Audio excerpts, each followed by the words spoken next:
네, 경기 시작됐습니다. 스페누가 레드, 그리고 이에 맞서는 아프리카가 블루로 플레이합니다. 오히려 달려들었어요. 자, 상위를 잡으면 잡고 오히려 그렇죠. 보통 무빙이 이거 네. 괜히 자, 만났죠. 괜히예요. 근데 이거 예. 아픈데요? 아프죠. 스톱플라워. 이게 또 저마코르키이기 때문에 자, 굳건하게 여기서 소화를 한 방만 톡. 네. 네가 뭐라. 전멸. 전멸도 뽑고. 아직은 안 죽었어 하지만 네. 있어. 달려들었어. 잡긴 잡는 건데요. 자, 많이 있어요. 일부러 안 움직였죠. 네. 플로리스. 반피. 야, 알고 있었어. 이거 네. 일부러 안 움직인 겁니다. 포르키가 오면 자, 이거 점프 뛰는 것 때문에 무조건 죽었는데요, 이것도. 네. 여기서 또 전멸 쓰고 죽었습니다. 그다음에 6렙 타임. 이거는 또 한 번? 알리스타 입장에서 잡았네요. 막아가기가 어렵죠. 네. 예. 네. 키를 좀 알리 공석 네.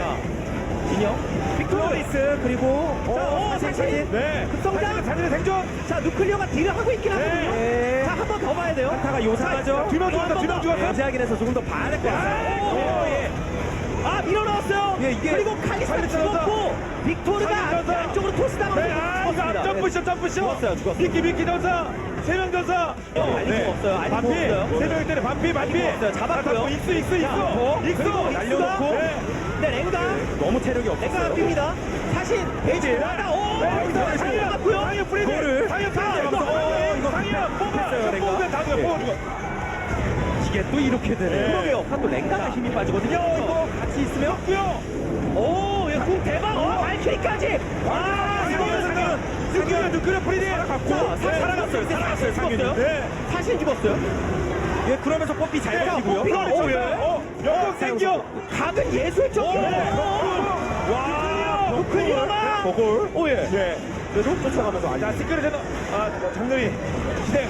다음으로 저는 리아스를 밟았죠. 룰루 바로 죽었어요. 급성장도 못 쓰고. 예. 급성장도 못 쓰고 죽었어요. 그리고 뽀삐 못 잡습니다. 네. 뽀삐 못 잡아요. 룰루가 죽었구나 벌써. 룰루가 이미 네. 죽어버려서 이거 그렇죠. 넥서스 깨면서 아프리카 승리합니다.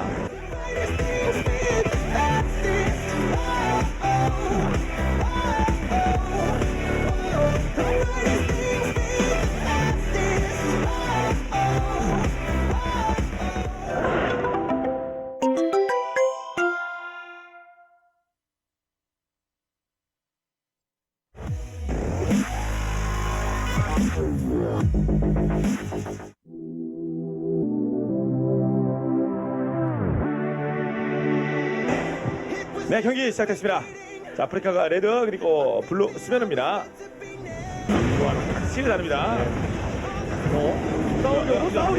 싸우려고 예. 일로 와.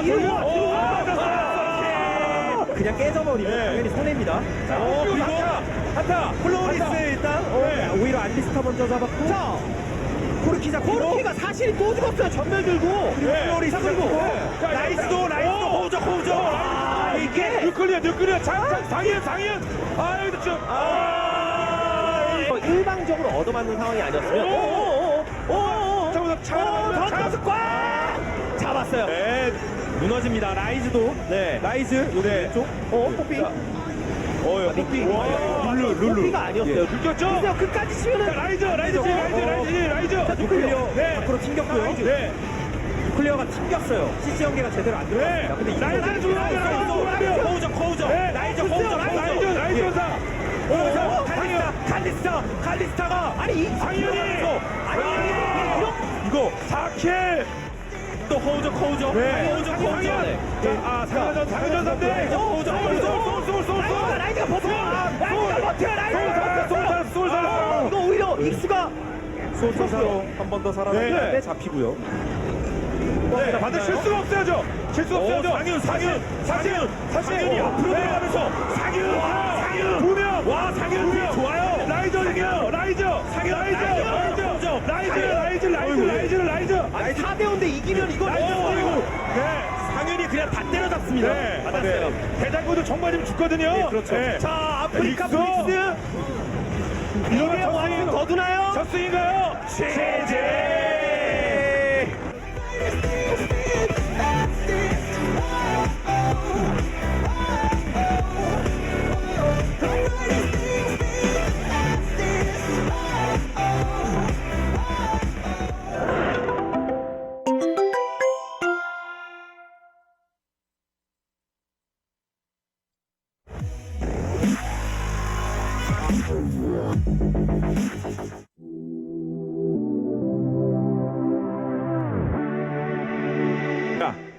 자, 블루가 레드가 SK텔레콤이고요. 그리고 블루가 락스 타이거스입니다. 자, 룰루 열었고요. 달리 점사 들어가면 네. 일단 그리고 통화해놓고 다시 스맵.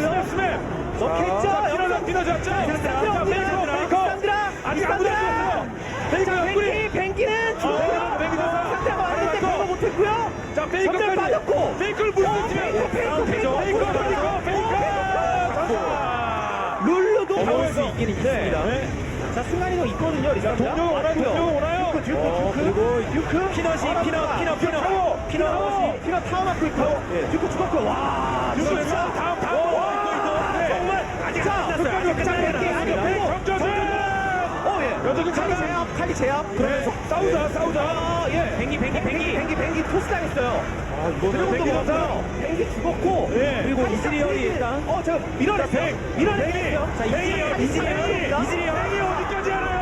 뱅이. 자, 대가 싸움. 네. 누가? 차가면서 약간 콩 안 됐어요. 네. 안 됐어요. 자, 머리 쓰고 페이 왔어요. 뽀삐 오기 전에 네. 그리고 뽀삐가 걸어옵니다. 뽀삐가 걸어와요 이제. 네. 자, 뱅기 터졌고요. 나 미니언 턴 있을 때 빨리. 이유모 두명 전사. 뽀삐가 두명 전사. 어떻게 지금 와도 네. 할 게 별로 듀크. 없죠. 이즈리얼도 당장은 딜 안 나옵니다. 네. 근데 자, 몰아놨다. 자, 킬 없다. 그러면서 피넛 네. 가지고 자, 여기서 페이커 버티고 조냐로 자, 쫓아가면서 싸웁니다. 파이팅. 쫓아가면서 프레이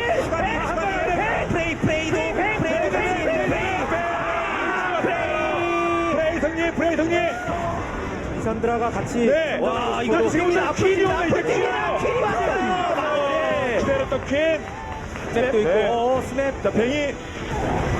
자, 띄우고 정도준. 고릴라 궁으로 버티고 다시 한번 CC형 개코. 다 없어요. 이제 다 없어요. 이제 멤버만 싸워야 돼요. 이게 좀 타임이죠. 땡을 밀어내고 힘들어요. 퀸이 눈치 살살 프로도 있어요. 여기다 화살 뿌리고. 이즈리얼이 어떻게든 운전해도 실피가 많아. 이즈리얼이 진짜 어떻게든 운전해도 아직은 안 돼요. 네, 아직은 네. 다른 숫자가 느리긴 한데 저기서 이제 키를 걸어버렸어요. 네. 우리가 오긴 오거든요. 뱅이 스맵 자, 뱅기. 자, 그리고 한타가 약간 달라지는 느낌. 그리고 긁어주고. 자, 뱅이. 왜 이렇게 잘 싸워요? 뱅이.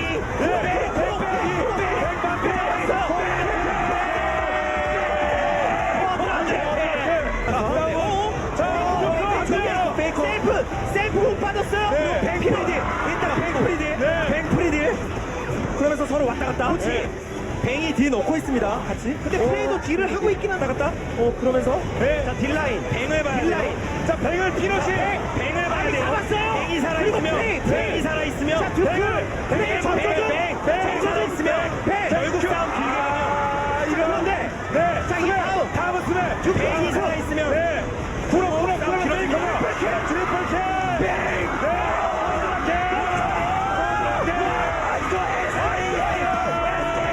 진짜 말도 안 됩니다. SK텔레콤.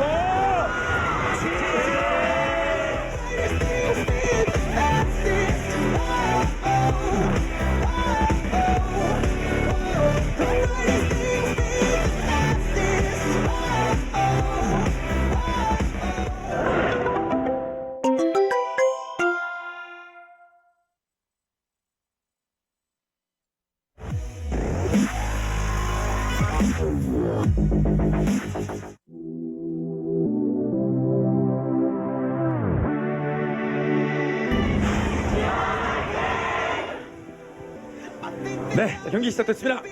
없다. 받아냈으니까. 그래요. 자, 스톱 올리고. 마무리. 자, 뱅기.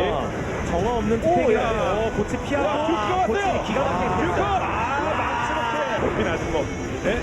자, 묶어놓고 뱅기만 좋아. 나오나요 이제? 네.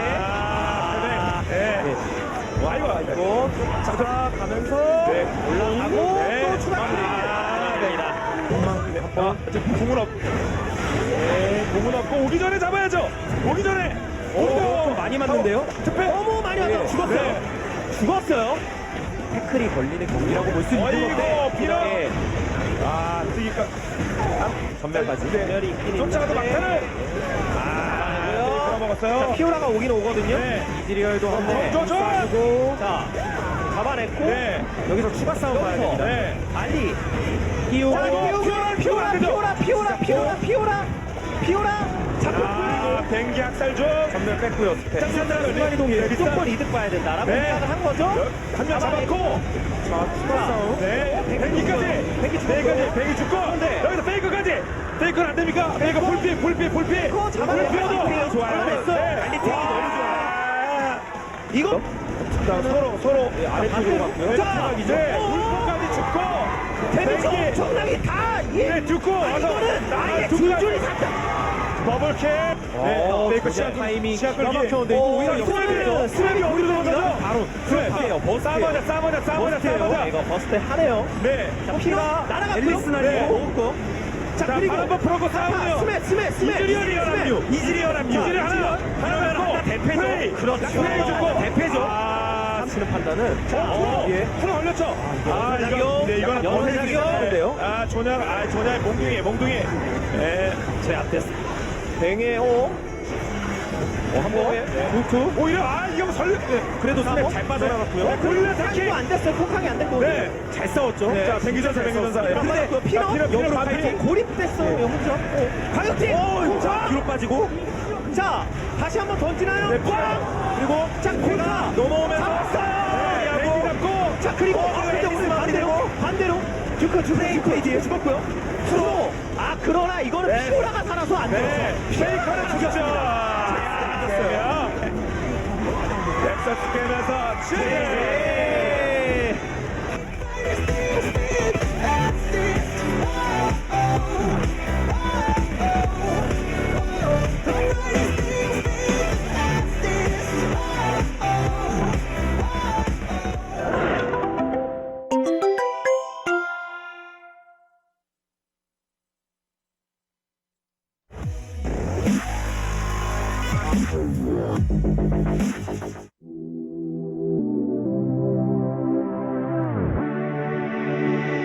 네, 경기 시작됐습니다. 마지막 세트입니다.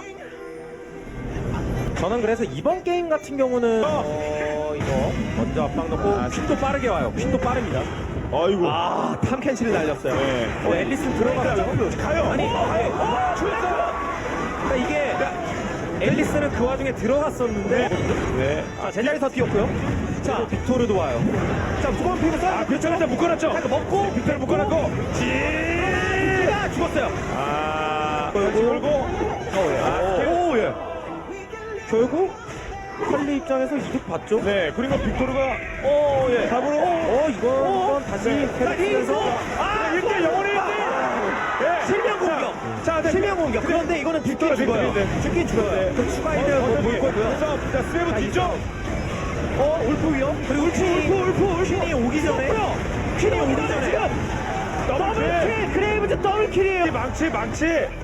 벽에다 밀어. 용감하게. 자, 페이커으로. 탈진.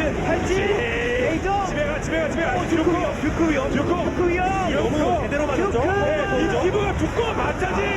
듀크가 막 들이대고 줄이야 플러스. 이거 앨리스. 블랙 위험. 비난. 퀸이 어떻게 진입을 합니까? 그렇죠. 끝냈다.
Welcome to your life. Help me to decide. Help me make the most of freedom and of pleasure. Nothing ever lasts forever. Everybody wants to rule the world. There's a room where the light won't find you. Holding hands while the walls come tumbling down. When they do, I'll be right behind you. Everybody wants to rule the world. Everybody wants to rule the world. Everybody wants to rule the world.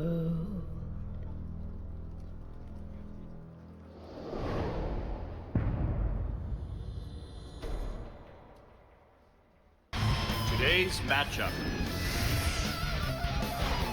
Jinair Green Wings. CJ Entis.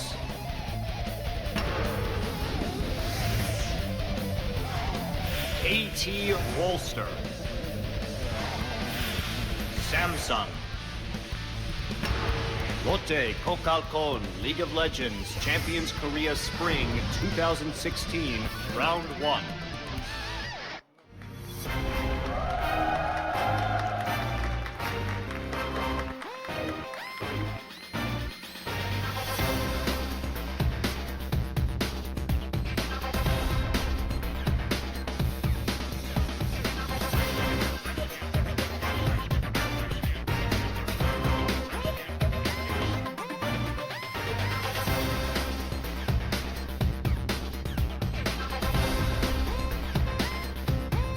Hello and welcome to another day here at Champions Spring in Seoul, South Korea. I'm Monte Cristo. Joining me is Papa Smithy. We're starting off today with Jinair against CJ, and then rounding out the night with a battle between two of our top teams, KT Rolster and Samsung. And speaking of top teams, we're coming off, of course, a great best of two, as Nagne is on your screen, but a great best of two between SKT and the Rocks Tigers. It was technically a best of three, but then Koma ruined Esports again. Yeah, he did. We got a best of two that was pretty good, though. Yeah, it was. I mean, the first two games, obviously excellent. If you haven't checked those out yesterday, they did sub in Blank mysteriously as the jungler for game number 3. So SK Telecom, as a result, got crushed relatively quickly by the Tigers, who continue their role undefeated here and the top team, no doubt, in Korea. I don't think there's any doubt about that. It was an interesting strategic choice to bring in Blank for the last game. Maybe they were trying something. Maybe they just wanted to hide strategies. But the result was two close games, but the Rocks Tigers definitely had the advantage for the large part of both of those first two games. Yeah, absolutely. And, now that Longju's out of the way, now that SKT's out of the way, now that KT's out of the way, the Tigers are really starting to prepare themselves for perhaps an undefeated first round robin here. It's hard to think that anyone else is really going to be able to stop them over a best of 3 right now. And that's the thing that's kind of slept on, is that this team has faced a lot of the other top opposition, so should be a much easier schedule coming in for the Rocks Tigers in the first half of the round robin. Yeah, that's right. And for our first match today, we do have Jinair versus CJ. CJ hot off a win over Spenu, but it was a very sloppy series. Jinair 2-1 over Africa. Of course, they did 2-0 SKT earlier this season, so that puts them towards the top of the table and actually looking pretty good and a bit of a surprise. I mean, Jinair went from a team that I thought would be battling for those bottom spots, potentially even for relegation, to a contender. I think there's still an outside hope. I think they're still likely to fall away as the season goes on. But look, this early in the season, can't argue with 3-1. Yeah, their loss coming to Longju in their first best of 3, otherwise 3 wins in a row. Samsung, too, coming into tonight. They did get 0-2'd by SKT, but before that, they 2-1 Longju. So even though they've had, I think, a little bit weaker opponents, they're still at the top of the table. As we take a look at our first match, though, Jinair coming up against CJ. CJ did win, but it was a bit of an ugly affair. CJ still obviously having a lot of problems with their very new roster. Absolutely, and of course their temporary roster to some degree, given that We're expecting to see BDD and Ghost sometime in March, but our second game of the night is a really exciting one. It's between Samsung, another team on the up. Both Samsung and Jinair have been the big movers upwards, the surprise movers, and we get to learn a little bit more about them tonight. That's right, we do. And first up, it will be the BT Roster team that for large swaths of this season have been very impressive. Of course, they did go down last week, but Jinair Green Wings on this side of the arena. And of course, we will be starting with Trace again. They have done much better with Trace as the starter. And what a surprising turnaround. He's a veteran player. He's one of the oldest players here. 28 years old. Yeah, one of the By oldest Esports players here. standards. Is there an older player playing in Not high-level actively. League of Legends? Not actively, at least in Korea. And we've seen his Ignite Quinn in the top lane. We've seen his top lane Graves that defeated SK Telecom. We've seen him return to that top lane Morgana. And he has the highest KDA in the league right now at 13.5. So for a guy who basically only played Rumble and Maokai last season, he's shown a surprising ability to truly on the pressure. I mean, there's just so many things you can talk about with Trace. Top of the MVP rankings. His only multiple play champion this season is Graves, of course. 2 games Carry these games and split push and put SKT, and then 1 pick of the likes of Maokai, and then back to the carry champions like Quinn. Just his strategic versatility for a guy who was a one-note tank player last season is amazing. On the other side, we have CJ Entus, fresh off a win, and with Mad Life in this squad, it's right up there in terms of kill participation in the league. Yeah, that's right. Currently sitting up there with 85.5% kill contribution.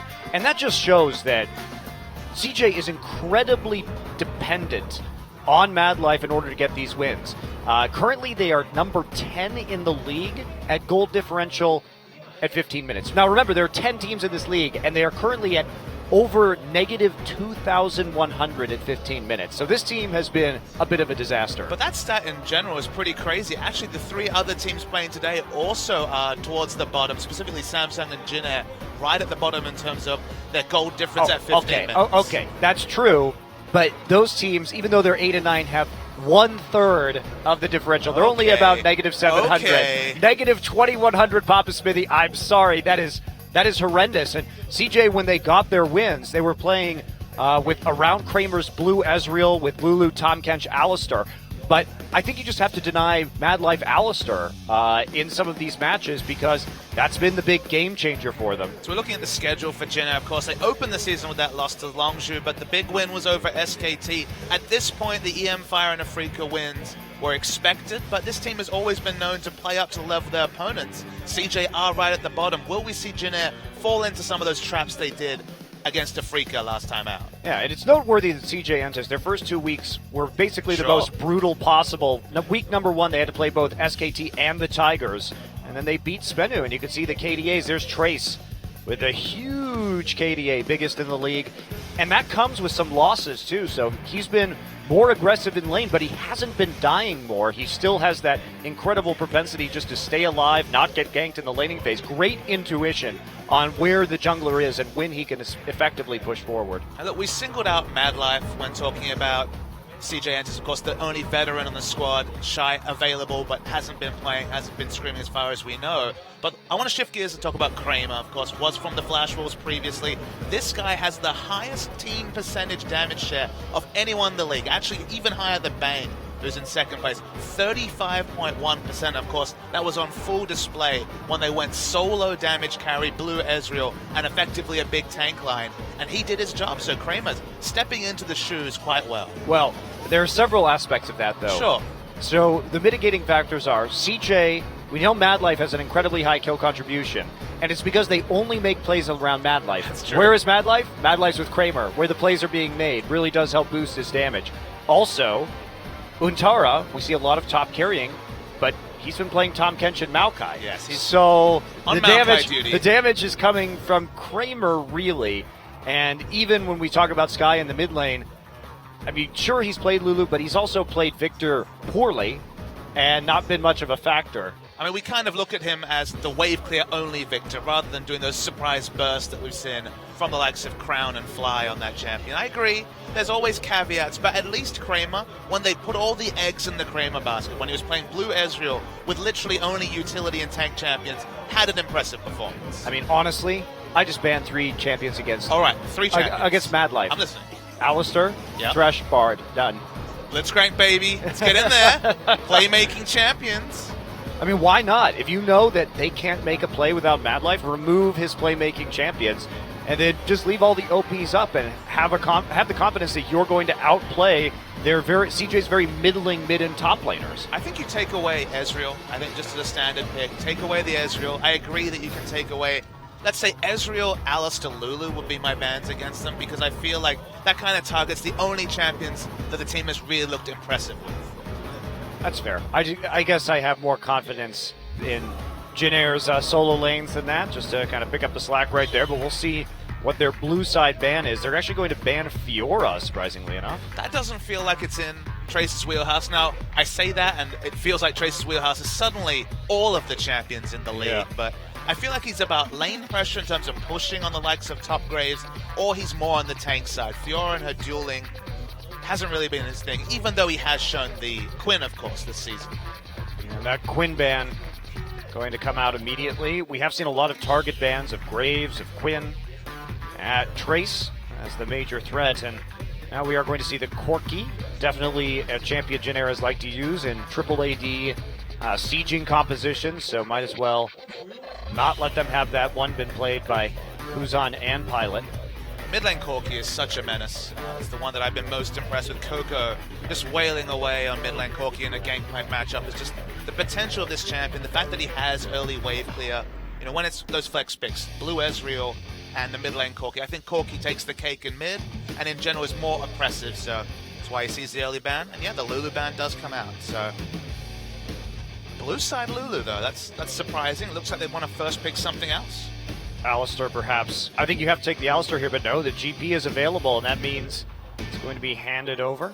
Question is, where is the gangplank going? Because this was an easy question when GBM was on the match and on the lineup. He was a wonderful mid lane gangplank player. Who's their gangplank player now? Probably it'll go to Kuzan if I had to guess. I could take away the Graves immediately and shut that pick down from Jinair, but they have a chance to take the Alistair again, and a lot of CJ's advantages have come off of Alistair dies with Untara's teleports into the bottom lane, so I'm a bit confused as to why you wouldn't take that pick away, because that has been really what has been leading CJ to success. I mean, the Fiora blue side ban tells me that Untara must have been practicing the Fiora in solo queue, otherwise it's a bit bizarre to go and target ban Fiora against a player who's literally been on tank duty through and through. I agree, Alistair has been the key to their victories. Mad Life has looked reinvigorated on the first champion that, of course, he was made famous on so many years ago now. And Poppy's the lock-in as well. Probably a top lane Poppy, but one day we're going to see this Poppy flexed into the support role. Or the jungle. Hopefully the support role first, but there is, as you say, scope for the jungle.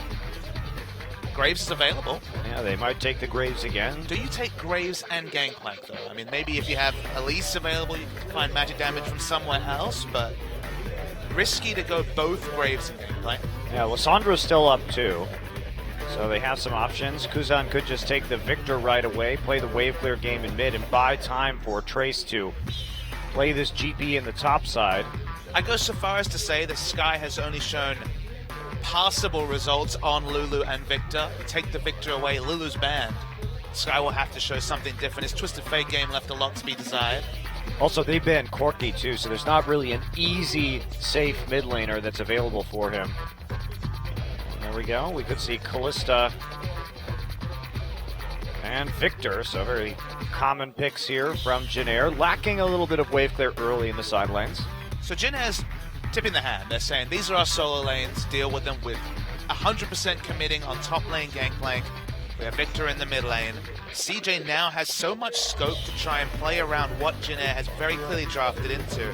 The issue here is that it almost feels like a pseudo Katie Rolster situation where you have good wave clear from the mid lane, you have an outscaled top laner. So will CJ look to just stick with the Poppy top, or will they try something different? Because Jinair have definitely laid all their cards on the table. The Poppy, though, pretty obviously going top from the first With round the of the Alistair, draft, though, so they had their choice as to whether they were going to try and play the GP in the Poppy, and they made that decision.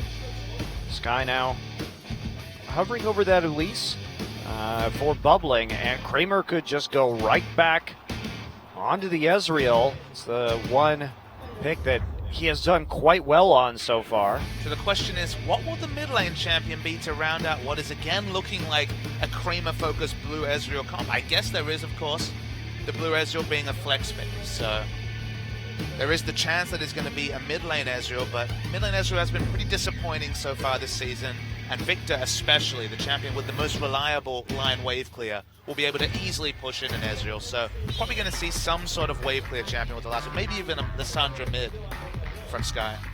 Yeah, interesting that they are so adamant about this particular Ezreal pick. Kalista and Thresh available and could create a very strong laning combination against the Alistair Ezreal early, which is going to really struggle against the Kalista combination there with the Thresh, and they could just take Rek'Sai and Trundle.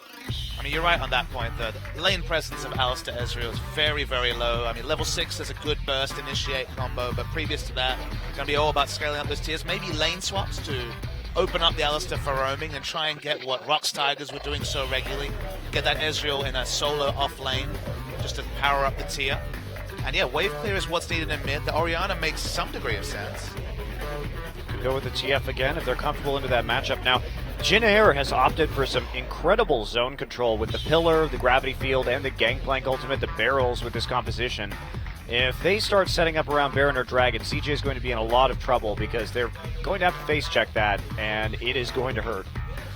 The late game team fights are terrifying. As you mentioned, setting up around Baron with the barrels, with the Trundle, even in terms of just wave clearing and engage or disengage with the Pillar, there's a lot of options open for Jin Air, and maybe CJ just going to look for the mid game and try and get something rolling with the Twisted Fate. That seems to be the pick they're hovering over the longest, and maybe just try and target out this game plan, because although there is the remove Scurvy, Poppy, Elise, and Twisted Fate showing up in a lane, there's not enough oranges to deal with the turret dives potentially around the top. But there is Trace's amazing game sense, right? He's just a player that, he's one of the hardest top laners to gank because he always seems to know when you're coming.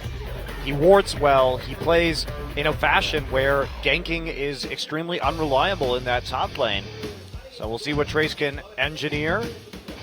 There's a reason why he has the highest KDA in this league, and at the same time, he's been carrying this Jin Air team quite a bit. He finds the farm, he plays aggressively when it's necessary. We've seen him play very forward in the lane and push down turrets, especially that tier 1 against weak opponents, and he's been protected a lot by Winged. There's a strong synergy between Trace and Winged tends to just hover on that top side of the map. All I can say for CJ is set up your lane swap, try and punish this game plan, whether it's with dives, whether it's trying to get him into a bad matchup in the side lanes, because late game, you're going to find absolutely no joy facing what Jin Air has put together. Yeah, it's going to be tough, so CJ has to make these early ganks count. They have the kill pressure in both of the side lanes, especially with bubbling there. A lot of hard CC, but I don't know if I was CJ, given what we've seen from them so far, I don't know if I'd be relying on Sky to win me this game, Papa Smithy. All the eggs in the Sky basket. That'll be interesting. It will be. All right, game 1, guys. Jin Air versus CJ right now. Holding hands while the walls come tumbling down. When they do, I'll be right behind you.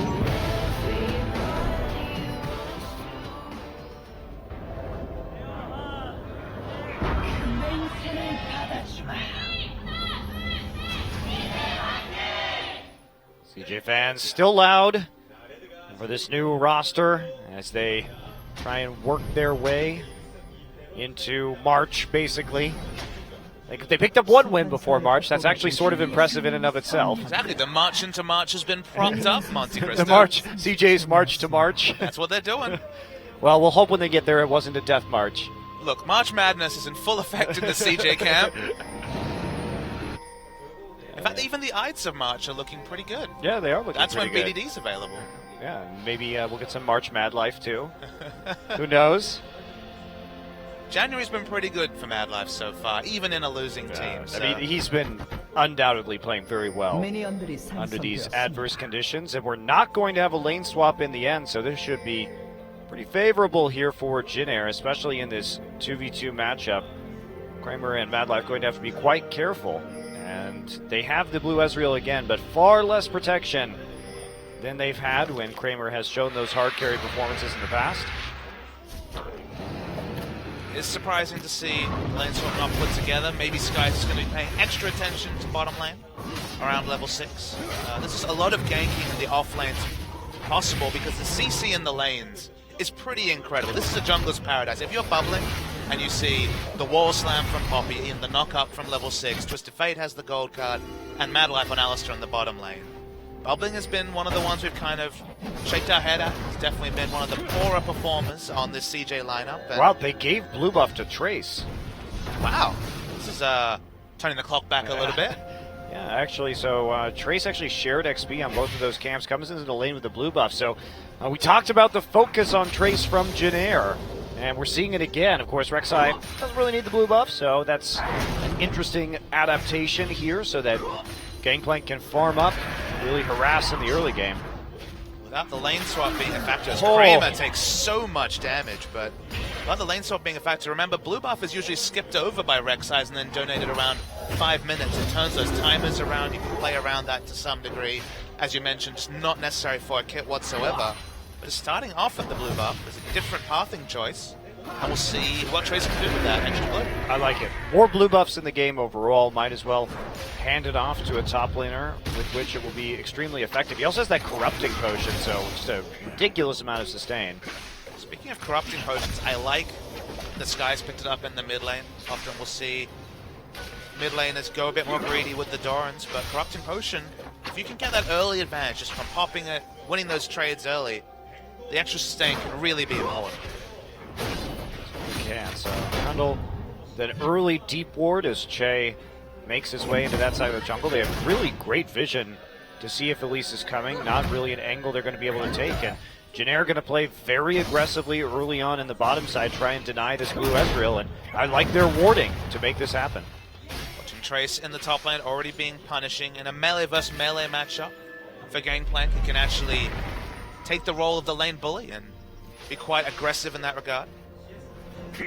Tara already burning through all 3 charges pre-4 minutes of the corrupting potion. Meanwhile, Trace still has another 2, so it's going to get pretty rough here for Untari. He's going to have to use that TP early. It's one of those things with Gangplank in particular where you conceptualize him as a very weak lane. Often we see him in mid against ranged champions, against a lot of kill pressure. In top against a melee champion, he can take on that extra role of being able to harass, of putting in excellent trades. Just because you go for a last hit, you get punished by those barrels being placed at the last second. So, Plus it's passive too. even the passive you mentioned for the trade, so it's just one of those situations where Trace might actually be able to build up a CS advantage, and when that's on a Gangplank, we all know how easy that gold league can start, especially since players have been starting to put points into Bandit to actually get more passive gold with trades. Yeah, I mean, gold generation could be just really, really accelerated for Trace. Yeah, we'll definitely be keeping an eye on his itemization as he goes up by about 13 CS here. Big wave though for Intara. He equalized just a little bit, but Trace just playing so aggressively. Still has a couple charges left on his corrupting potion, so he is just sitting pretty in that top side. He pushes out, and look at the pathing here from Wing. Really just great timing. Coming back around, making sure that he can be there for a counter gank if he needs to, and Trace moving forward. Elise bubbling, trying to get back into lane right now, but Trace is in a very good position, just constantly harassing. Jeez. That blue buff early on really helping him win a lot of these trades. Bubbling here, trying to wrap around. Has defensive vision for this, but Poppy goes in. Yeah, Poppy actually going to run right through, and there we go. Flash going to come through. Bubbling going to hit the cocoon afterwards, but there's the oranges. And Untara opened up with a heroic charge really early and kind of pushed him away, so a very well coordinated gank right there. No real advantage taken. Trace will be forced off, but he's got that TP, and he's coming back with the Sheen for more damage. And here we go. Sky in the mid lane has to flash. There's a flash follow-up from Winged and Kuzan. Kuzan, first blood on Victor. 2 flashes used, 1 flash taken, but that's a heap of gold there in Kuzan's pocket. Our fans at home can see 2 games of flash chicken, because up the top lane, we saw Trace hold onto that cooldown. He saw the heroic charge come out, waited it out, bought as much distance as possible, held onto the oranges, got away, and then in mid, Sky, He flashed late, he didn't really have a way to get away. He got punished for overextending, but two very similar ganks, and overall you see Jin Air cleaner with their execution and pick up that early advantage. And Sky has to TP back to the mid lane too, so it's one less global that he has to get around on the map. Trace is starting to play much further back, even after he picked up that Sheen, respecting the fact that TF is alone in the lane right now, doesn't want to be the recipient of any plays. Kuzan has opted for cleanse this game against the Twisted Fate. Means that CJ do have that slight advantage in the global party, given that it's basically going to be Cannon Barrage versus the extra teleport from Twisted Fate. But reality is, 5v4 will be the likely inevitable bot lane outcome in about 5 minutes' time. If they can actually pull it off here with Untara, who, you know, one thing, Untara's been okay. He's been decent on this new CJ roster, and his strengths have really come from his coordination. And this is definitely the most Trace way to play Gangplank ever. It's like, I'm not walking up there. Hey guys, don't bother fighting for a while down bot. No ult. But the jungler wasn't even on your side. No ult. I mean, that is very typical of Trace, though. He will make those very conservative decisions, and that's why he's so hard to gank. His sixth sense, better than any play I've ever seen, honestly. Yeah, it's so quite many impressive. times he just will never push to that second brush on the top. He just always has an idea. You must just assume equal communication between players, but his use of the information he's given seems to be levels above other opposition. Although this has cost him when it comes to his farm. Without that flash, he hasn't been able to push up, and without Wings being up there so much on the top side, is heading back over right now. We'll see that blue buff spawn and be taken by Kuzan. Not too exciting there. It's going to be wave clear wars. It'd be interesting to see whether CJ go all in on a bot lane gank with Sky, or whether they have bubbling cover mid when he pushes out, because the one thing about Victor, very punishing if you leave lane. He's good at chip damage when you're in lane, but if you leave lane, instant pushes like you can see clearly on your screen, and does a lot of turret damage. If Twisted Fate loses his turret, things go from bad to worse for CJ. Definitely not the situation you want to be in as a Twisted Fate player, having to play the long lane and try and make those ports work. Winged ults back into his jungle there in the bottom. CJ does clear out a pink ward from the river. So Jin Air has to start playing further back, and they've recovered this CS differential now with Kramer. So everything pretty much even. Jin Air took a bit of a CS lead early. They got the first blood, but still 1,500 gold up. Still going to be feeling pretty good about that. GP getting a lot of time just to farm up with his Q. And look, both teams have a champion who's realistically looking to opt into the late game. Blue Ezreal, the moment you start tier, you know you're a champion, not looking for an early game spike, and Gangplank just has that amazing late game scaling. I think you still have to hand it to Jin Air in the late game though, so... Yeah, absolutely. When the Iceborne comes out, when the Muramana is transformed, it needs to be really quick pedal to the metal action from CJ, or they're going to find a free farmed Gangplank in team fights. I don't like the free farm Gangplank in team fights. No, I mean... It's those barrels. When he shows up with 40% CDR and an Infinity Edge, you're in for a bad time. But do you like 1,000 damage armor shred barrels? After I build some armor items, it's just the best feeling. All right, here we go. Kuzan has Wing there, who comes in and dissuades the gank attempt as Sky and Bubbling pull back. Not wanting to engage on that early, especially since Sky only has cooldown boots right now. I also think that's just bad calling, shot calling from CJ, because you're ganking a mid laner, as you mentioned, with your mid laner having CDR boots only, and the enemy mid laner having cleanse available. It's not like Mad Life had roamed there for some uncleansable CC. You can really tell which teams are on top with their communication, which junglers make the intelligent pathing, because there's some ganks where the percentage success is somewhere around 50 to 70%, and there's some ganks where it's 10%, it's hidden hope only. And the hidden hope just is the sign of some not so great pathing. Yeah. And let's see here, Deep Ward will detect Sky, moving back into the mid lane. Pinged out right there. He doesn't find an opportunity there on the bottom side of the map. Mad Life is over 6 though, so he has his ultimate, and they can start making some dive plays with releasing TF if they so choose. about even when we're talking about the dives, top and bot. Top will be the most desirable place to set up a gank, but it's Trace we're talking about. He has a defensive pink ward, so at least doesn't have an obvious way to path into this lane. But ganking the middle, it's not what you want to do. They need to pull off something big in one of these side lanes, and Elise, she's at least cheating towards the bottom side of the map. Yeah. But Janair really not taking any risks right now. See how far back they're playing next to their turrets, kind of across the board.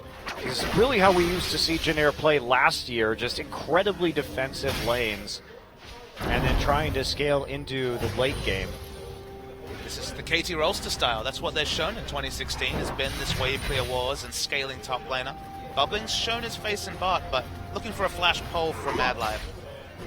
Pilot needs to be a little bit careful in this situation, unbeknownst to him. I think he's kind of on top of this one, though. Che coming up there for the last hit on the Kevin. Hello, Bubbling, and nope.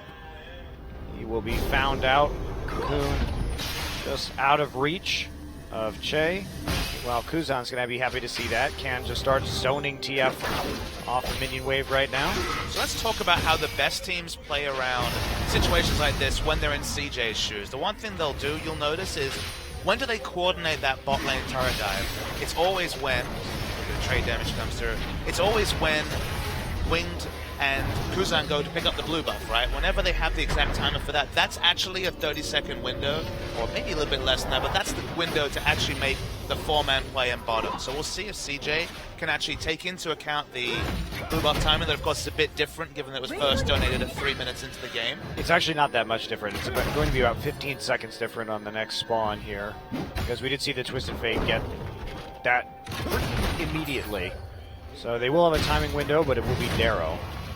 Using those narrow timing windows is all that CJ really have, unless they're just hoping for the ultimate Blue Ezreal late game bang show, as I showed yesterday. I think we're all looking forward to another bang show. A late game bang show, that's what you like to opt into? That's what I like. All right, so blue buff will be taken by Kuzan. Meanwhile, blue buff spawned already for CJ, so not even 15 seconds between the buff spawns right now. Madlife and Elise are on a mission, but spotted out by multiple wards from the side of Jeanette. They've got so much vision in that bottom side. Sentinel sees them on their retreat after the pink ward is taken out, so they don't actually get very much out of that. Che here to clean up some wards in response, and now they're going to know exactly where Sky is on this blue buff. Good timing also. They'll have the great timer for that. But it kind of saddens me that the two effective ways to play League of Legends are what the Rocks Tigers do, the high-pressure game, and then there's the KT and now Jin Air special of maybe later. Let's start the game at 35 minutes. What do you think? Well, I think, Papa Smithy, that CJ is statistically right where they usually are at 15 minutes, which is minus over 2,000 gold. So they're keeping true to where they've been so far this entire season, and Sky has kind of just slipped further and further behind Kuzan in the mid lane, even as Untara and Kramer have caught up. But look at the difference between Winged and Bubbling in the jungle right here. A 30 CS difference already. Wow. That is huge between junglers in 15 minutes. Winged just power farming for a lot more gold. Kind of the interesting thing about this trend that CJ's finding is it's either actually an optimistic one or a depressing one, depending how you look at it, because this is clearly a mechanical problem. It's not like Winged has been ever present across the lanes. The mechanics of some of these players maybe aren't up to par with their opposition, but come March, the two players, look, we don't know how they'll adjust to the top level of play, but their mechanics on display, BDD in particular, have been very impressive. So strategically, CJ have been fine, even maybe better than you might expect for a very bottom level team. But mechanically, that seems to be their biggest slip-ups. Well, right here, Bubbling really hasn't had an effect on this game, and he's cost his team a lot simply by not farming. His ganks have not yielded any fruit, and he's wasted quite a lot of time actually attempting them, and also not being able to farm anywhere near as efficiently. Wing, too, has used opportunities from Bubbling just to play around in his jungle, get that edge. So the first aggressive posture from CJ, but it only gets them a Raptor camp. Not really anything to discuss.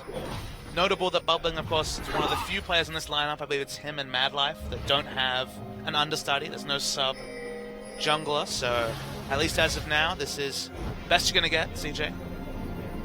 I think bubbling has been the big question mark, and it's games like this where he gets horrendously out-farmed. You know, when we saw the Blue Tigers at the end of last year, and we saw Hojin's performance at Worlds, his Winged takes some damage. They're actually going to GP ult and throw Che in. Bubbling is caught, and he will die as soon as he comes back down to earth.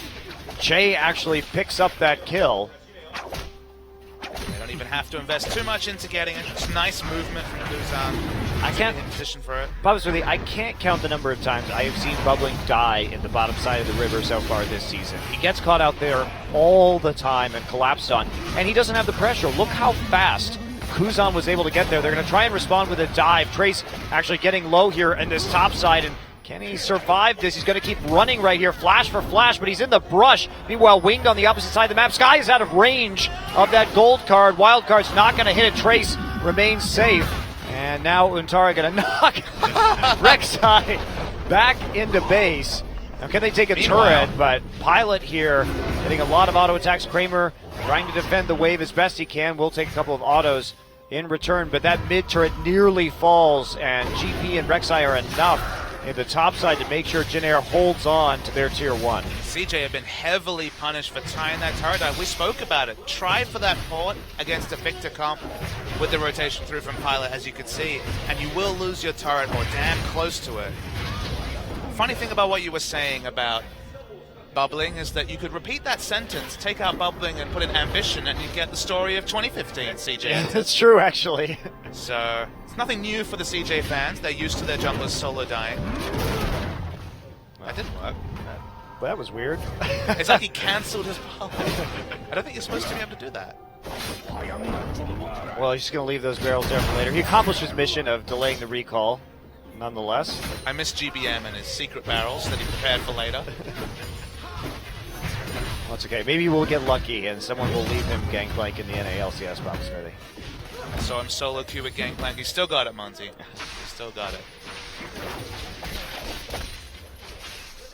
Now back to some mid lane action, and Sky is going to be pretty handcuffed here. He essentially can't leave his lane anymore, or he will lose that very low HP turret. Wing doing a bit of a Prey Seeker drive-by, so let him know who's boss. And they will be transitioning that blue buff into the hands of Kuzan once more. With the Rylai's completed, he actually has to be pretty particular about his positioning in lane, because make no mistake, even with an Abyssal Scepter, you have very low base stats as Twisted Fate. There's definitely still some burst potential. Each of these trades, even with the magic resist, going to be doing around 40% of his health if he takes a Q&E, so has to be wary of dying to the Victor. The first dragon over to Jin Air also. They've got so many different ways to snowball this game at this stage. Madlife has actually taken the early enchant on the boots. That's how desperate he is going to be to make some flash plays here.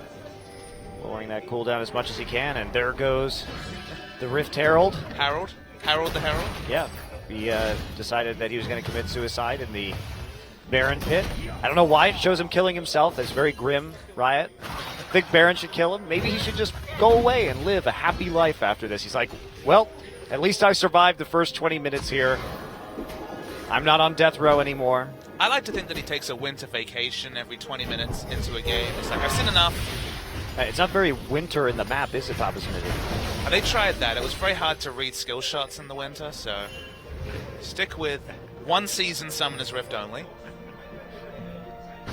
Actually, you know, League of Legends is seasonal. Uh-oh. Trace actually getting jumped here again. He's going to GP ult himself. There's the knockup coming through, and finally he's going to go down. Untara tanks the turret. Sky still takes a hit This is actually on good. the retreat, but they're going to get the mid turret, so this is not going to be a good trade for CJ. But at least they had both Elise and Alistair present the moment Twisted Fate left lanes. There was a scenario where they would keep this turret. That was better lane play from CJ around the mid lane, but because of the previous chunking, all a bit of a moot point.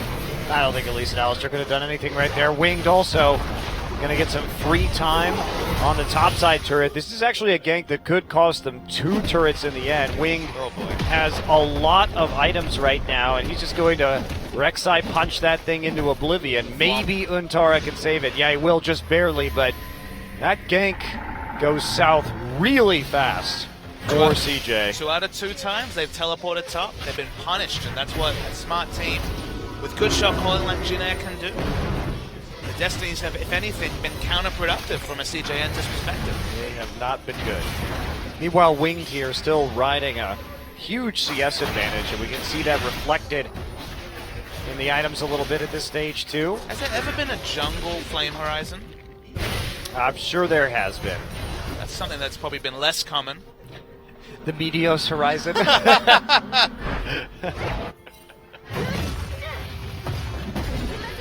Farming is certainly... It's just better use of your time. That's all you can say from Wing. He has been involved in more kills, 2 versus 0, which is pretty infinitely more kills, but just used his time smarter. His laners have also played safe when they need to. That's what you always get out of Trace. And it's the reason why Chaser was so strong in this Jin Air lineup, was that GBM and Trace at the time were always so smart playing around ganks, and Chaser played a farm-heavy and pressure-heavy style, depending on how the early game was going, and it always suited them. So Winged is stepping in pretty admirably for Chaser. Here we go. Oh, there we go. Pilot gonna just take Jade back, and they try and make a play, but Pilot actually flashes the gold card, gets done well underneath his turret. There's the GP ultimate. Not really a lot of follow-up here, though. Kind of a waste of the Gangplank ultimate, actually. We can't clear this wave, Mon. How is he going to push this turret now, Papa Smithy?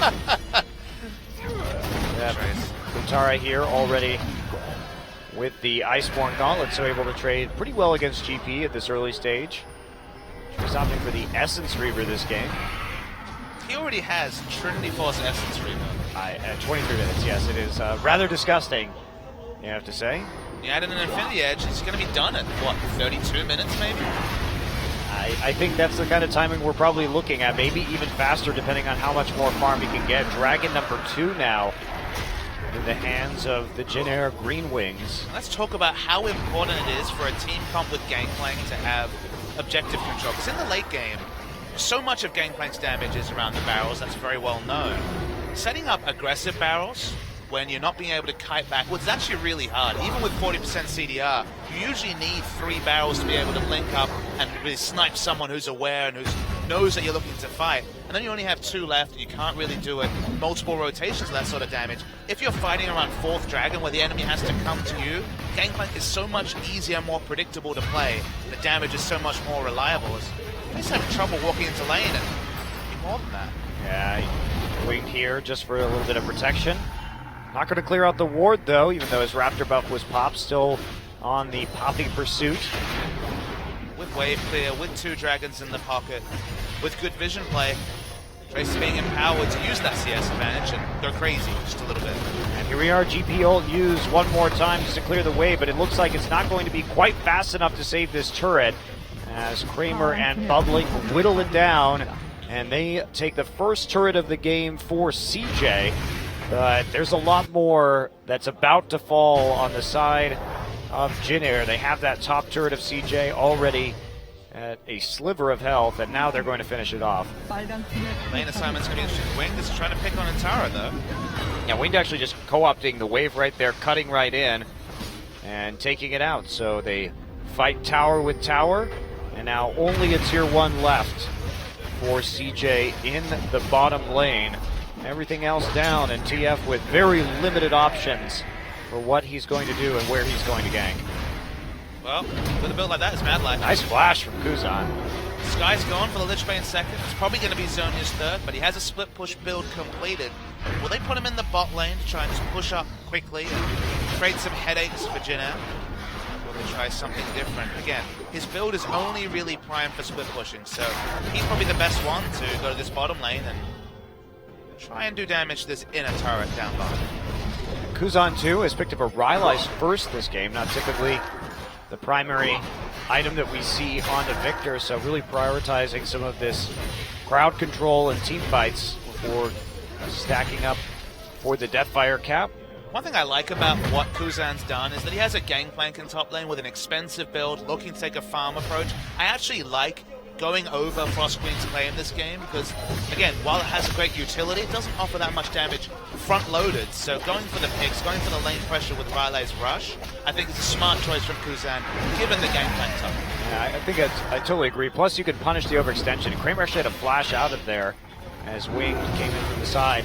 You can punish a lot of overextensions, continue to chase people down with that Riley's. If you see somebody too far away from their turret, it's pretty easy for Victor just to duel them with a Riley's and make sure that you can successfully win any chase that occurs. It's just a sign of a good team comp when you don't have 3-tier champions. You don't have all early and all late game. You need varied power spikes so that you can always be looking to fight for certain objectives. Maybe not the same objectives as your opponent, but always be looking to fight for something. So I do like that from Kuzan. Just gives them more flexibility to opt into fights if they feel they need to, or to delay and farm up as Trace, no doubt.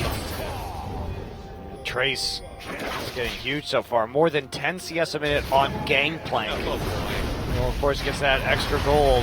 What's Poppy to do? Poppy doesn't have kill pressure on a Gangplank.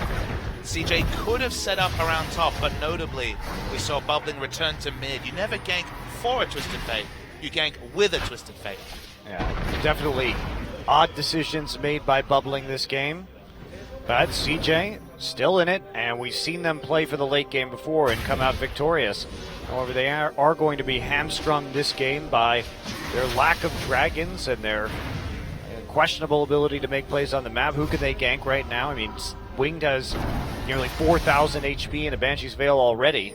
Banshee's really quick, so obviously he wants to get in the backline, whether that's a flank or whether that's just coming in with the flash. He doesn't want Poppy, Alistair, any of these kind of disengage tools to be useful, and Bubbling wants to team fight. That's double Giant Spell. He's trying to get tanky as cost-effectively as possible.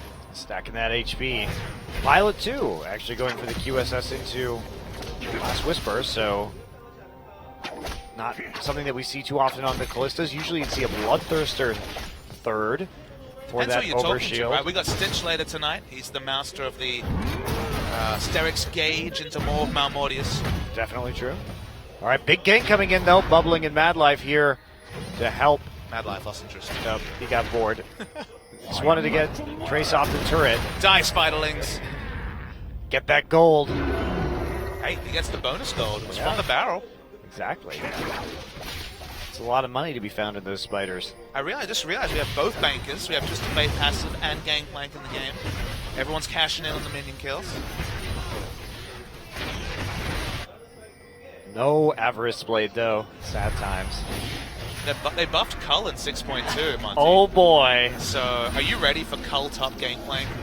We've seen the cold Gangplank in In the LBL. It didn't go that well that time. To the surprise of everyone, Papa Smithy, I Are you believe ready you for mean. Sapphire Crystal refillable potion into Sheen Cull for just value everywhere? What is lane pressure? Yeah, I was asking myself that game. Meanwhile, third dragon now. Janair happy just to play around this objective until somebody stops them. CJ just seems to be slowly losing through inaction. That is the reality that we're seeing in this game. Oh, there we go. Speaking of slowly losing, no one in the bottom side to prevent the turret from going down, and now Janair 2 towers up. Over 5k gold right now, and this Gangplank is only getting more dangerous as time goes on. Let's opt into the 3-item late game Gangplank already. Wow, so you said 32 minutes. You were wrong, Bubs, with the under 30, He even actually. fit in this improved boots as well. It's impressive. But when you're left to your own devices and given 3 spiderlings to get extra gold off of. The crazy thing is that Gangplank is susceptible to what CJ have put together. You might think, okay, but they'll try the gold card or the wall slam and have it be orange, but they have the knockup coming through from Poppy. There's no way for them to play around that. Alistair, theoretically, if this was Gorilla, he would have made those sick roams to the top lane. And his CC is also unmitigatable by the cleanse effect of the oranges. There were ways for CJ to play around top lane Gangplank as if it was a top lane rise. Top lane carries can be dealt with, but CJ just haven't had the lane assignments to do that. And they really haven't found anything preferable in this game so far. The TPs from their mid laner Sky on TF have done more harm than good as Janair has quickly taken advantage of them. Not sure what CJ is hoping for, because they haven't even had control over an objective like Dragon. So, in so many different ways, it's looking like bad times for CJ Entus. Yeah, they have the Kalista too. They have the GP. They can do this Baron very fast, and now they're going to try and make a move. A lot of pings coming through on the top side. Bubbling decides he doesn't want anything to do with Winged, who will just take out his pink ward after they drop the 1 HP ward with the blue trinket in the brush. Speaking of pink wards, really nice setup. 4 pink wards in the general vicinity of Baron. Why not? This is what you want to do right now. Just keep your Victor in the mid lane for the wave clear play around. You're much longer top lane. Sky now in trouble. He's going to hit the gold card. Trace eats an orange, gets him down to 50%. No follow-up, however. Poppy not seen on the map. Trace didn't have enough wards to actively pursue that. But guess what that means, Papa Smithy? It's Baron time. It's certainly Baron time. We've got Winged on goalkeeper duty as well, but they're going to have to back away. But that's Twisted Fate ult alone. So that's the only reliable check they have. Blue trinkets aren't available. They all have spot waters. There's probably not a world where Jin sneak in a Baron. Surprisingly, we have seen a couple of snuck Barons so far this season, even with the introduction of the improved blue trinket. But Jin have those other win conditions. They can start pushing. They've got the wave clear. They can just wait for Dragon 4. It's going to take the miracle team fight from CJ to make something happen this game. Yeah, and look at this too. Kramer has decided to go for BT in addition to his Iceborne and his Muramana. That's the first time we've seen that. Usually you go Blade of the Ruined King, and he honestly needs that right now. As we see the engage coming in, Trace is just going to TP in. Sky turns golden, but Trace is going to turn him into gold, pick up the kill, and they're going to back out. Might even go back to the Baron plan. That's been something that looks pretty straightforward. Sky has a 50-second death time. We're 33 minutes in. Those longer death timers are certainly in full display. Trace is looking for the link.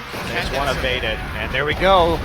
Pillar comes through. They're going to try and get people in this choke point. They have to run through the river. Mad Light pops his ultimate, trying to escape, flashes over the wall. And they're going to flash for another pillar. They will catch Mad Life on the edge in spite of the Poppy ult. Getting rid of Che, and now they have another chance to turn. They've got 20 seconds until Sky is up with his TP, and that should be enough time. 20 seconds is an eternity. Free farmed Gangplank and Kalista. It's going to take something special from Bubbling, and for now, he's completely zoned from this Baron. Yeah, look at the barrels too, just in case somebody decides to try and make a play over the back wall. They had it cut off with the GP barrels already, so easy Baron there for Jin. But that's the right call. They want to play around that Baron at this point in the game. 33 minutes in, Gravity Field. They have a pillar from Trundle. They have GP barrels. There's no way that CJ actually checks that Baron without taking a whole heap of damage. There's a casual 8-level difference between Gangplank and Mad Life. Trace and Mad Life, 8 levels, you know. Just standard stuff when it comes to level discrepancies. And this is the last part of the game for Jin to show us that they're one of these top teams. Look, they actually in isolated games did this sort of display last season. It was just finishing the game was something they struggled at. Bubbling takes the big barrel hit. Trace there, just going to slash him down. Passive will finish off the kill. Trace going to eat some oranges, I guess. You can't actually cleanse the knockup there, Trace. You only cleanse the slow that comes from the knockup, which isn't quite as big a deal. But Jin finishing games are actually one of the things they struggled at doing, but so far, looks like they're going to be able to do that. Breaking the base quite easy. Yeah, Jin playing a very clean game of League of Legends. 6 kills in 35 minutes, and there's the first inhibitor. But they got exactly what they wanted. They played around their lanes very intelligently. They didn't put the pressure on when they didn't have to. They didn't play over aggressively, knowing that they could just farm up and play the Baron and Dragon game with the zones on their composition, and it's worked out really, really well. They're going to be freshly swapped, freshly shopped, and rocking the Baron buff when they show up at this Dragon in 10 seconds as well. It's great timing from Jin. Yet another Dragon they will be in place for. Just going to push out the bottom side and use this Baron buff to try and capitalize, put them on the doorstep of Dragon number 5. Meanwhile, CJ will attempt to contest this, but they're going to have to give up on this pretty quickly. They don't have good structure or Baron damage either. Mad Life caught. He's on the outside right there. They can't do it. They have to go save Mad Life. Mad Life didn't take too much damage, nor did he have to use the Unbreakable Will. But here's Welcome to Zone Town. And Untara going to go in. Meanwhile, Kuzan is not there, but more barrels going down in the choke point. They actually managed to get into the river, so a bit of a mistake there from Jin Air. And True Shot Barrage will hit Pilot. Untara going to follow up right afterwards. Misses his ultimate, though, as Kuzan sidesteps it. And there's Untara going to be falling. Chaos Storm zoning Sky out of this fight. Kramer trying to get the Mystic shots in on the side, but Mad Life is dead. Trace now right in the middle. Double kill for Callista. Triple kill for Callista. Quadra kill for Callista. Will it be the Penta? Is it going to be the Penta here from Pilot? Pilot going to try and hop through this minion wave. Exhaust goes down, and there's the gold. The Zodias. Will he finish it? Penta for Pilot, and they're just going to pile in through to the base. That was really well played by Jinna. Okay, they could have been slightly more on point with denying the entrance of the dragon. They give up the dragon. It's not a perfect game, but only a single kill, 2 turrets and a dragon to show for 37 minutes of League of Legends from CJ. Controlled, on-point league from Jinna. Yeah, very nice shot calling. Really good use of that composition. They didn't give CJ anything at all. I mean, the TF ults were actually in favor of Jin Air that game because CJ couldn't get anything done, and Jin Air just turned the tables on them every single time. The macro game from Jin Air was just so much clearer. They knew exactly what they needed to do, and CJ, they had tools that could be put together to make a game-winning game plan. They just forgot to put them together. That was one phase that certainly seemed to elude them. Made nothing out of the Twisted Fate, made nothing out of the CC in the lanes, and watched Jin Air win the game. And another great game for Trace, who continues to show the surprising depth of his champion pool. If you told me at the end of the summer season, where Trace played 90% of his games on Rumble and Maokai, that he was going to come in and start carrying games with Quinn, with Gangplank, with Graves, I would not have believed you, Baba Smith. With Ignite Quinn, but also show that he could play the Maokai as well. This guy is the pillar of his team and is suddenly top 2, top 3 with Someday and Smeb, definitely.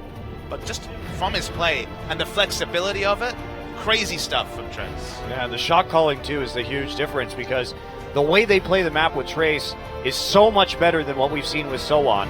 So him coming back in has been a major boon to this team, and they go up 1-0 in this series. Very clean game number 1. Jin Air has a chance to close it out in just a few minutes.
Welcome back to Champion Spring, and that is 600 MVP points for Trace now, and he shows another dominant performance on another new pick. Gangplank looking like a boss. And to be clear, that's 3 weeks in. Only the second match day of week 3 and already piled on 600 points. And honestly, who could argue? Great Gangplank performance from him. Just the fact that he picked up that CS, he played safely, he got away from those ganks. That's the crazy thing we're not seeing in these replays.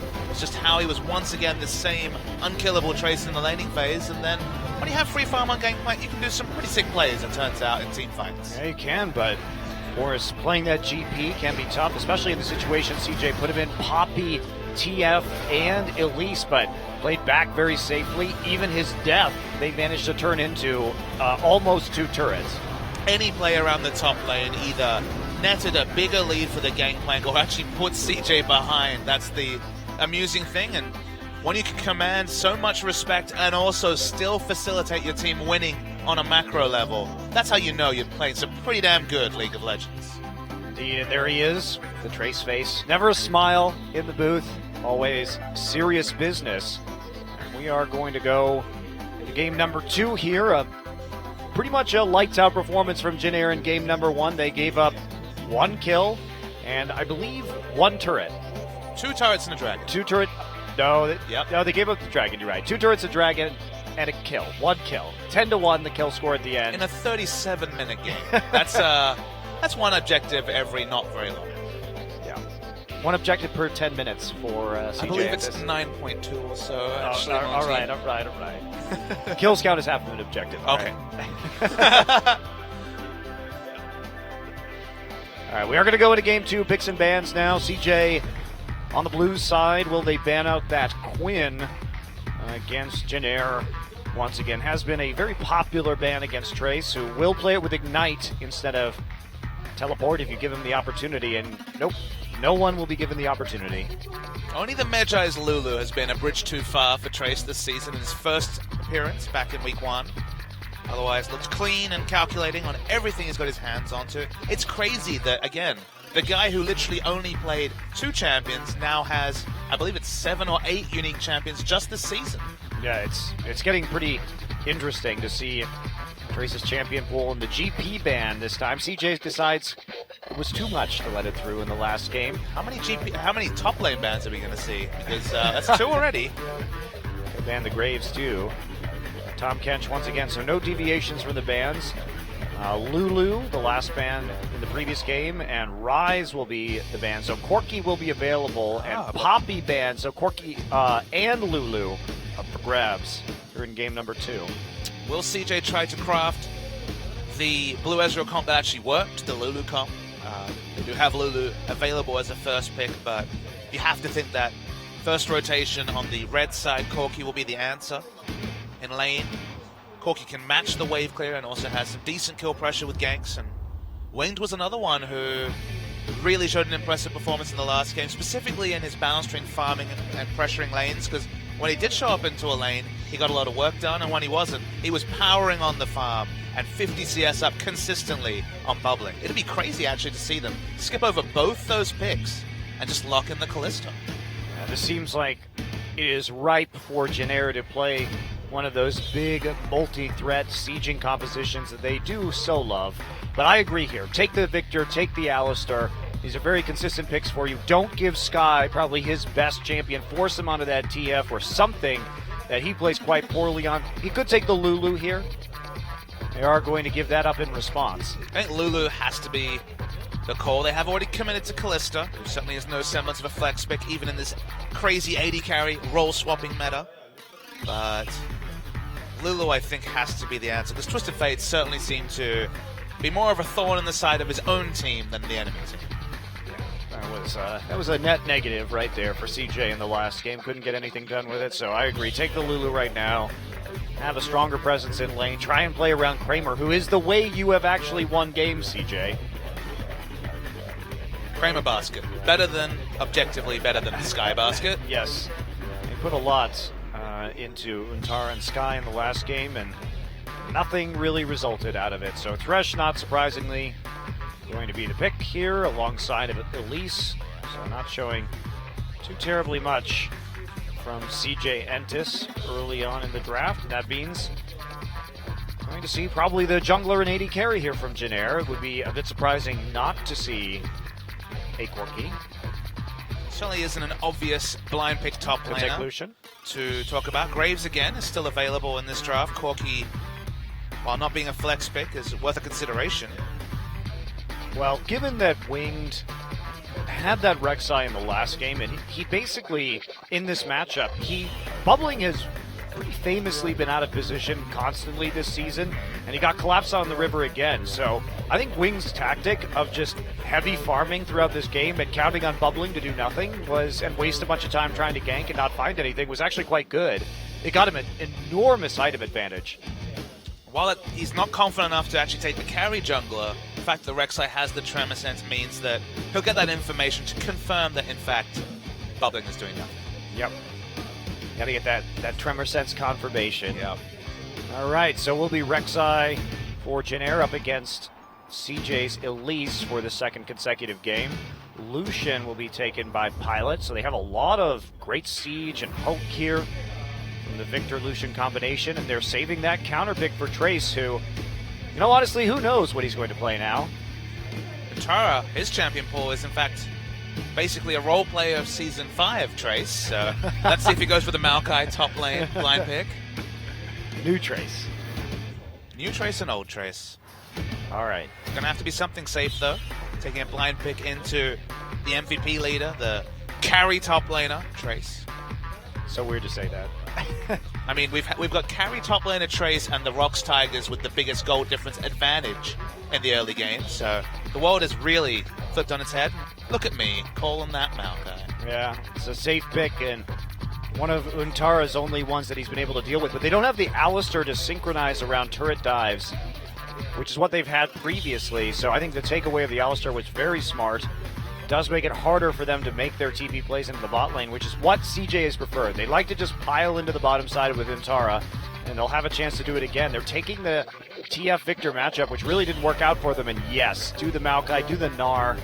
Gnar here, going to be a very safe choice. Oh boy, there's some strong stuff available. Graves also isn't being considered, but is available in this game. How you take the Gnar here, try and abuse the matchup as much as you can, get the crowd control. You already have the damage. So we'll be Gnar. This is actually the sort of comp I can actually get behind the Gnar picks. I feel like these teams that pick Gnar with no other frontliners, Gnar doesn't really function as a frontliner. Even situationally, he has to build up the rage bar to actually be a true frontliner. When you have Alistair for engage, Rek'Sai for the flash and Burrow engage, and then you layer on that transformation into the Mega Gnar, this is a really strong Gnar comp, and famous matchup. Gnar has always had the edge in the laning matchup against Maokai. Yeah, that is definitely true. So we're going to see some interesting stuff this game, and whether Untara and Sky can make that single target CC work and try and lock down some targets to feed this Callista. I mean, the fun thing this game, though, is that we're going to expect a different pace from Janair. They don't have an outscaled top laner. These are actually fairly similar team comps instead of being very team fight orientated. So let's see if Sky, second time's the charm on the Twisted Fate. Playing around the Maokai lane in particular, playing around the Thresh. There once again is CC in lanes. Destiny probably cost them the last game. Destiny needs to be the ultimate equalizer this game. Yeah, even that said, though, Janair, I think, definitely has a large damage advantage in the late game. Compare that Victor to the TF and the Lucian over to the Callista. So it's going to be tough, I think, for CJ if they try and engage in the late game 5v5s no matter what. We're going to go to game 2. CJ has a chance to tie it up and send us to game number 3, or Janair can close it right now. Holding hands while the walls come tumbling down. When they do, I'll be right behind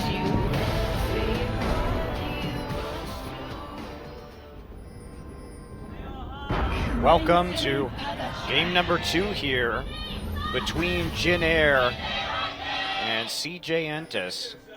And so far, Papa Smithy, Trace has played 9 different champions in 11 games. This is game number 11. I thought 7 Or to 8 Janair. was high, but apparently I was underrating just how flexible Trace has been.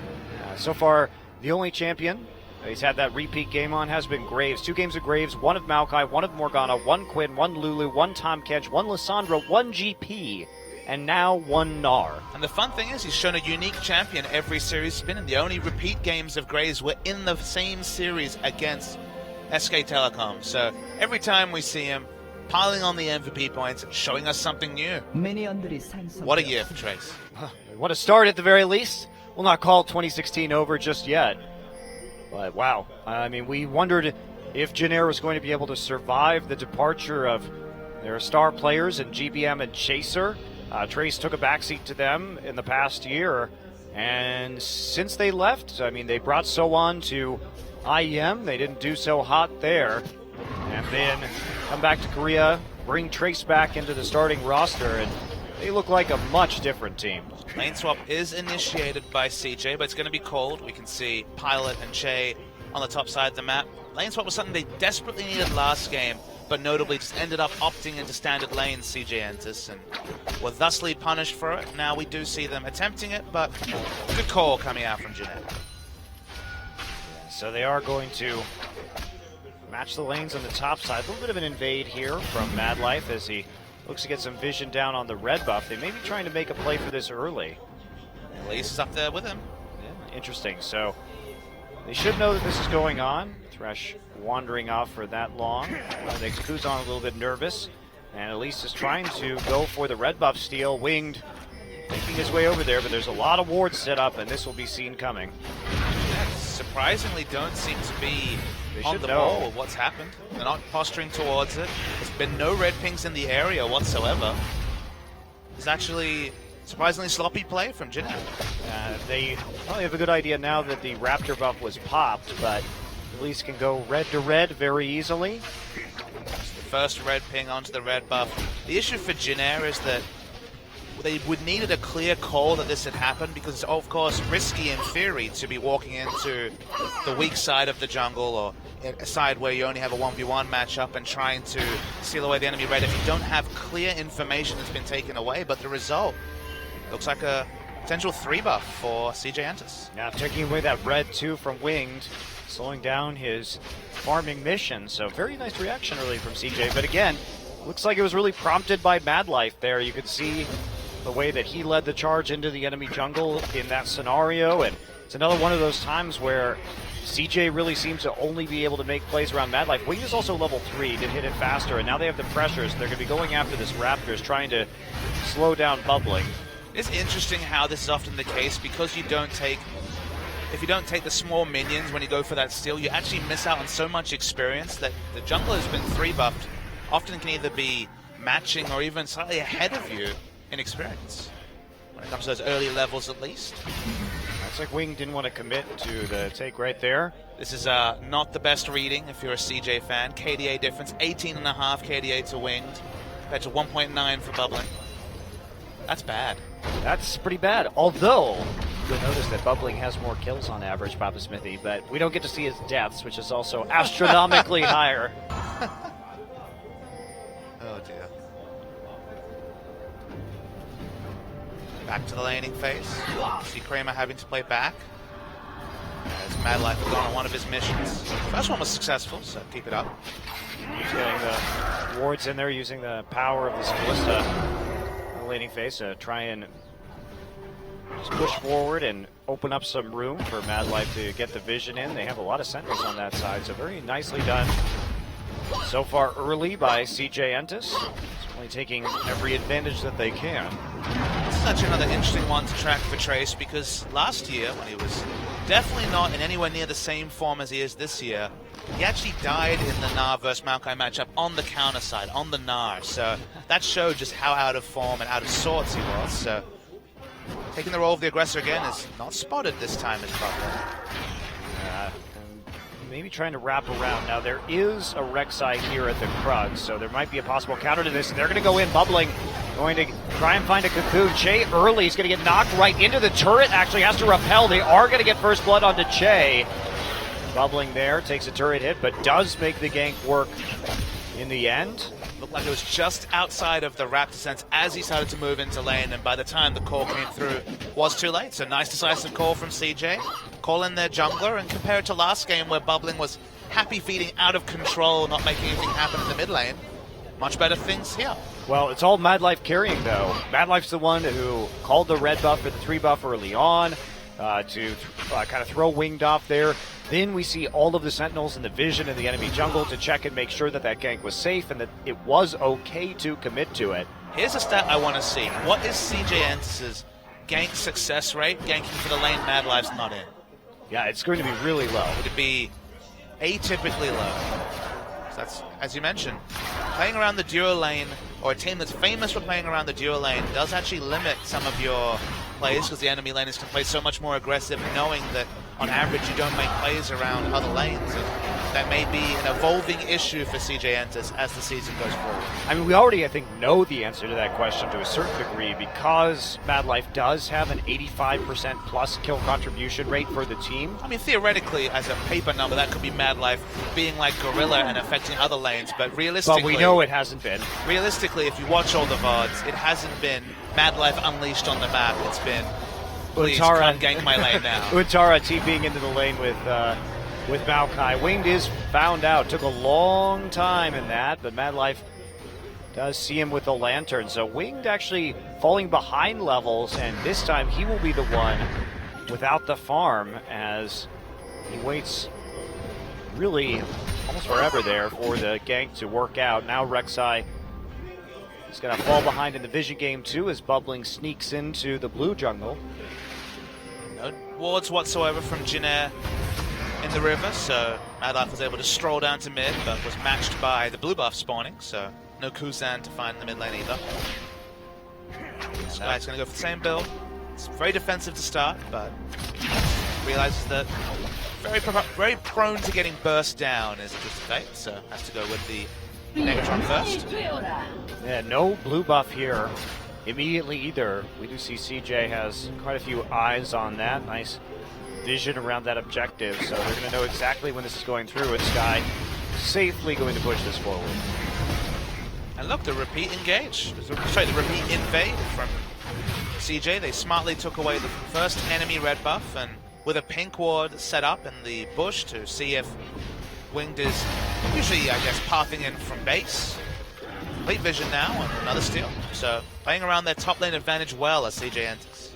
That is nicely done. Of course, he did go red to red, so the red for CJ is available right now, but Jinair are more interested in this dragon now that they've swapped their lane back down to the bottom side. And they're going to take it. Nar zoned off the turret, is going to clear that pink ward out deep in his own jungle. They're going to trade dragon for a turret right now, Jinair. It's a little bit longer than anticipated, and Wing will be able to go get the red buff as soon as his tunnel comes off cooldown. Playing around their vision, playing around their pressure. CJ have had the control of the top side. Successful game. Good invade missions from Bubbling, so red buff and top turret are definitely what they're playing around. And double pink wards, now triple pink wards in the bot lane red side jungle means that Dragon is the easy take for Jinair. Untara's going to get dove here, especially with this Alistar coming through. He's not level 6 yet, but he's still potent, and here we go. Anyway, hits the turret. There's the knock up. Untara in a world of hurt. Kuzan there too, exploded. Kuzan picks up the kill. And there is a TF ult just to the mid lane moving forward. Can't quite respond to that, but look at the difference. I mean, Nar was basically sitting in the lane brush the entire time, and Trace, you can see he's a veteran right here. He wasn't going to have any TF dive shenanigans happen to him. Meanwhile, Untara, sure, he gets a bit of a CS lead, but he does fall. They're not going to take advantage of it. They're not going to actually push onto that turret. It's a rookie top laner versus a veteran one. That's the way you conceptualize that. Trace understands that if he dies in a scenario like that, it's so much more punishing than if he gives up a wave, 2 waves of CS. It's been the Trace way, but that is just the sign of a top laner that's a little bit more switched on when it comes to where the power is for the enemy, and just the fact that in that scenario you're dived 9.5 times out of 10. Yeah, and they also got the TF ultimate out, so they traded objectives, Dragon for turret, but Jinair gets a kill and the TF ultimate. Of course, that gold going to be more useful early on, so depends on how fast CJ can push an advantage as to whether that trade will be worth it for them or not. 1,400 gold is their lead. This is actually primed to be one of the few games to throw off their average 2,500 gold plus negative gold deficit at 15 minutes. Oh, we got 4 minutes left. Calm down That's there, true. Papa Smithy. I'm saying primed. It's primed. You're right. Anything can happen. We've learned this. Trace behind in CS, going defensively, so he's certainly not looking for lane control, despite the fact that it's naturally offered in this matchup. He's not looking for, say, the Hex Drinker into Frozen Mallet when it comes to super offensive choices. Well, if I was Trace, I'd be pretty worried about no turret and then a TF and an Elise on the map. So I don't know if I'd be too keen on building offensively or playing offensively here, just because that Spirit Visage does an insane amount of work against that particular combination of champions that can appear in the top lane. Definitely be a Banshee Veil as well. Either or in this scenario. It's not Mundo, so Spirit Visage is not the locked-on choice, but cooldown reduction is a nice stat to pick up for a no-resource top laner like Na. Flexible, as you mentioned, and again, it could just be a building block. It could be just sitting on Spectre's Cowl, then going into Hex Drinker. You do have a lot of flexibility, and it's definitely the best itemization if you're expected to be dived or triple quadra ganked, which is the reality when we're talking about Elise Twisted Fate, like you mentioned. I like that adaptation. He's mindlessly building here, thinking about his particular situation and adapting to it, while Sky is taking a hefty amount of poke, and he will be recalling at the moment.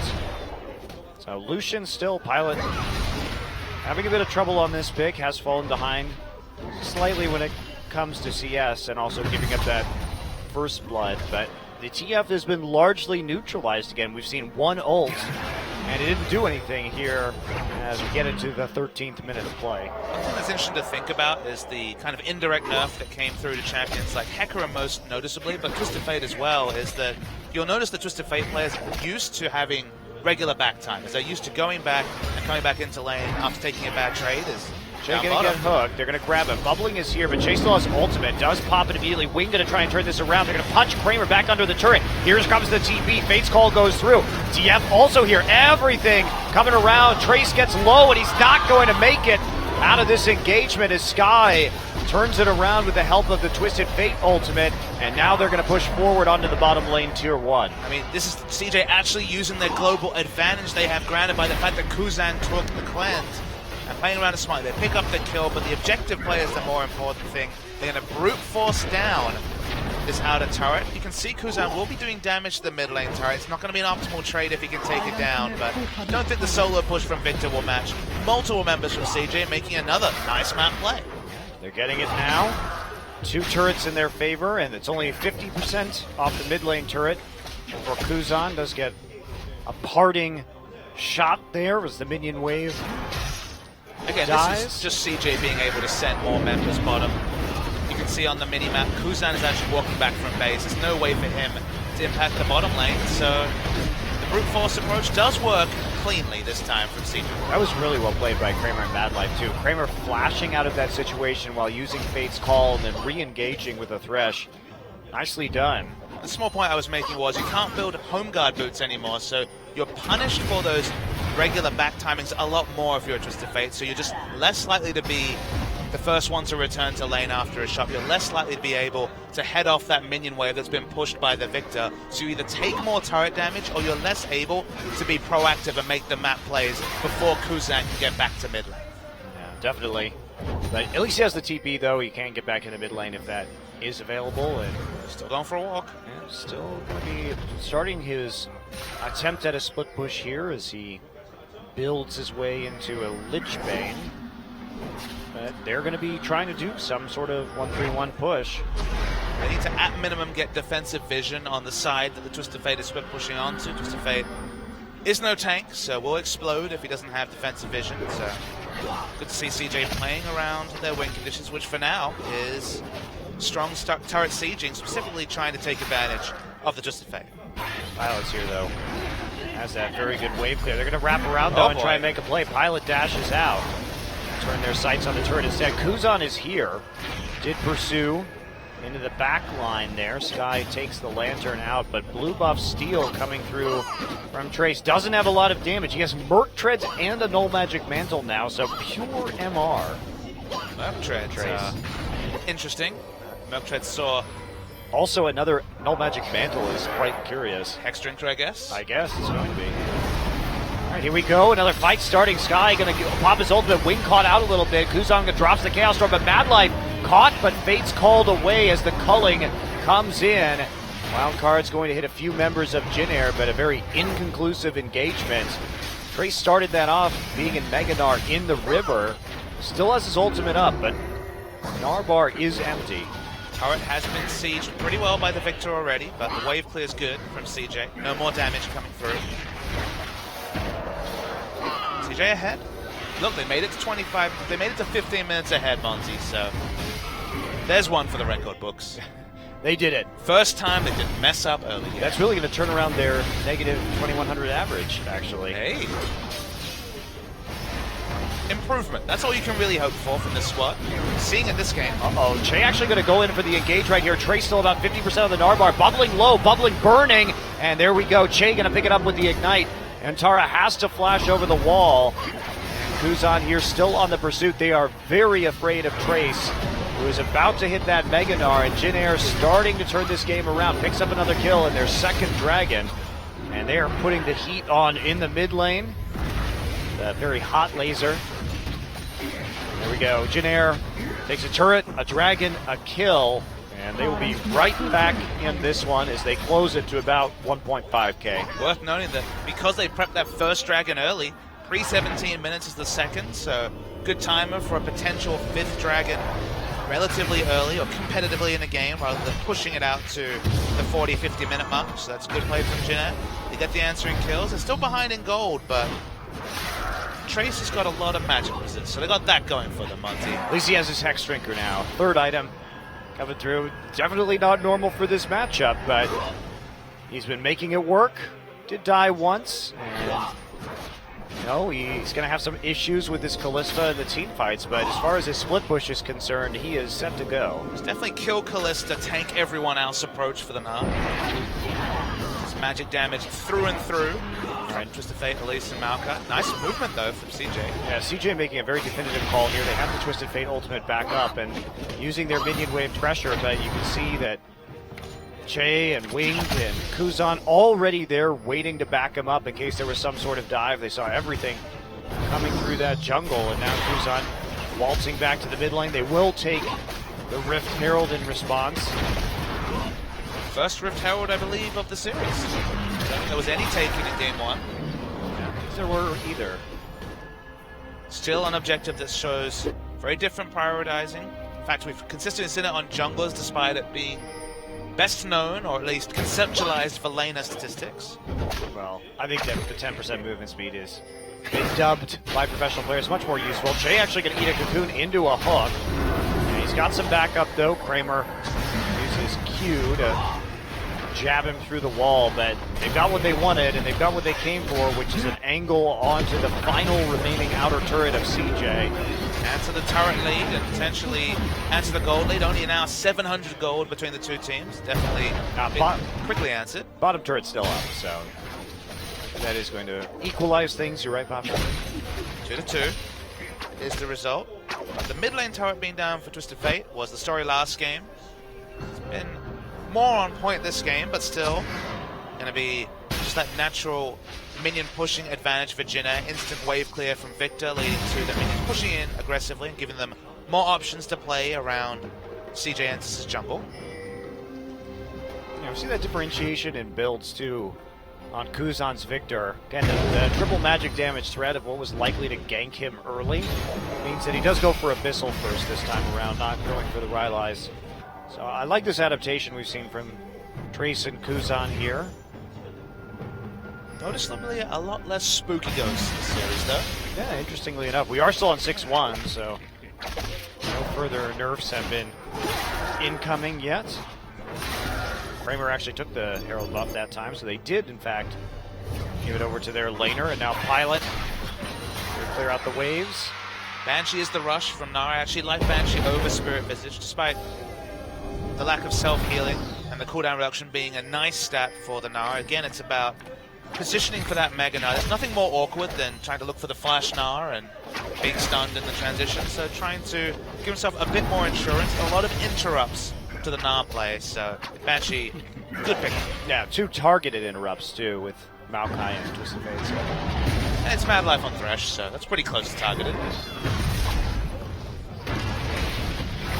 There's now finds 1 headbutt into the turret in Mega Nara form, but not really anything conclusive happening in the bottom lane quite yet. Nara's playing safe. The Sky has 2 globals available, bubbling here, trying to see if they get onto Kuzan. And, okay, he's gonna walk into a death ray, I guess.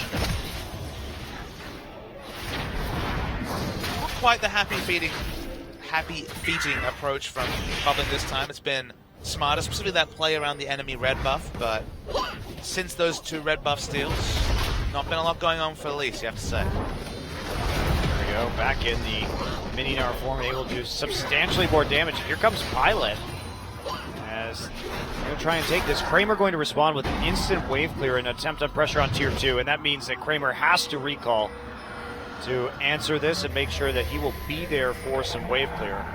Or they may just try and look for a tier 2 for tier 1 trade, so that would be a good trade for CJ. They have decent defensive vision, but it's actually quite shallow. Not deep vision enough here to head off anyone cutting through the jungle, so they back away. Yeah, they also saw Winged and Shay moving up towards the top side, so they had to abandon their plan immediately, and it will be just a 1 for none, and that means with the final outer turret dead, Jinair back in the gold lead just by a hair, less than 100. CJ do have tools to win a team fight, but the building from Jinair has been smart. Specifically, Pilot's actually got a second item QSS because, again, the Maokai flank and instant kill of the Lucian is the best start to a team fight win for CJ. Jinair here, right on top of that Dragon Timer, as they search for number 3. And CJ, they're recalling as the enemy team is taking their 3rd Dragon. That lets you know just how out of position they are in terms of either making the assertive move and trying to take that top turret with multiple members, or fighting this Dragon, because they didn't either. Nope, and nothing happening there. Easy Dragon. That means 35 minutes for Jinair to take Dragon number 5. Still pretty early into this game, and certainly feasible for Jinair. CJ put together It's the first available in a really good 15 minutes. Not just the gold lead that we harped on about, but contesting the enemy red, playing around where they had pressure. But the moment they lost that pressure on top, or the moment that bigger objectives than the enemy red buff needed to be contested for, they seem to be kind of out of ideas on how to move from that early game phase to now truly the mid game phase this game has entered into.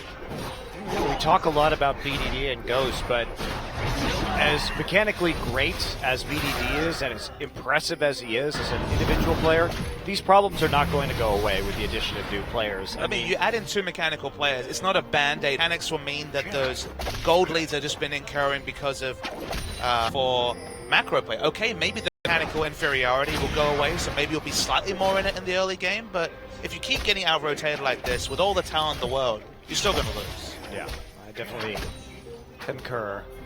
So CJ has a lot to work on. They have to have somebody who can call the shots outside of Mad Life and try and make advantages happen beyond Mad Life's immediate zone of control on the map. Worth noting that, of course, BDD brings a slightly different champion pool to the mid lane. Yes. Very known for lane dominant play. Definitely has the likes of Zed and Ari in his wheelhouse. So, honestly, if you're conceptualizing it as a fan who's not familiar with BDD, it's going to be a bit like throwing Mickey into the mid lane for CJ, and we know how much pressure, both in the picks and bans, and just in terms of people playing around mid lane Mickey draws, and if BDD can do his best approximation of that as a start, it's a movement forward for CJ. Yeah, maybe it'll open up some more power picks for them to take in other lanes, depending on how the draft is going to go against him, and we'll see. A great vision here from Jinair. They have basically carved a line across the map from their top tier 2 to the bottom tier 2 of CJ Entis. So they've got a lot of information.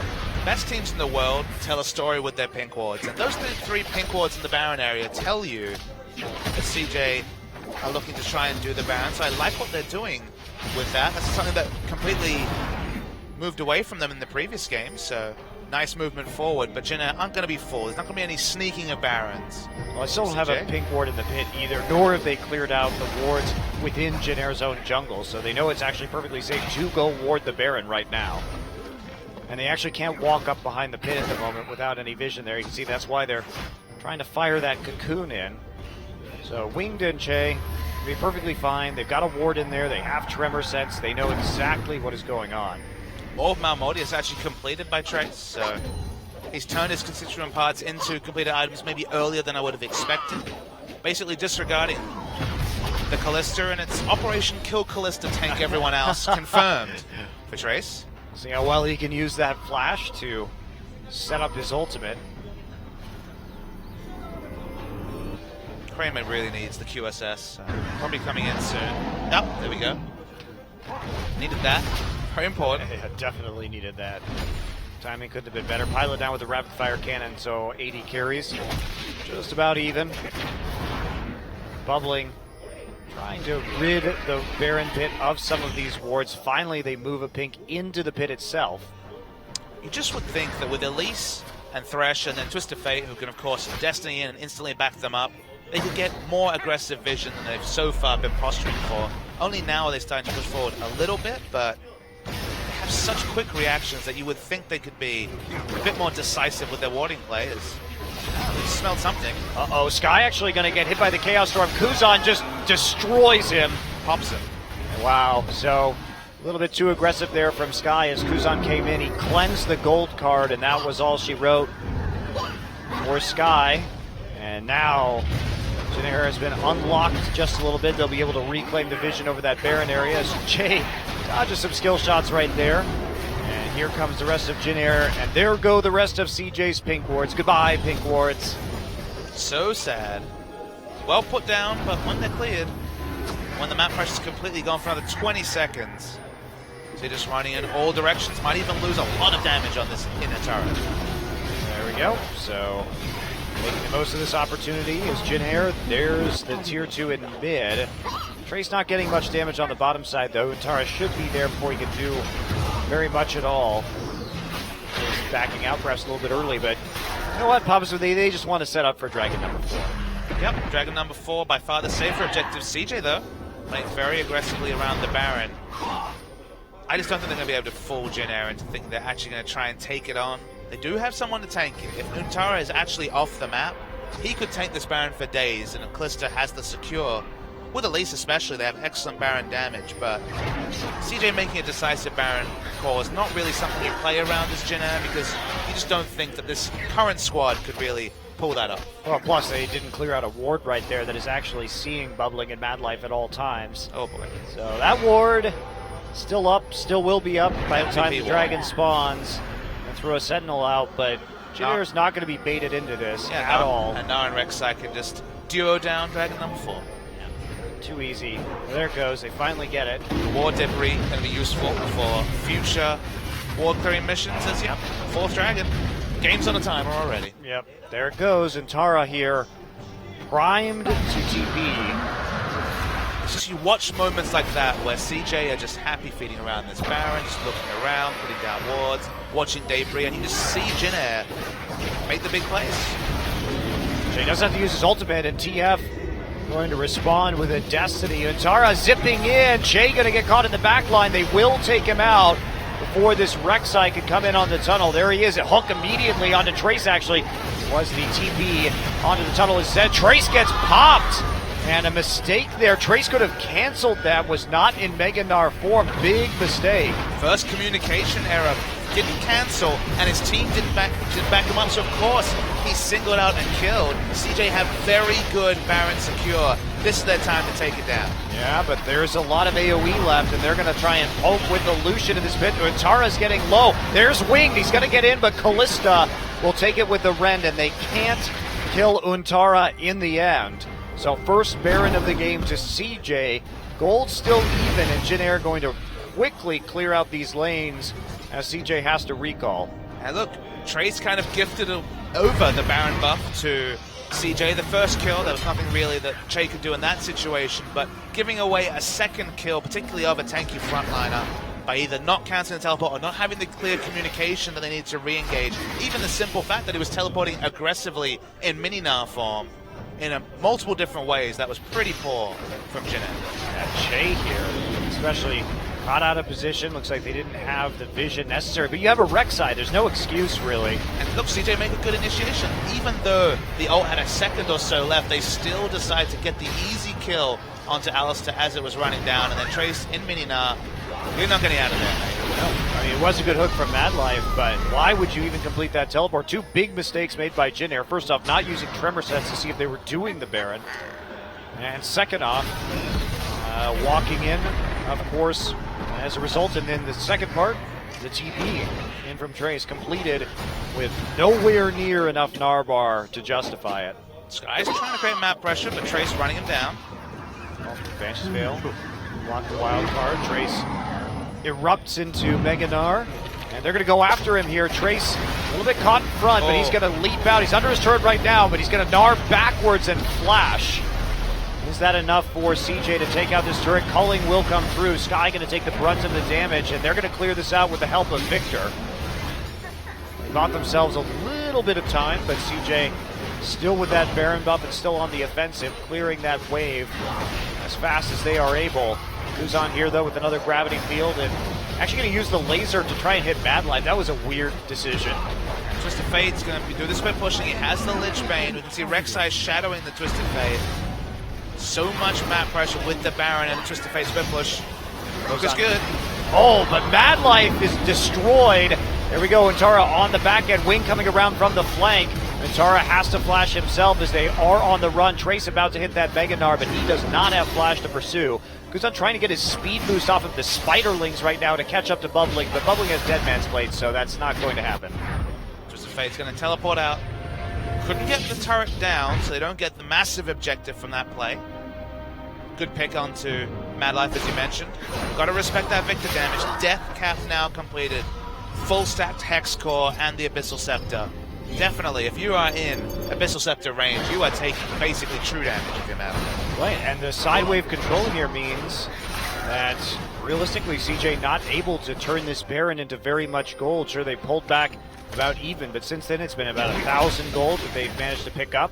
They're beaten back, and now the Baron buff is fading, and they have to contest this Dragon, which will be number 5 for Jin Air in just under 2 minutes. One thing that Jin Air kind of eluded themselves is playing around the Gnar buff, playing around Trace. So far, we haven't seen the Mega Gnar plays. We haven't seen the justification of the Gnar pick in general. Slightly ahead in CS, but otherwise behind his lane opponent. They're looking for a pick onto Maokai. Multiple members coming. And here we go, and Tara in the brush by himself will pop his ultimate. TF ult also used. They're going to try and go on a Pilot here who's by himself. Now Che going to knock Sky up. There's the culling coming through, but Pilot in a world of hurt in the corner, and he's going to fall. Che also dies. Che did not have his ultimate available for that fight. Maybe a bit more than they could deal with at that time. And they try the pick, but Winged is caught up in the jungle there before he can actually answer, and now CJ has yet another shot at this game. They're going to take one turret and start to move in on the base. Only Victor there for the wave clear. You can just see the difference with the Gnar compared to other champions. He just hasn't been able to teleport in at the right time. He had teleport up, but didn't have wards to get in for Trace, and then when the wards were down, wasn't in the right form, and the fight was already over from a Jin Air perspective, so CJ actually knocking on the base.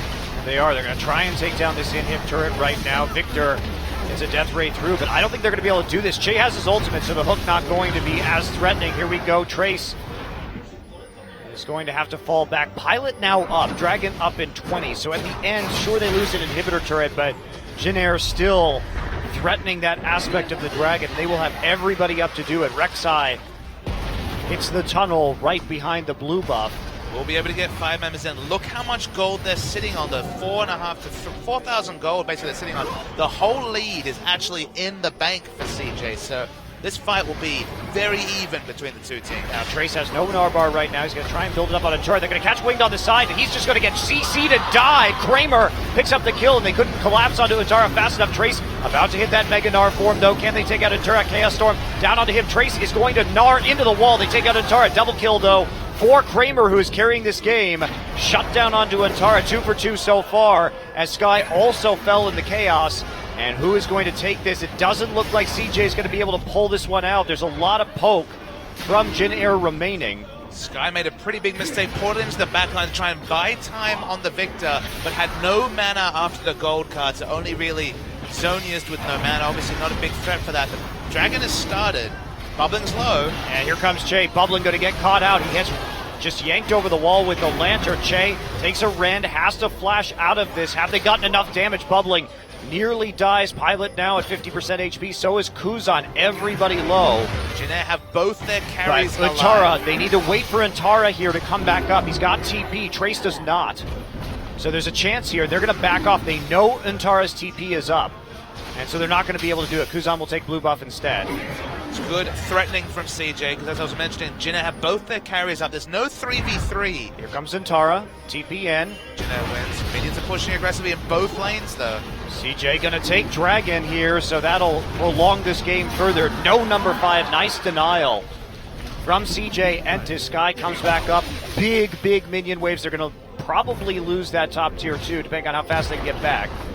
So much minion damage going down there. They're losing a lot of gold off of these waves. Actually really well prepped. Think of what would happen if Jinair could have picked up 5th Dragon as massive stacks of minion pushed into both. Would have been game over. Top mid lane, absolutely would have been game over. Just need someone in the area to buff up those minions. It would have been pretty much done, but crisis averted for CJ. Yeah, they don't lose their inhibitor turret. They don't lose their top tier 2. And they find themselves actually able to spend that gold now and get a real 4K advantage. A real 6-item build for Kramer at 37 minutes as well. He's way ahead of Pilot in terms of completing itemization. It's not like he has a particularly cheaper build either. Just showing up. 7 out of 8 kills he's contributed to. And they're playing around Kramer once again. Kramer, the one who has probably been the biggest carry on this CJ Entis roster. Depending on your mileage of Mad Life's Alistair, he's definitely right at the top there. All right, so Baron started here by CJ. Lucian is so out of position. Yes, he is. He is not there at all. There is that Ren still to contest with. Hook goes down, but the poke from Victor means that CJ is going to back off this Baron, and it will heal back up. Victor sparing Pilot's blushes with the poke. Able to buy enough time for his AD carry to get back. So this is going to turn into a waiting game again. We could see Jin Air just play for another 4 minutes until they get that Dragon. Nothing really for them to do if they want to accelerate this game. It would be unwise, I feel, for Jin Air to do that. Well, their initiation isn't the best. Maybe a Mega Gnar flank, maybe an Alistair flank. That's not really realistic, so... Well, also, they lose a team fight, they lose the game with their inhibitor turret already down, 100%. That's a fair point. 40 minutes in, you can't take that loss. It's still anybody's game. Trace finally starting to build some armor here after his Sterix Gauge is completed, or some Warden's Mail, rather, so he wants to at least have more survivability against the main threat here, which is Kramer. Kramer has had the Mercurial Scimitar completed for quite a while now, so... He is pretty safe to the CC. Again, it's light on CC from Jin Air, so expecting the AD carry from CJ to be basically free hitting. And as you mentioned, you need armor in the front line to at least be able to buy time for Jin Air to punish or push through the other 4 members. CJ trying to get Baron control. They've had a pink ward on top of it for a while, but this has been the thing. Their vision line has never moved up as aggressively as you kind of need for Baron to be even an outside realistic objective for this team. Yeah, they haven't really been able to shut down Wing's presence right there behind the red buff either. Jin Air has consistently been able to control that corridor with their wards, so there's always the Rek'Sai Tremor Sense there effectively, and CJ just hasn't been able to wrest that brush away from Jinair. Finally, they get it down, but that'll probably be traded over pretty darn quickly. And this actually suits Jinair. We talked about how far behind Pilot was in items. The more that you are CJ and you're effectively just clearing a ward at the back of the pit every 30 seconds or so, that's 30 seconds for Pilot to buy items, for members to go back and make good shops. This is what good teams do. They get this control over Baron, then get the next level control, make it so that it's too risky for the enemy team to even get their own Raptors, let alone just be able to poke around the back and put down wards, because more time is more time for everyone on Jinair to scale up. So back into the river they go. And once again, Jinair, this choke point has been their savior in this game, as CJ has consistently had that gold lead. 2 minutes until the next dragon, and that's all Jinair has to play for right now. We should be seeing Twisted Fate visiting the bot lane. There is an inhibitor turret. Naked. Is it inhibitor? Naked, sorry. Yeah, he has TP too. He has TP, he has ultimate, he can push the minion wave, he can go for the back door. Instead they're going to port in, they want the fight. And they do want the fight, but everybody from Jinair is here. Trace is also nearly Meganar. This is maybe not the timing that CJ wanted. Going to grab Trace immediately, but he's going to hit that Meganar instantly at the start of this fight. Untara in the front line getting chunked by Pilot. He's going to be the first to fall. Meanwhile, Trace here on top of the carries. Huge combo from the Victor, and that's going to be it here. Sky now on the run. Trace, the designated chaser. This chaser is no longer on Jinair, so here we go. Boom, dead. CJ made a That litany was of errors there. a terrible call from CJ, and also a very poor team fight as they split up and left their carries alone with Victor and Gnar. I mean, CJ engaged in. They went for the engage, and then it left both the carries exposed after the engage went poorly. Why are they teleporting in so aggressively? They're just not playing around the naked inhibitor at all. In fact, they're going to be the ones to lose their inhibitor in this scenario. And need I remind you, Papa Smithy, Death timers. 30 seconds for the death timers. They're just going to lose the game. Yeah, probably just going to lose the game. I mean, we do see Bubbling trying to cut the wave with this Elise, but it's just not going to be enough. The minions are already there. And now the Nexus is going to fall as Trace and Chase slowly auto-attack it to death. They go after a final style kill onto Bubbling and Madlight, but it will be Jinair with the 2-0 victory in our first series of the night. CJ's rookie roster really betrays itself right at the end. There was so many different ways they could approach that Baron. A naked inhibitor and a Twisted Fate with both Destiny and teleport available. Instead, the Twisted Fate ults onto the Baron Force. As you mentioned, not playing around the Narbar for once. Not playing around, funneling up and then initiating. Losing a fight, losing the game. Yeah, Untara too caught out in the front. The Lucian damage late doing enough work. And Victor saving his burst for the backline. He gets a free pass to walk straight up. And that was a very sloppy team fight from CJ. Jinair doesn't play as cleanly as they do in game one, but the poise comes through in the end. The constant threat of that 5th dragon was enough to kind of make CJ panic. But CJ played with poise around the first 5th dragon attempt, so to lose when actually they were in the ascendancy, where they had the strategic options advantage over their opponents, must be pretty heartbreaking for CJ fans. And there's Trace again. Not his best game of the season, but he's been doing pretty well overall. And that'll be another Jinair win in the end. That'll put them to 4-1 this season. You mentioned Tracer played the 9 champions. I'm going to give him credit on the 8. The Gnar, I think, is certainly one really to the edge of the champion pool. Not been convinced since Gnar in 2015. Not convinced here. Yeah. I'm afraid I have to agree with you. That one just didn't work out. Not only did he not do enough on it in the counter matchup, he also didn't work with his team on the right kind of teleports, the right kind of engages. Uncharacteristically for Trace. Yeah. All right, so that's going to do it for our first series of the evening. And we are going to move into KT versus Samsung in a battle between two of our top teams here in the standings so far this season.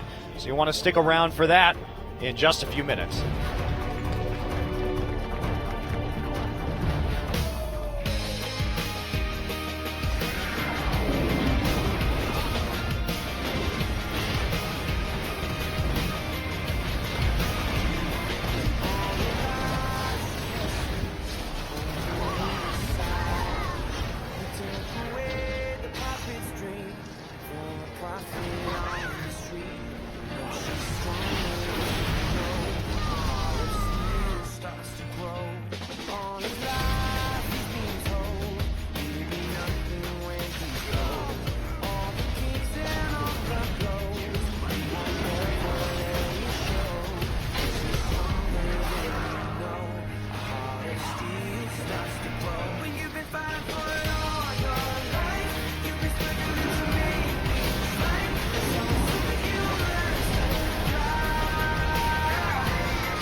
Coming up next,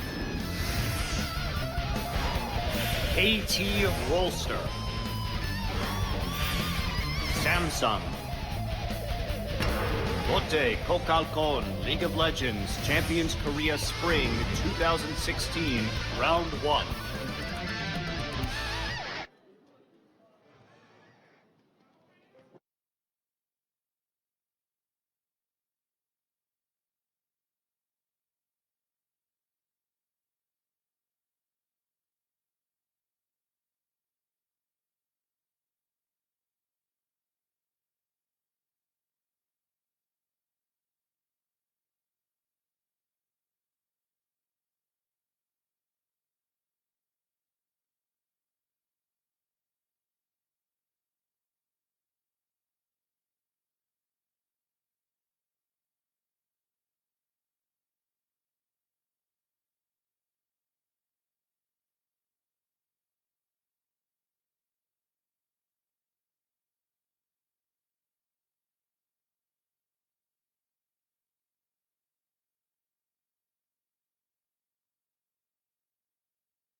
안녕하세요. 나이스킴TV 나이구나. 안녕하세요. 한 주간의 롤챔스를 반성해보는 시간. 안녕하세요. 위클리 LCK의 당군입니다. 지난주에 생생한 현장 검증을 위해서 직접 제가 롤챔스 현장을 찾았습니다. 그래서 조동준 캐스터님이 저를 보시자마자 또 뭘 씹으러 왔냐? 언제 만나서 술 한잔 하자. 이런 또 얘기를 하셨는데, 제 비판하는 입장에서 이 조동준 캐스터 같이 술을 먹으면 약간 유착관계가 될 수가 있기 때문에 정중히 거절을 하도록 하겠습니다. 아무튼 제 관계를 안 잡는다 그렇게 뭐라 했더니 저를 2번이나 잡아주시더라고요. 아니 저 말고 이쁜 여자를 잡아달라고요. 이쁜 여성 관계 굉장히 많던데 보니까 이 PD님이 여성분 아니십니까? 여성분이라 그런지 또 잘생긴 남자 같다고 잡아주는 것 같은데. 자, 드디어 롤챔스 스프링 오프닝이 공개가 됐습니다. 대박 퀄리티. 저도 깜짝 놀랐습니다. 현장에서 봤는데 음악과 함께 싱크도 굉장히 잘 맞고 우리 매드라이프 선수와 스코어 선수를 선두로 해서 전 선수가 이렇게 딱 역삼각형으로 멋있게 화면에 잡히는 모습은 정말 소름이 돋았습니다. 그래서 위클리 LCK 처음으로 저희가 이 오프닝을 만드신 PD분과 한번 연결을 해보도록 하겠습니다. 여보세요? 네, 안녕하세요. 네? 예, 여기 위클리 LCK입니다.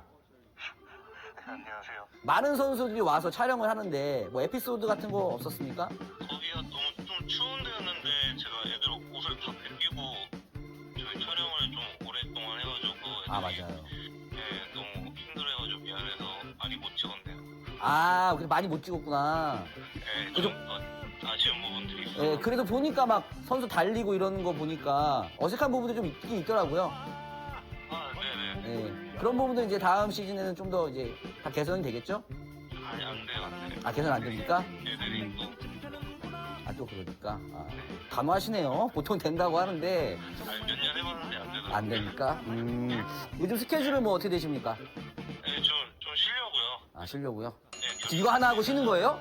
네, 결승 준비해야지. 아, 벌써 결승 준비를 해요? 네네. 4월인데요? 아니, 무슨, 이거 오프닝 하나 만들고 쉬시는 거예요? 아, 저 위클리 LCK 좀 도와드릴게요. 아, 그래요? 예, 감사합니다. 이른 시간에. 감사합니다. 네네. 이분 되게 월급 도둑이시네요? 아니, 오프닝 하나 만들고 쉬다가 결승으로 바로 가. 아니, 개꿀이네. 아니, 그럼 LCK가 스프링하고 썸머밖에 없는데 2번 하고 끝나요? 1년, 그리고 월급, 연봉 막 억대 받는 거 아니야? 아, 그런 건 아니에요? 아, 이분 개꿀인데? 여러분, 영상 배우세요. 영상 기술 배우세요. 기술 배우세요, 기술. 아, 진짜. 좀 심하네.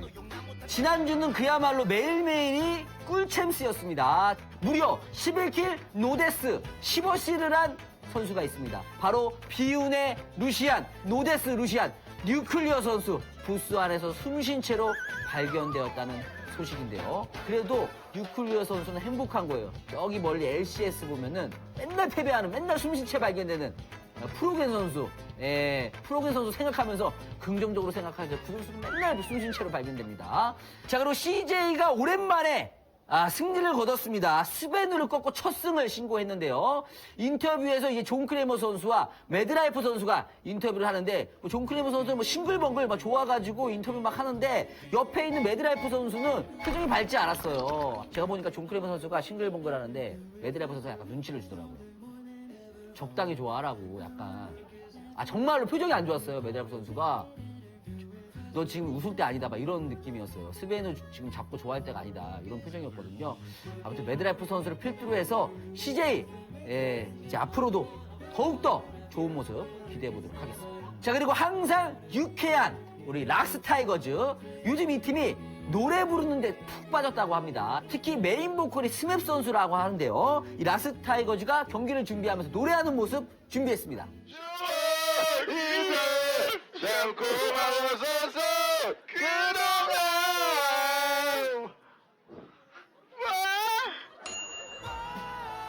아는 팬분들이 아마 100만 정도 되는 것 같아요. 그런 팬분들이 위클리 LCK 대체 언제 하냐, 이런 글들이 지금 막 쇄도하고 있습니다. 그런 문의들이 쇄도하고 있어요. 이 방송은 말이죠, 롤챔스 시작하기 전에 혹은 경기가 끝난 중간중간 언제 나갈지 몰라요. 저도 몰라요. PD님 맘입니다. 그래서 경기만 보고 매정하게 다른 채널 돌리지 마시고 위클리 LCK가 언제 나올지 모르니까 항상 채널은 OGN에 고정해 주시길 바라겠습니다. 놓친 위클리 LCK는 웹상으로, 인터넷상으로도 보실 수 있으니까 여러분들 많은 시청 부탁드리겠고요. 하지만 보기 위해서는 광고 15초를 기다려야 한다는 거 우선의 승자 어디 있습니까? 앞으로도 위클리 LCK 많은 사랑 부탁드리면서 맨눈으로 롤챔스의 오게티 비판거리 다 잡아내도록 하겠습니다. 여러분들 다음 주에 또 만나요. 세상에 가장 예쁜 거짓말 goodbye goodbye 가슴 찢겨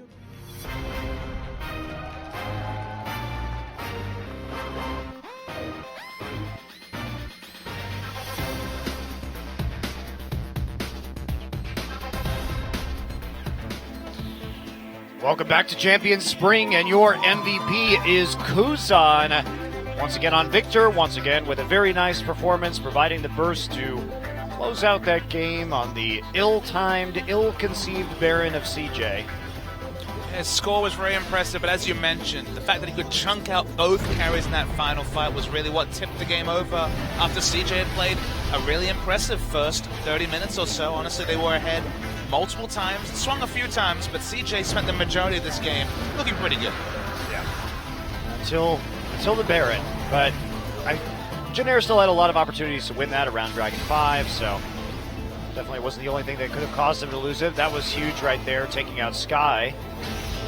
This is the final fight. This is the big story here, is that Untara just wasn't on the same wavelength as his team. Went down to the solo frontliner, even on the super tanky Maokai, and then in the backline, remember, that's not with ult. That was actually just the ult trailing in, and the E literally did 40% of the health bars of both carries at the same time. Yeah, they also got hit by the boulder toss, both of them, so a bit unfortunate there.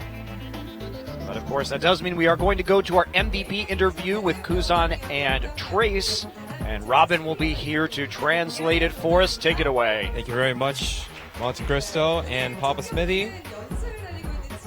So the first game today was a game between Jin Air, who has been on a winning streak, holding a lot of momentum, against CJ. Now let's meet our two MVPs of the day, Trace and Kuzan. Now, first of all, Trace. Seems that you've rented this place out, almost. Just camping a tent over here. Yeah, perhaps I should give my other teammates a chance to come up here, but yeah, and I felt like today wasn't really that tough of a match, but I still got the MVP, and I guess I'm thankful.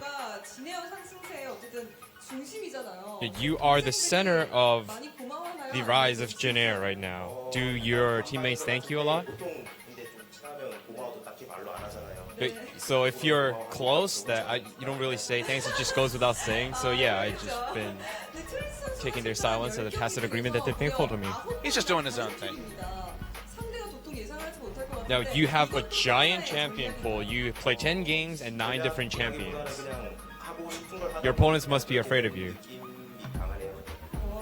Rather than trying to counter the enemy teams, I just play what I feel is good in the meta.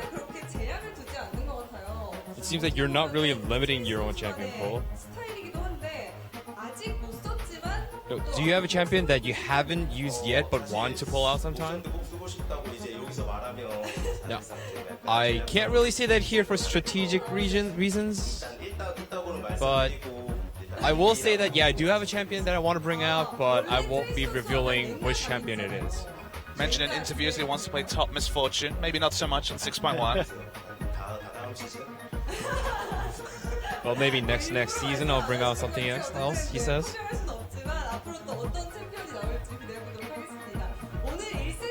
Now in the first game, Pilot got a pentakill near the end, and your teammates kind of gave him the penta by not killing the Twisted Fate. We didn't really want to give it to him, but it seemed like Pilot was kind of having a rough time these days, so we were like, oh, just give him the pity penta. Yeah, I hope that Pilot gets back on his groove and dominates like he used to. Now, because you guys are on a winning streak, perhaps your coach is very happy. Do you have any words of thanks for him? So every match, we actually take it as a 50-50 win or loss. So yeah, every match we just try our best. That's about it. So I would like to thank our coach still. Once again, that was Trace. Now let's move on to Kuzan, MVP of the second game. So you are taking some MVPs after Trace on your team. How do you feel today? So I felt like I had a lot of plays that would have been MVPs, but I'm not happy that I'm able to get it today. Did you feel that you wanted to do MVP interviews? Well, rather than the interviews, I wanted to rake in the points. So in the second game is where CJ had kind of a revenge on your team. So they almost came back.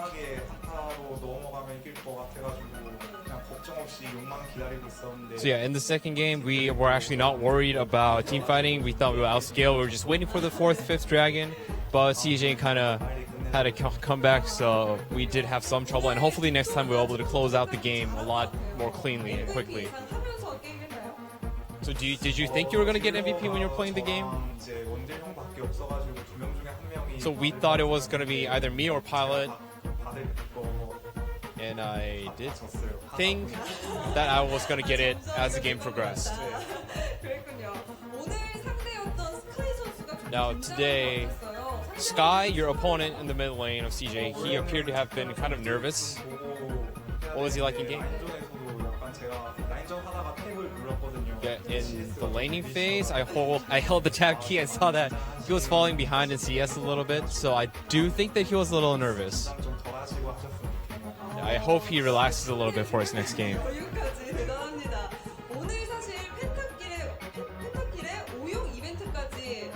Now, you provided your opponents the pentakill and almost a 5th dragon, but it ended up being only a 4th. Do you have anything to say to your fans?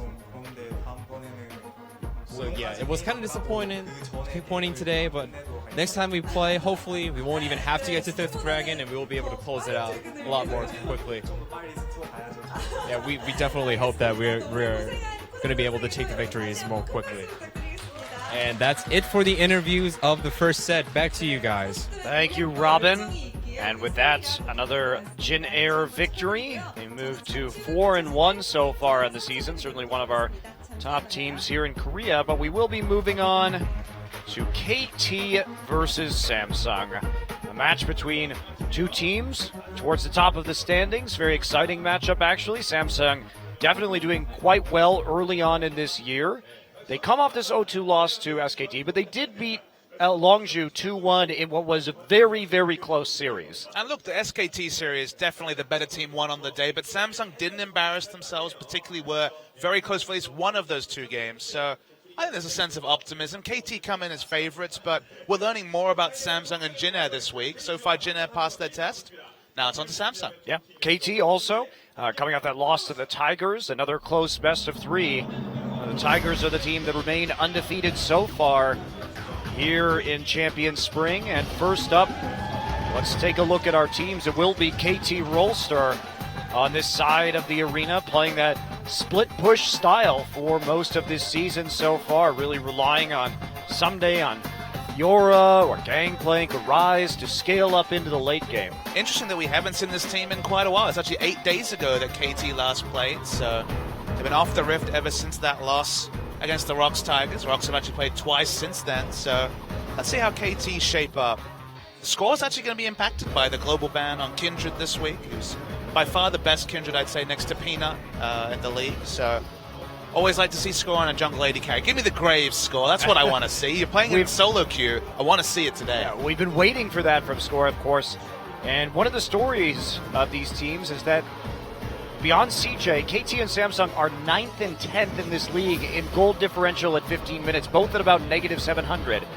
And as we take a look at Samsung here, we can safely expect that this will probably be a very slow early game and slow burn into an explosive late game, which is how both of these teams have been playing. There's not many League of Legends series where I could say, you know, maybe just if you need that snack, if you're looking for a late night, maybe you could skip the first 10 minutes, you know, go get yourself comfortable, because we're definitely not expecting the action early, unless Hachani goes on one and has a couple of those Hachani moments that tide us over now that OQ is playing in America.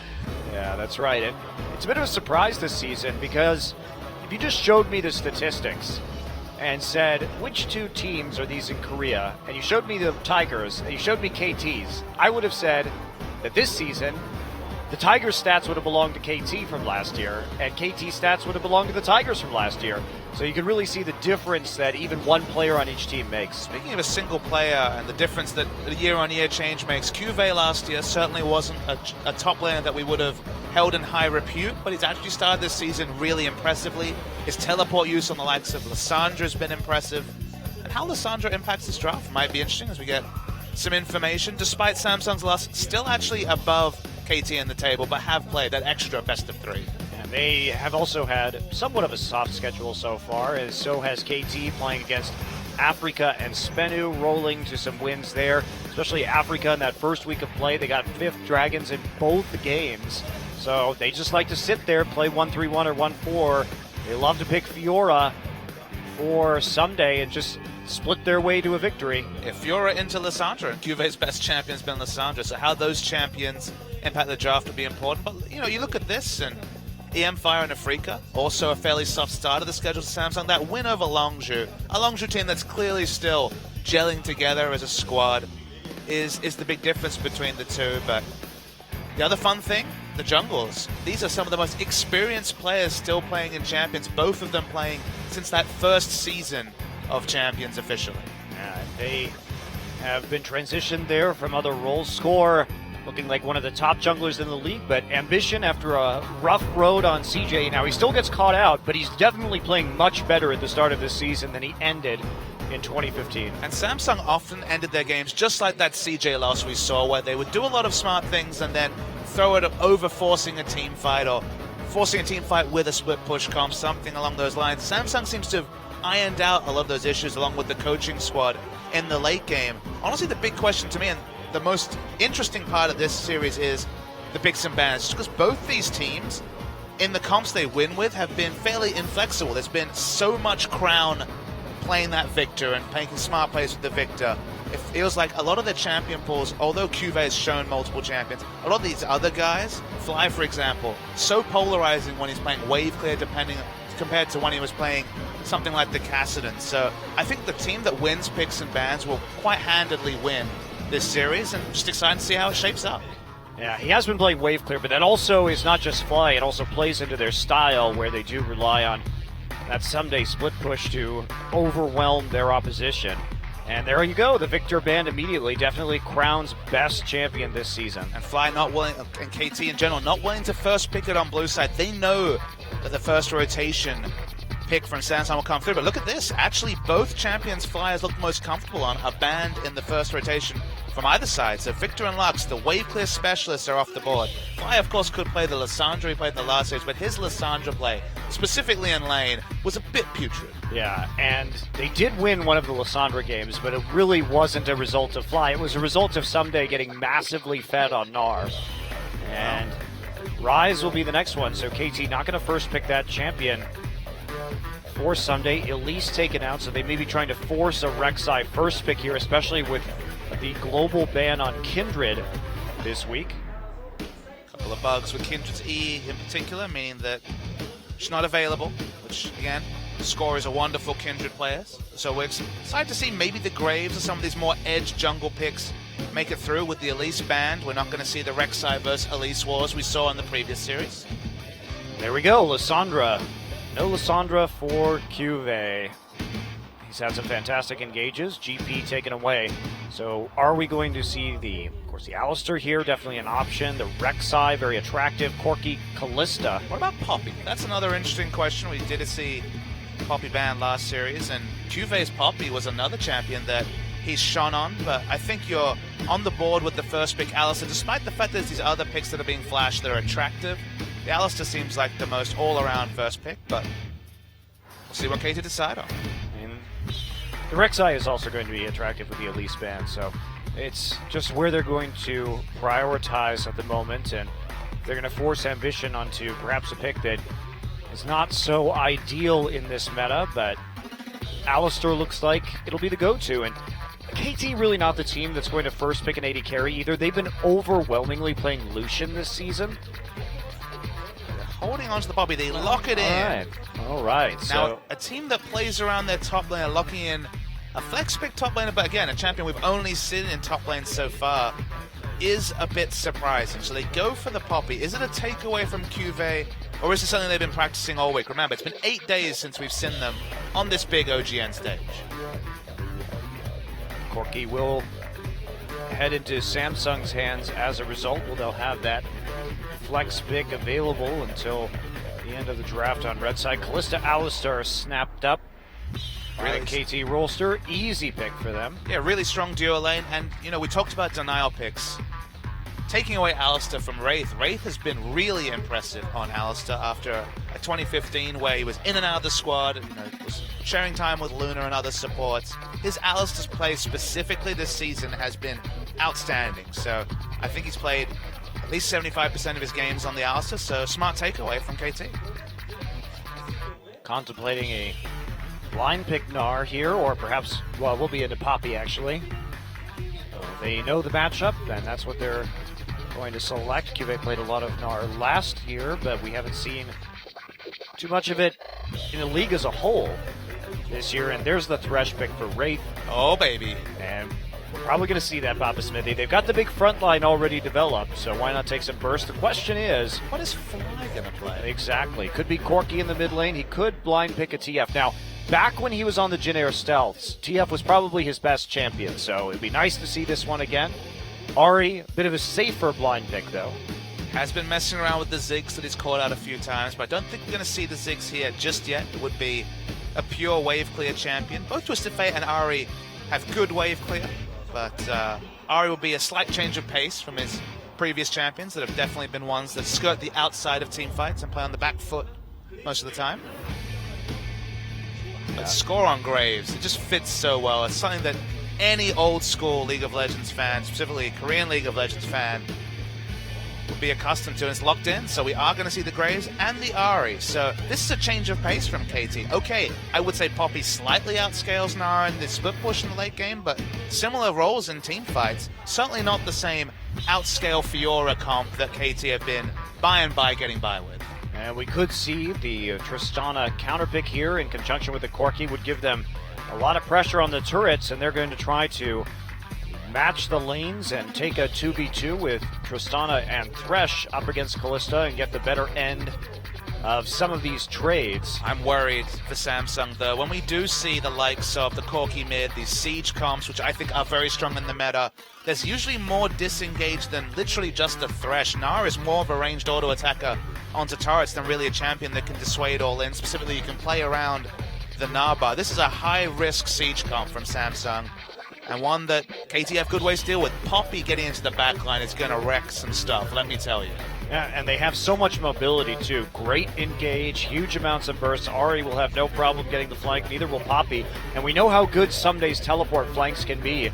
He's always been one of the better players in Korea, one of the better top laners at engaging for his team, stretching all the way back to the KT Arrows days. But the worry is, even if you're Corki, you go for that auto attack, Charm hits you, you're going to be instant dead to a flash Alistar. Alistar himself, great at engage, so KT have a lot of answers to the comp that Samsung's put in, so I don't know about really pigeonholing yourself on Siege with that last bit, Tristana. Well, they have a chance at least, Bob Smithy, to win the lanes. That's the upside here, is that if we get standard lanes, Samsung has a chance to just take an advantage straight out of the laning phase. They got the Tristana counter pick. They have the range advantage against Poppy with the Gnar.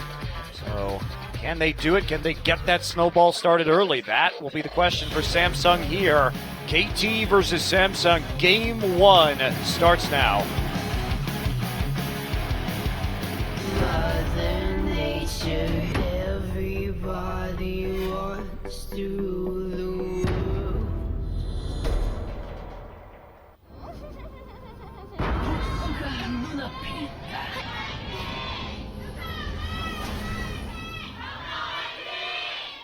It's our second match of the night after Jin Air gets the 2-0 victory over CJ Entis, and now two teams with only a one loss each so far going head to head. Samsung versus KT Rolster.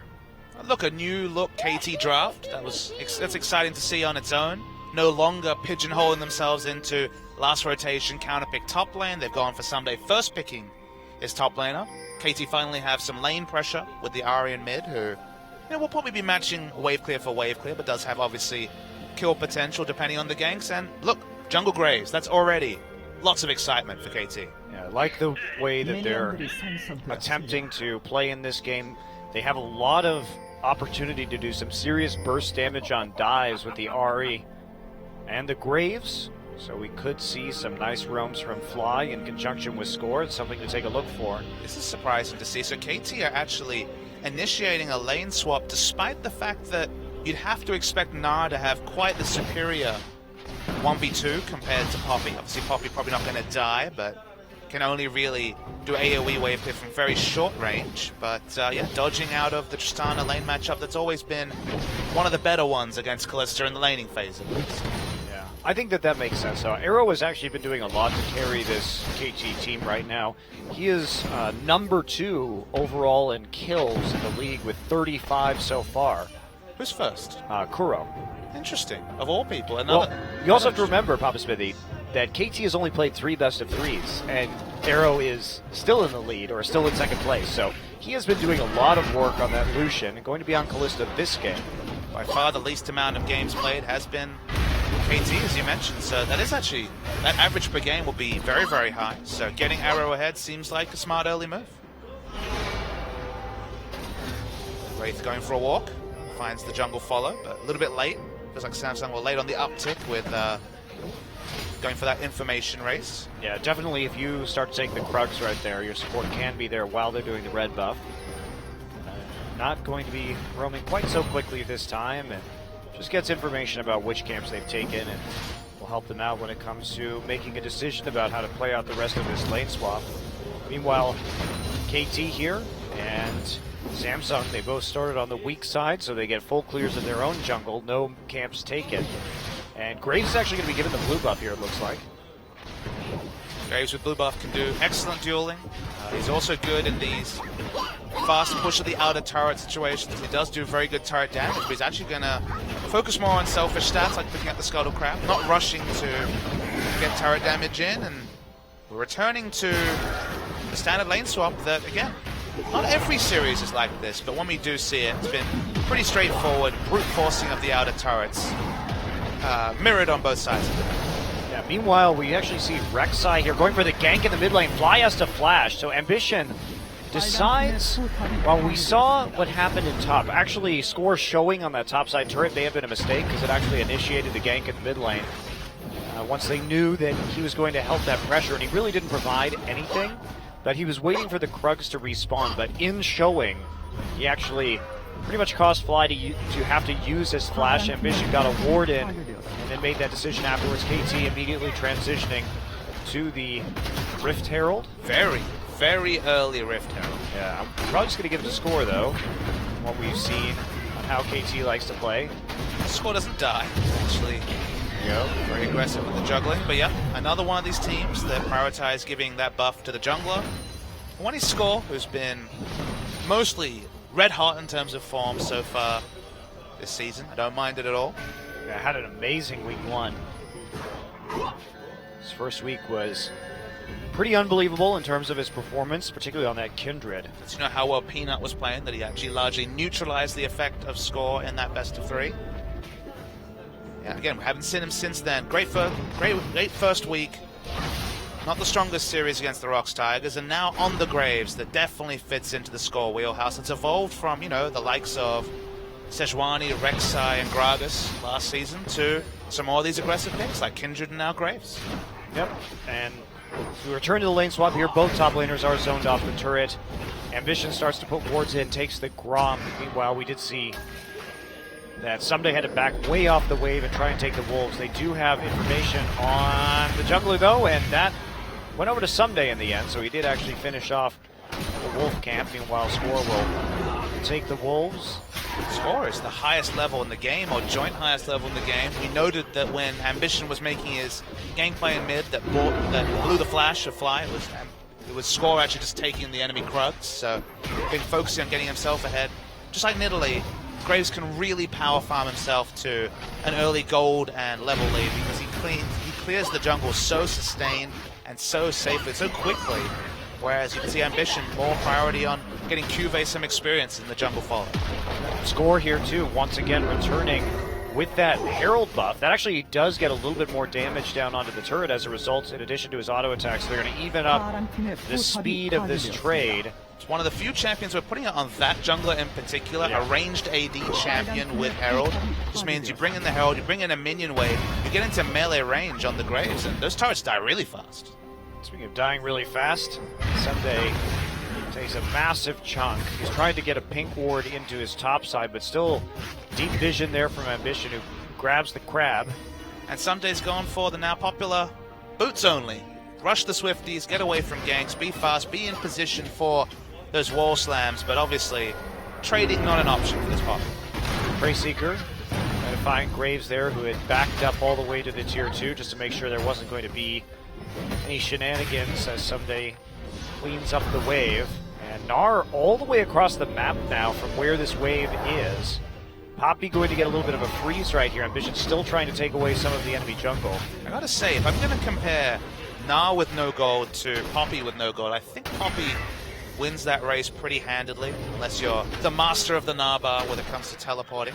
So they really need to engineer a situation where Cuvée, their most reliable player this season, barring maybe Crown on Victor, Cuvé's shown more gears and in general has been very on form, but not been helped by his team in this lane swap. So Someday and Cuvée both playing with scraps in the early game. Crowd holding his own though. At least when it comes to dealing with his Zard, but we haven't really seen any ganks yet. Both players recently hit level 6, and Stitch. Okay, he is out of position. He's going to get the knockback right there. He's going to have to burn his flash for sure, and that's going to be a miss on the collateral damage. The Lantern is there, so he doesn't use his... Oh, he did use his flash in the end. Did have to burn it to get over to Wraith, but Wraith giving his AD carry a helping hand. Wraith was out warding at the time and does have to fall back, but uncharacteristic there. Score missing a couple of skill shots. Didn't actually have enough damage to kill, even if they both hit, but obviously, as you mentioned, not something we expect from Score. It was so on point, those AD carries in particular. But the farm lead's there. He'll definitely out-duel Ambition. I think for the majority of this game, it feels like if Graves is ahead in items, even if you build tank stats, you never can really eke ahead, because once you get more points into the quick draw, your effective tankiness over a long fight makes you susceptibly strong as kind of a mid-range to frontliner as this jungle Graves. Indeed, and keep some eyes on how he builds most of these jungle Graves. The Warrior enchants into the Yomus and then Sterix afterwards, getting a little bit of that extra tankiness so you can be that front line. And Fly is standing perfectly still as Ambition waltzes into the enemy jungle alone. Okay. Does he have the tunnel to get out of this? Yes, he does. Right back into the Dragon Pit, and with the pressure provided by Tristana, Ambition was safe. Finally get the 2v2, but Stitch is obviously very, very overextended in bottom. That's why you see Ambition causing pressure in this bottom red side jungle. Poppy has to back, so we'll finally buy some effective stats, but lane is definitely overextended and need backup in both top and bot side of the jungle. Score still just sneaking out with the Krugs. Ambition there for a little bit of pressure as Samsung really wants to push this out and absorb the freeze. Crown gets hit by a charm, but Fly not going to try an all-in right there. Has his blue buff up, but no help to attempt to take it right now. Poppy might be the help that Fly needs, or Someday could simply wander off and clear some wards in the river. Has pushed his lane pretty far forward into the territory of Samsung, and so has a little bit of free time to start messing around with Samsung's vision game. No big losers yet in these turret trades for now. Fairly even CS between lanes. I guess Arrow marginally ahead because of the lane assignments. You need Ambition to have pressure in the bot side jungle to be able to farm safely as Tristana. And I guess one of the awkward points is, of course, Tristana has the auto push in her E ability, so not able to deep freeze this wave, and pushing into the bottom lane when you don't have any turret to go back to is a risky proposition with Stitch. I guess we didn't even note it during the pregame, but Stitch back in after Core JJ was playing in that series against SKT. Yeah, so I've been switching it up a little bit. Both of the 80 carries for this team have actually been quite good, so... Cuve has the better... Sorry, not Cuve. Core JJ has the better stats, but Stitch has the pentakill, Papa Smithy. that's the crazy thing, is that Core JJ's stats make it look like he's been doing a lot of winning, but actually is, of course, had that 50% win rate after winning the first series and then losing 2-0. Back in mid lane is Ambition, but nothing onto fire, whereas Stitch has the pentakill. The team has one more with him. Maybe that's an indication of communication. Maybe that's just the fact that he faced SKT, but as you mentioned, just as analysts watching the games, Stitch, Core JJ, both looking good. Yeah, no real issue between them, and we've generally seen Stitch mostly on Callista so far, whereas Core JJ has preferred that Lucian. Arrow himself, Lucian 5 games out of 6, I believe, so this is already something different from KT in the draft, as Chani obviously was not in range of that headbutt pulverize. It was a zoning pole, Papa Smithy. It's in case the Rek'Sai flashed onto him right at that point in time. The classic zoning pole pulverize. No, just pulverize. Well, he attempted headbutt, but was clearly not in range for it. All right, Dragon coming through here. Crown zoned out. He's going to take a bit of damage. Fly trying to buy time right now, but they're going to engage. Arrow actually caught in the middle of all of that. They do get the Dragon, but at what cost? Crown actually gets destroyed by Score, who pops his ult from the Dragon Pit. He then flashes out Stitch in the middle. And now Ambition gets knocked around by a Poppy ultimate. Score still pursuing, but everyone is so low on KT that they can't follow up any further. Still, a Dragon and 2 for none on a disjointed engage there from Samsung and Cuve. And Cuve not really in the right position with his Narbar to make that TP. And Samsung got the Dragon, but crucially, Ambition had to be so overextended for that he couldn't group back and defend the carries. Both Crown and Stitch go down. Ambition got Graves low, but again, we're seeing the reality of Graves. He's not worried about having a tank in his face, so they take 2 kills and now the Dragon. So 2 kills and now the mid turret, so big win for KT. And the Dragon. So yeah, 2 kills, Dragon, mid turret, all going in favor of KT off of that. The Dragon engage. actually went to... Oh, it got taken by Ambition, right. Ambition. Yeah, you're right. That's why he was out of position to kite back and tank. Yep. Tried to tank the Graves, but good luck with that. And yeah, the first Dragon is, as we mentioned, very important stats, but overall, definitely advantage KT. Yeah, and wow, Bloodthirster first here. We didn't even take a look at that from Arrow. We've seen a bit of this. There was actually one game while you were away where we saw Bloodthirster first. My treatise on it is that, of course, the original build, Sneaky was the one that piloted the Hurricane early, but it was Hurricane Bloodthirster because, of course, at least initially, there was no scaling in terms of critical strike that made sense for Callista. Now Hurricane does have crit strike scaling, but the big factor for Bloodthirster is the one item power spike is a lot weaker. When you have the Blade of the Ruin King, you have the active, you have some chase potential. Callista scales so well with attack speed in particular, whether it comes to lane control or team fights with the Rend, that usually you have to go Q-max if you're going to go Bloodthirster. So in general, not really ready for team fights. Oh, it's Ambition. Caught out, but it's not Mad Life going for the hook for the play this time. Nope, and here we go. Fly gonna ult in. Ambition caught out once again. And there's an Ambition moment. Not even a Mad Life style Thresh throwing out the lantern was enough to save him that time. Well, Chani was right on top of that. Standing right there on top of that lantern to prevent the take. And there we go. It's another kill here. KT moves up to 3-0 and a 4K gold lead. Very significant. And this is what you don't want to see with KT is someday starting to stack up those kills. He has gone Swifties into Iceborne.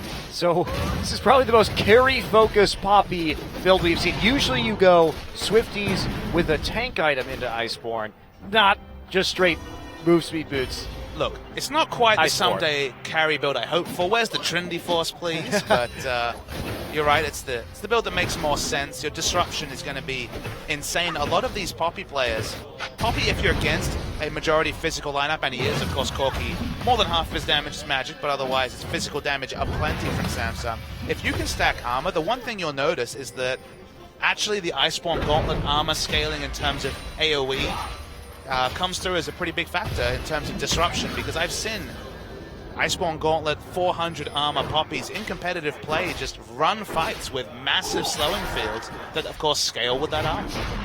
And it's another one of those aspects of Sunday's play against this poke composition. If he gets in the back line and gets an Iceborne proc off on one or two of the carries, there is no escape. I mean, that Ahri is going to come through, that Graves is going to come through your front line and just wreck the poke that you've got, whether it's going to be Crown or Stitch right here, who have to be outputting the damage. They're only a 2 damage to their composition.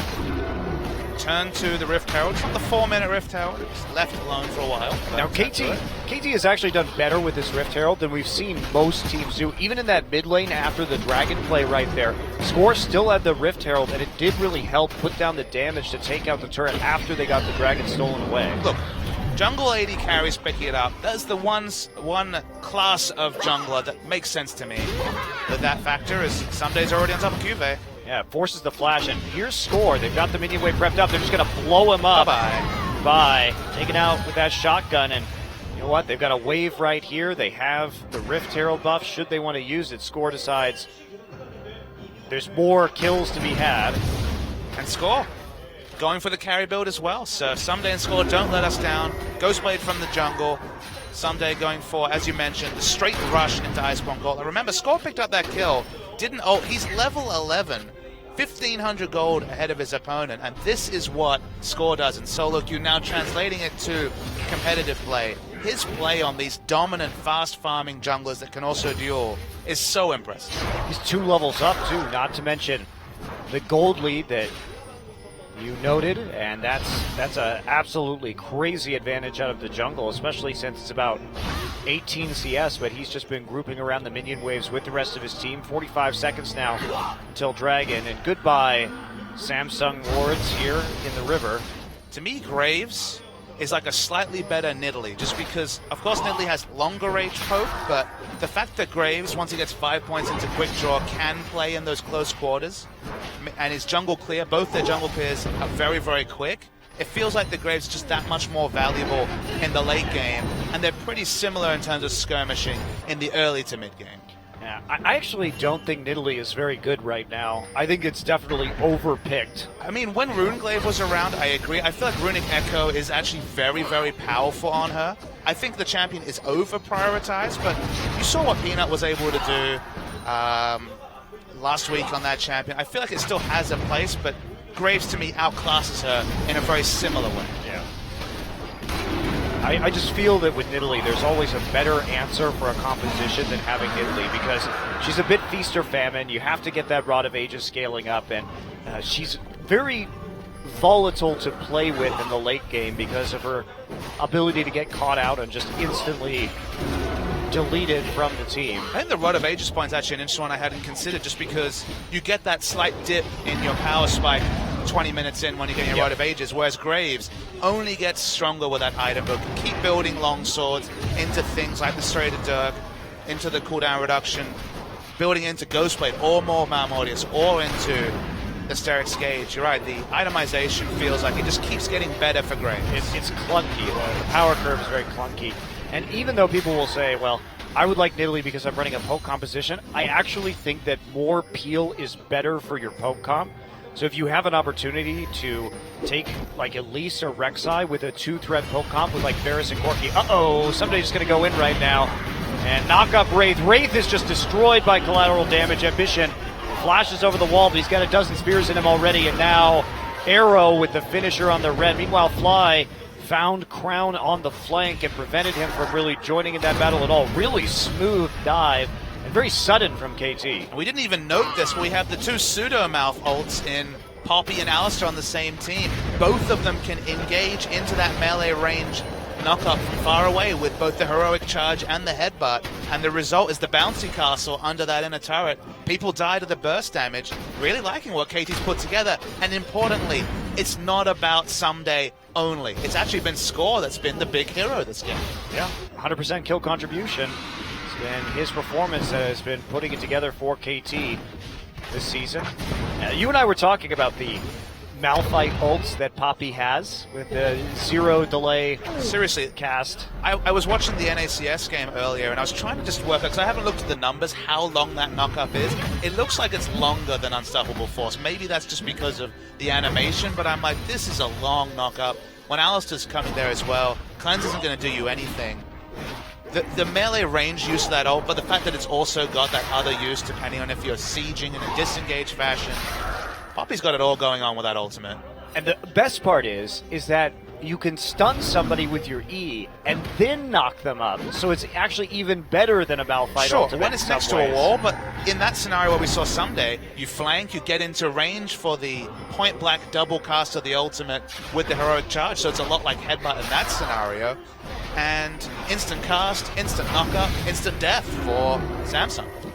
Iceboard too, you get an auto at the end of that with the slow field. I mean, I just think, I agree with you. I think Poppy's just ridiculous right now. She is very, very powerful. It's good to see. She was the adaptation. Remember, we saw no Poppy play in Korea week 1, and then suddenly the Poppy explosion. It's the fun thing about all these leagues being covered in English, or the fun thing that all these leagues are happening at the same time, is that the good strategies from other regions have come over to Korea, and now Poppy is a staple of early drafting in Korean League of Legends. Top lane Poppy really mostly used over in the LPL, because in Europe week 1 it was a lot of support. Still very strong there. We're yet to see it, but maybe when people come up with the strong lane matchups, we'll see it. Oh boy, here comes Ghostblade score. Yep, forces that flash instantly. Ambition takes the second part of that Graves queue. Fly heading off Corki. Corki's really important to the wave clear, so occupying him in another lane is big for KT. So threat from Achani, making sure they know that the dive is a possibility. Kube in mini Gnar form right now, so Someday goes in, low mana, but still bullies them. Whiffs his ult. Yep. Whiffs his ult, but it doesn't matter. It's just trying to push him off the tower right now. Oh yes, another one of those zoning ultimates. It was a zoning Poppy ult. Gold leads. I'm glad you understand, Poppy Smithy. Zoning ults are a very powerful thing, as Graves has a lazy 2,800 gold lead over Ambition. Uh-oh, there's the flash in, and Crown gets just nuked in that backside fly, gonna catch him and take the kill. Meanwhile, KT Someday now waltzing into the base, clearing out the minion wave. Easy inhibitor turret here at 21 minutes as KT has blanked Samsung when it comes to kills. It's not a perfect game, but not much for Samsung to hold their heads on. KT from the jungle, just both in the pace of this game, Ambition, not got anything going whatsoever. Hard to find a positive out of the first 23 minutes for Samsung Galaxy. It's been rough for it thanks to the lane swap, but they haven't been able to hold up against the strength here of Score's jungling and the fact that Arrow's been there with him the entire time. He's just so far ahead of his opponent. I was worried when KT won that first team fight around Dragon with a bloodthirsty Callista, despite the fact that she'd gone for that slightly later power spike in the build. Now, the build looks just fine. Very, very safe. Now you can position very aggressively with the overshield and the high amount of lifesteal. And the game has been played around the mid lane, where Crown has done good wave clearing, has a lot of CS, but Fly just heading people off, just being a threat, trying to poke Crown on the outside of fights. And otherwise, it's basically been wave clear Ahri. We don't hear that very often, but certainly not been much play around the all-in combos from this Ahri. Yeah, has the loot and Zekko to give a bit of a boost there to the wave clear. They take away the blue buff now. But credit to Hachani too, who has been playing quite well around the backside of these turrets. And Hachani was always, as Alistair was always his best champion, so it's fun to see him on that pick once again. He really knows the limits very well. Juve just turns back into mini now, so KT are really looking for any sort of pick. Crosscreen's claim slowing them up as they retreat all the way to their inhibitor. And there we go. Hachani comes in once again, and there we see Fly following him right away. Someday going to pick up the first kill of this fight, and Wraith now has some trouble to deal with as a double kill for Someday as they just pile through that turret. We saw Kube in the top side trying to deal with those super minions, and that's when KT put the pedal to the metal. Sometimes we see 2 damage comps. There are 4 damage dealers, including this Poppy, coming through from KT. Everyone has burst, everyone has lesion damage. Arrow just skirts around the side looking for those Ren sets. KT have got it all going on. they do. So another inhibitor now down, trying to finish out this game. They've got a lot of range damage. They have the Sheen from Poppy, so there's one inhibitor turret. This is going to be the end of the game here in 25 short minutes.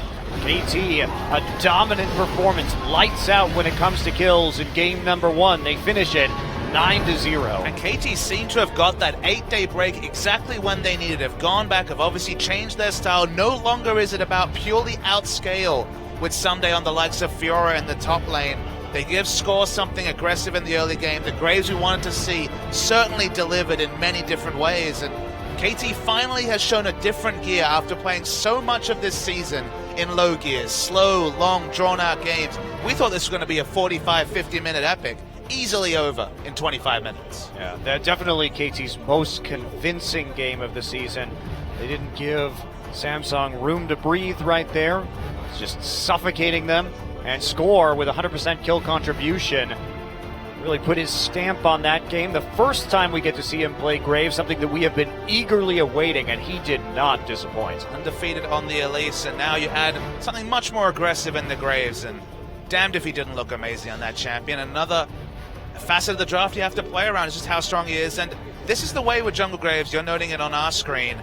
Graves does a lot of damage, has the most damage of anyone on this team to champions, despite being, of course, spending at least a bit of that time in the jungle. Yeah.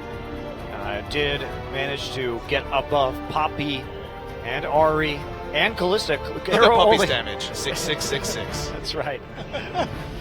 And Kalista actually did less damage than both of the solo lanes and the Graves that game. Mostly they're just there for the cleanup and a little bit of crowd control. But the dive combo of Ari, Poppy, and Graves going straight in for the burst means that they top out the damage charts for KT. We will be coming back with game number 2 between Samsung and KT after this short break. Stay tuned.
It's time for some more Champion Spring MVP, so let's take a look at the scoreboard, Papa Smithy. It's 2-0-7, and Score is your MVP. And I'm just hoping it's time for more Jungle Graves. He definitely lived up to what we expected from Score. I saw the pick and solo queue. It made so much sense given his long history. Look at him saunter onto the rift. Looking cool. Killing minions. Wow, this is an epic montage of Graves shooting that silly rift squatter right in his dumb face. Shooting that silly Gnar in the face. Also didn't ult, didn't need to. Right in his stupid Yordle face. This was the nice knock-up train. And then Graves is go. like, I want this kill. I would like this, please. That was totally necessary. Oh dear. He's like, no, my 100% kill contribution. He was looking for an assist with the Graves ult, as you do. And then by the end, they could turret dive easily. They had Alistar, they had Poppy. Their front line was insane. Kalista was almost a non-factor. We know that from the damage. Everyone else was eclipsing her. I like Graves, such a badass, because he just casually reloads his shotgun like standing in the middle of a team fight these days. It's like, just give me a second, please. Yeah, 9 other people are fighting, and he's like, I'm over here. His shotgun that it has 2 bullets, but apparently shoots 3 at the same time somehow. No, it's buckshot, so it spreads. Well, it's his auto attack now. Yeah, I know, but it still is buckshot. That's true. So it's what it's named. His passive is so confusing. It has like 3 parts to it now, but the champion is super cool to play. So it's good to see the most obvious fit ever. The immortal Score moves to the jungle. 80 carries become a thing, and guess what? He's pretty good at Kindred and Graves. Yeah, it's an exciting time to be a Score fan here, as many people have been for years. He and Mad Life, the oldest continuously active players in Champions, going all the way back to the first Invitational before Champions even started. And that's the thing, Score Ambition both played in Season 1. Score was actually there longer than that, as you mentioned, in that preseason tournament. As well as her, I can hear the Korean casters, they're sad too, Graves is banned. It was a pretty impactful performance, and Samsung really trying to squeeze the jungle pool here. So ban Elise, KT, let's see what other champions are in the pools of Ambition and Score. And even more so than last game, this is definitely Samsung saying, we would like a first pick Rek'Sai, please. Or Lissandra. They have that opportunity available to them. We talked about it being QV's best champion so far this season, but they would have to shy away from the Poppy. Corki did fine in terms of having some lane pressure. I was worried with Victor gone, there'd be no lane presence. As Lissandra's banned, so it does again seem to suggest that Rek'Sai is the world's most obvious first pick and is taken. No Kindred, no Graves, no Elise. What's next for Score? Nocturne. Clearlove did it, it's time. I disagree. Another Clearlove champion makes more sense, Monty. It's time for Tank Jungle Rengar. Score special. Will be Poppy Kalista most likely, or Poppy Alistar if you are KT Rolster. There's a champion that Score actually played pretty well. Yeah, he was actually probably the best jungle echo here in Korea. Outside chance that we'll see that, but obviously doesn't make sense in this first round of the draft. I really think they should just take the Poppy right now, because we saw how strong Someday was on that pick, and QV is good on it too, so you might as well deny him that and put him on something a little bit more awkward. Poppy Kalista, I think, is the way to go. I think Poppy Alistar will be fine too for that knock-up duo, but I'd rather have the Kalista, because you can still take the Thresh with Kalista and be okay. It's fair. So I think that tip pick takes a little bit of priority when both Alistar and Thresh are still available in the draft. But the Poppy definitely needed to be taken in the first rotation. With the Sandra ban, QV would have insta-locked, or asked Ambition to insta-lock that champion. Okay, return to the Tristana, has that good laning matchup. I want to see the attack speed Tristana we saw out of, was it Prey, I believe, for the Rocks Tigers, going for the quick rush on the rapid fire cannon, and felt like Static Shiv Tristana from 2 years ago. That was actually Score that was playing the Static Shiv Tristana way back when. Yeah, famously in the finals. It was a big part of the KT Bullets' early 2 wins against SK Telecom. How did that series end? It was actually a clean sweep for the KT Bullets, if I remember properly. Right. It certainly did not end with Ryu dueling Faker with 2 Zeds. And was it wet for esports that day too? It was very wet for esports that day. All right, well, Lee Sin probably going to be the lock here for score as a kind of tertiary jungler. We were speaking about this in the break. I've been watching Score's stream, and this man has been carrying hard, at least when I tune in. And it's not just the Graves. His Lee Sin actually has been super impressive mechanically on stream. It's not a champion that he was playing much of last season, so exciting to see him on another mechanical jungler. Got a smile on his face after that lock-in, so he's clearly just fine. Crown could be going back to Cassiopeia, one of the classic Crown champions. It's the only champion other than Victor that he has a win on this season. So where does that leave KT? They have the Lulu, expecting that to be mid lane. So theoretically they're only looking for a support, but we're always ready for that outside chance of a Poppy support. I think it's coming, absolutely. I want to see, we are just going to see the Thresh more than likely. However, this is putting a big damage onus onto Arrow's Callista Is this it game. though, Monty? Because you can build AD on Lee Sin. Yeah. I would love to see that. Olaf blind picked him once again. Cube has preferred to blind pick the Olaf in the top side, and I hope it's a top lane Trundle. I really, really do. We've seen it a lot in the LPL. I think we need Trundle in general just because the burden is on Callista. Anything to amplify damage is super important when you're going for the fairly low damage comp. Of course, the game is played at the pace of the previous game. Lulu's damage doesn't fall off by 23 minutes, so Lulu can be a decent damage dealer in the mid game, but let's wait till 20 seconds. That's when we will see the final swap. There is an outside chance we will see the debut of support Poppy, but then no guarantee. This is actually always a matchup that was one of the best ones for against Poppy, just because, of course, Poppy used to have her old passive, and true damage from Olaf meant that he could boss around this lane. I was speaking to some analysts about good lane matchups into Poppy, and the first one, even with all the changes that strung to my mind, was the Olaf. Well, I mean, even with the changes to her passive, she still has a lot of that damage mitigation left over, so the true damage is still going to be strong. It's going to be the Poppy, so no Trundle, top lane.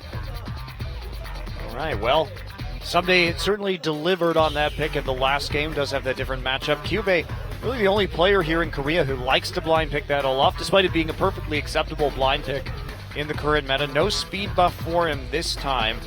Going to have to be running it on his own, and he does have Flash instead of Ghost with that teleport. Notably, the only other Korean, of course, not in Korea but over in Europe, is Gamsu, who also is liking the Olaf.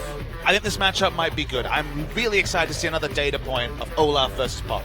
Well, here you go, Papa Smithy. Your wishes will be answered shortly, as long as we don't get a lane swap. But I think that KT is going to want that lane swap again. They opted for it last time into that Tristana. So let's get into game 2 right now. KT versus Samsung. Holding hands while the walls come tumbling down.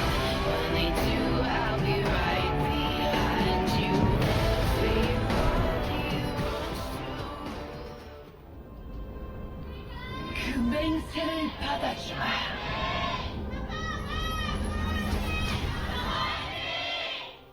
Cheers from the crowd. KT versus Samsung, game number 2. And getting right back into this one. So, as you can see, Score and Mad Life, of course, the longest tenured players here in Champions. That's why they are at the front of that player pyramid. It is, the players are ordered in sequentially and chronologically to when they join Champions from front to back. That's why Ambition right up the front. Of course, when the first full season of Champions began, Ambition was in the lineup, but didn't play in that preseason tournament. Yeah, Wolf and Bang also very far up there because they were actually Najin subs. Now, they didn't play, but they were on the substitute roster. Very interesting. I don't know about that. Maybe they just needed some spots. Like, you guys qualify, sort of. No, they did. Oh, you mean you don't know about the just being substitutes and not playing the pro game? Fair enough. But they are up at the front there because they were officially registered onto the Najin Shield roster way back when. KT did get that ward in, but of course with the difference in timers, there's less time to react. Whether they wanted a lane swap or not, which is heavily suggested by their warding, KT does not get that lane swap. Yeah, they are going to start Sentinels too, so they'll know exactly what is going on here. But Arrow's trying to solo stop the Krugs. With a W start too, and he does chase them off by himself. Yeah, very important. I'm actually surprised that Samsung wanted to back off that. Didn't have vision of that tri-brush, so respected the fact that Hachani might show up, but even then, level 1 Trundle's not exactly Alistair when it comes to making things happen. You see W start on Ballista, and I think maybe you keep doing those Krugs. No Krugs allowed. Open season on the Krugs for so much of this season, but hold off as level 2 is achieved. Wow, and they actually force a They're not flash right done. there. They're all in. And the nice thing about starting level 2 is you do have good trade damage if your support is around, but you have to commit really hard. So Hachani with the pillar does actually force the AD carries flash. Because Hachani actually got shared experience, as far as we can tell, on the Grom. It was notable that, again, you should have internalized if you're Samsung. The Arrow didn't actually have the Ren to pick up that kill because he started level 1 W, but still got the respect flash nonetheless. Really weird start to the 2v2 in this game for sure. So what's your take on the Cassiopeia versus Lulu? Because it seems like, just like the Victor matchup, there's a lot of downside here unless you get heavy jungle camping in the middle. I mean, it's going to be obviously very safe early because you have the shield there to block the damage over time, so you're not going to be too terribly worried about a lot of the poison damage as long as you don't take a lot of follow-up E's. But even then, you have Whimsy to get away. And that's my worry is on Cassio's side, is that the downside of this matchup is, of course, lack of wave clear, especially relative to the Lulu. And just like the Victor matchup, unless you can get some kill pressure, and always hard to do, and the moment you say kill pressure on a Lulu, you're probably doing it wrong. Feels like if they play around this Cassiopeia, obviously a very easy champion to gank, just fairly immobile, could be worrying times, especially if Lee Sin starts to get creative around the mid lane.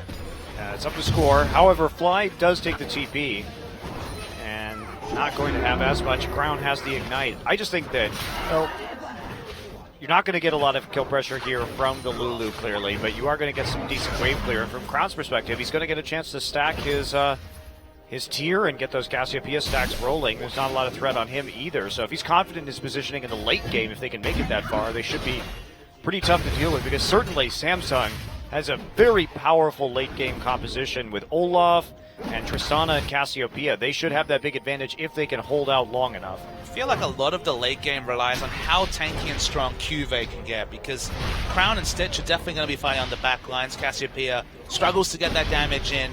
You can't really follow up on Olaf if you're Cassiopeia, unless, of course, people are coming in to use. So Olaf needs to get super tanky.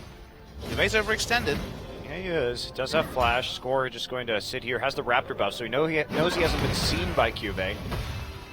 But backs off minion wave coming in at an unfortunate angle, so he's not going to be able to land a Q easily. Flash E is the only way that I can see someday actually being able to set anything up. So Score buffers that back a couple of times and eventually fully channels it. Gets the Scuttle Crab, gets the vision and the protection there. At the very least, someday able to push up freely and start to roam here into the mid lane. And Crown is dangerously overextended right here. And there's the W. Popped. Crown just going to get knocked back immediately. Goodbye. Someday finds a kill in the mid lane as Crown playing a little bit sloppy right there. He had the ward in the river, and he did not expect Someday just to show up. I mean, speaking of wards, just no indication from Cuvée about where Someday was going. I mean, he hadn't seen Score, so he didn't need to be deathly afraid of that brush, but respected Poppy enough not to walk in there. Didn't have any wards down the river, and just really smart play from Someday. This is what separates him from some other top laners. He can make super intelligent roams when he needs to. Yeah, and he made a decision there, falling behind in terms of CS, but as long as he gets the first blood, that gold isn't going to matter. He actually still hasn't backed. Neither of the top laners have. Just casually walks up to top. Both have all their summoners.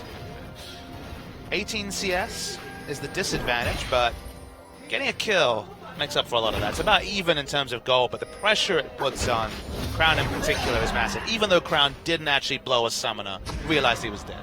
Yeah. Just took it in stride. Save that summoner for the next time on a gank that maybe he could escape. Stitch and Wraith have stabilized in the bottom lane. Meanwhile, Score just spotted now. Yeah, he's going to get seen.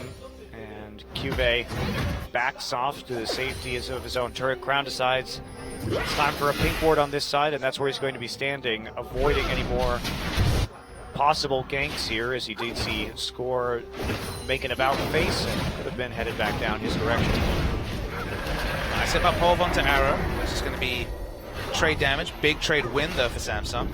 So far, a little bit more hop damage. They're going to get a rend off. But still, yep, definitely a much better trade.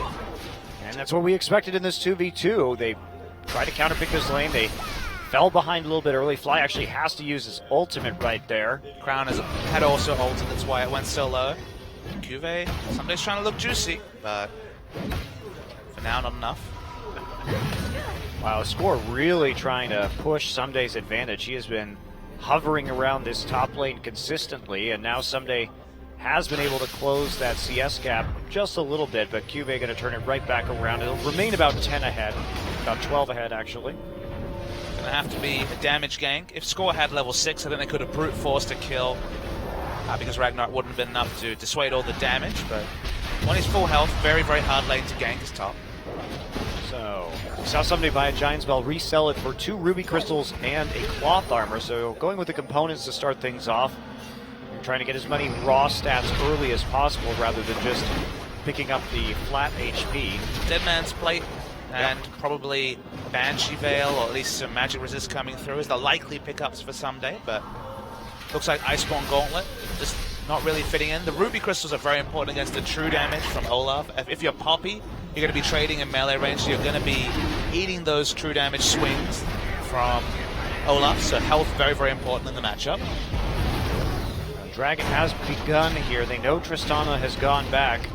And this is going to be pretty easily taken. Score building into that Warrior Gen, so we are going to see the aggressive Lee Sin build. Was there ever any doubt, Monty?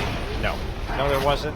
Score wants to carry this game, and he's going to get that opportunity to. I actually really want to see the skill order from Olaf, just as I was mentioning before, because Poppy's so fiercely melee range. This is one matchup where you could be forgiven for going Reckless Swing. He's still maxing the arrow. Yeah. Sorry, the axes. Yeah. The one thing that gives him is wave control. So your options are try to kill the Poppy in trades or just push in the Poppy. And going for the safer of the two choices with the Q. Oh, Fly actually ults himself preemptively. Hachani is caught out, and guess what? Stitch is there. He's got to get Fates called back, though, and saved. But now he's on to Stitch on the side. Someday is teleported down into the bottom lane, and there goes Stitch, blasted against the wall. And Fly now on the pursuit. Wants to get another Glitter Lance onto Crown. Nope. Decides to turn around instead. Stitch falls. No one dies on the side of KT, but Someday here is on to Ambition, and Someday is just everywhere.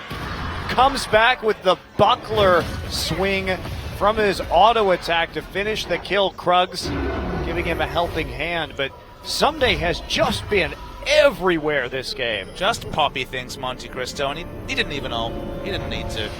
The man, big misplay. KT he's not done. Yeah, he's not done. KT with the Bye-bye. TP disadvantage, and Wraith now, you are in the air. What a knockup.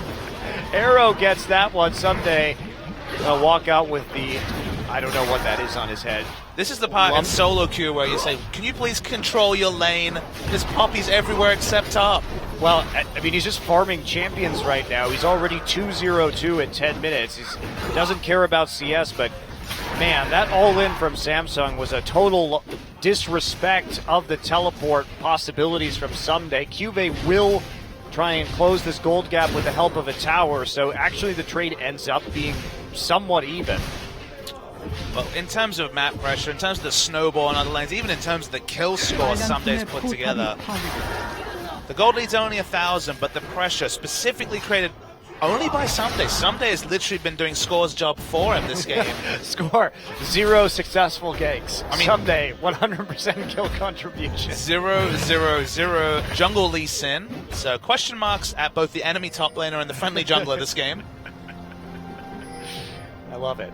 Meanwhile, I like how Someday has successfully killed everyone in this game except his lane opponent. I really hope he took the Bounty Hunter Mastery, which gives you a % extra damage for every unique person you kill. Only going to have 2% at the moment, but clearly could get quite high if he keeps being unleashed on the map with the Swifties. Oh, I'm just sad he's not going Iceborne first this game. I mean, against an Olaf in particular, that'll be a huge disrespect. If he maxed Reckless Swing, you'd take 1/3 of your damage every 4 seconds. Flat HP, definitely much Here more we useful. go again. Here comes Someday, and Lulu's going to follow him around. Crown here, trying to slither his way out, but I'm sorry, he's gonna get actually the stun on the Someday. He does live. Kuve is here. He TP'd into die, maybe. Quite low, doesn't actually do anything with that teleport. The damage was well loaded up front. And that means KT just walks away at the end of that gank. They don't get a kill, but Crown and Kuve hurting. They got 2 ults, a flash, and a teleport though, and that'll be enough. Arrow just going to keep free farming in the bottom side, and thanks to Someday's roams, he's actually started to put together a rather impressive CS advantage. Honestly, Samsung, the big question mark is how does he keep getting unchecked through this top side of the jungle? There needs to be wards, there needs to be defensive vision. The double pink wards were cleared out, but there needs to be some sort of safe information because Someday is completely just shutting down Crown in the mid lane, and there's just little recourse for Crown in particular. He just keeps getting caught out. Man, it's been a while since we've seen a top lane carry performance this hard in the early game. Someday is just a monster on the map right now. There's actually a mechanical misplay from Score during that whole fight in the mid. Crucially, Score went for a max range Q instead of just safeguarding onto the Poppy to hit a much shorter range one that would have been a certain kill. So Score still watching on as the game is played around him. It's alright, he doesn't need to be there. Someday's taken over 2 positions this game. His TP's almost back up for more fun times. He has not completed a item yet. Instead, just going for the Sheen. It's damage time. Got enough raw stats. Switching gears here. And there's the Spooky Ghost coming out of the mid lane. Fly now in Ward Wars in the river, but doesn't get the final hit before the pink ward is destroyed by Crown. But Crown's still taking a hell of a lot of poke here from Fly. Well, he has no magic resist or very little from runes. Bissell Sector's hard for Cassiopeia to itemize into just because she has to rush into the tier and then be a massive damage drop to also go into a Negatron Cloak. Scores like, I need kill involvement now. It's gone from 100 to 0%, Papa Smithy. Yep. Clearly limited in his champion pool. And not working out. This time. Samsung also targeted him super hard. Yeah, he really did. All right, Someday back in his dueling ways. Kuve not too perturbed yet. I like how we have no information on Poppy versus Olaf because they've never been in the same lane. Someday just noped right out of there and started killing Crown. Usually that's when you're in a super counter matchup where I need to make plays on the map to be relevant. Instead he's just like, well, I'm just going to go and make this work in the mid. Make it work, he has. His ambition still lurking around the backside. He's going to knock up Scores. He comes in with his Q. Don't have a lot of pink wards to place right now. He's coming. He is. Time to threaten this Cassiopeia a little bit more. Just waiting to see if they're going to engage. You can always come around the side, recalling in the meantime. Fly will let loose with a few autos. You gotta wonder about Ambition's pathing. That Tremor Sense also hasn't been enough to stop all these wraparound ganks in the mid. I mean, Score has been up there quite a bit though, just waiting for some counter ganks or trying to slow down Kuve. Kuve now is 40 CS up though, so the price has been paid really. Kuve not actually too far behind individually on the score. And worth noting that in other lanes, despite having the pressure advantage, they haven't been able to build any CS advantages with some days roam. It's only a small 15 or so CS advantage for Arrow in the bot lane. That's why we see the gold getting so even here. Also the fact that Samsung did respond with a turret. So in spite of Someday's very impressive performance, Samsung is actually holding in there pretty well. And that's worrying. If Samsung has shown one thing is that if they can hold on to the late game, they can make impressive decision making in that late game, especially against Longzhu in that game 2 that I honestly wrote off at 35 minutes, but they rode it out to 50, 55 and managed to win with a superior teamfight comp. And the thing you can't deny is that Samsung's damage in the late game, while range sensitive, specifically on the Cassiopeia, if Crown plays out of his mind, they should be able to take these late game teamfights. On paper, certainly with a stronger comp. And we see the dead man play finished out from Someday, and Kuve just continues to push forward. He's trying to contain Someday in that top side now that he has the turret down, and he is shutting down some of these realms. Uh-oh, Ambition and Wraith actually caught behind the Pillar of Ice, but there isn't a follow-up, and Johnny might have to be Fates called here. Nope, not going to go in. Score is actually in the backside. He's going to W over, and that was a fancy little kick right there, actually combination kick and rocket jump, so that means that Stitch will fly over the wall into safety. His score, the only way he could guarantee get Stitch in the right decision was to kick flash. He didn't want to expend the flash there. So no, certainly not worth it at this point in time. Especially when Stitch still has his flash up too. Is there a safer place you can make it? Johnny here. There's a nice force flash onto Arrow from Ambition. They also forced the ultimate out of Hachani onto Rek'Sai. Arrow didn't have the luxury. Uh-oh. Ambition again knocking out the Lee Sin out of the Q follow-up, so no resonating strike. They're going to take out that damage. Another Q tossed over the wall, but Ambition here really doing a good job of controlling the bottom side of the map, and now they have their eyes on the first dragon of the game for Samsung. It's pretty hard to out-duel a Rek'Sai as a Lee Sin just because of the unburrow, cancelling out your resonating strike, and good control jungling from Ambition. Vindicates the focus onto score, but Someday has spared the blushes of Score's fairly absent early game with some rooms of his own. Still that slight lead. For Cuvée has been tenacious in his defense at the topside tower. And Someday just doesn't have that same wave clear as a max rank Undertow. Not the consistent rotations either. Of course, you just pick up your axe, whereas Poppy has decent wave clear, but again, a bit more cooldown reliant. Time for some more Rift Herald has been, and throughout the course of the season so far, one of KT's favorite objectives to go for. They seem to prioritize it higher than just about any other team. Seem to give it to Score as they have been. Nope, it's always Score's buff. It's never anyone else's.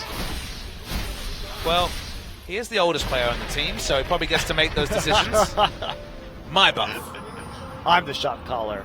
I'm the veteran. Honestly, the movement speed for ganking might have been more useful for Someday, given how this game's gone. So now Samsung uses that Rek'Sai ultimate to try and contest a blue buff here. Everybody back at the moment. Now 2 TPs up.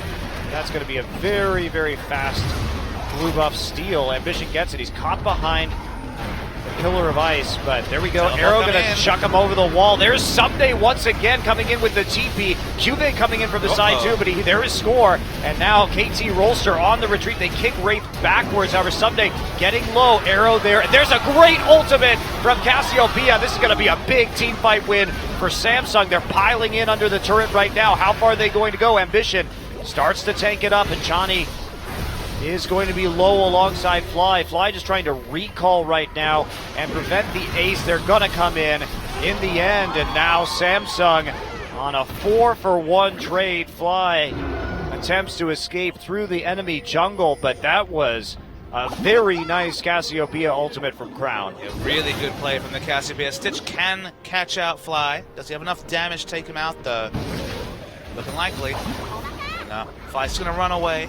Too much whimsy. When we see the replay, there was a really nice flash on Burrow from Ambition as well after that initial play from Crown to confirm the extra kills, but that's one of those fights that Cassiopeia does excel in. It's in this narrow choke specifically. So we'll track Crown at the start. Again, basically solo kills Hachani. They have to use the wild growth onto Hachani. Yeah. But we're waiting for that big ult coming through. Really nice ult, but also the flash on Burrow into the backline, man. They're in these narrow corridors where you can't easily dodge things like the poison stacks from Cassiopeia. The kills are easy. Also, the Poppy ult was used onto an ulting Olaf, so it didn't do anything right there. Someday definitely trying to disengage, but Cuvée already in the Ragnarok, which meant it had absolutely no effect onto Samsung as he just instant channeled and threw it behind him. So there you go, a win to Samsung. It's the first teamfight win they've had all series. Still only slightly ahead in gold and actually behind in the kill score, but that's definitely the sort of spot KT need to avoid fights in, is any narrow area where Cassiopeia's damage. In a long lane like this, very hard to get those Twin Fang trades in, but so many things went wrong. Fighting in bad terrain and also having to use the wild growth emergency onto the Trundle, who also flashed away defensively.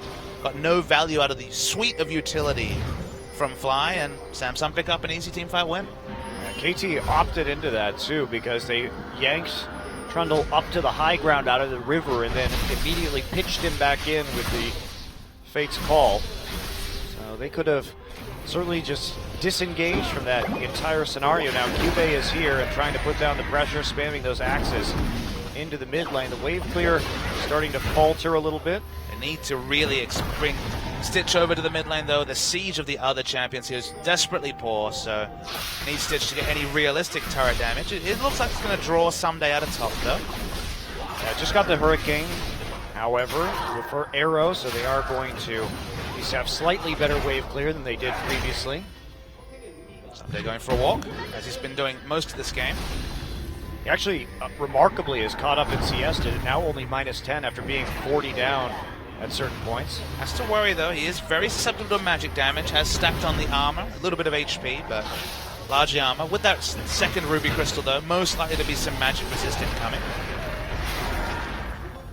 Almost certainly. They're just back off right now. Arrow's job has become the wave clear in the mid lane now that they have this 2-item Callista.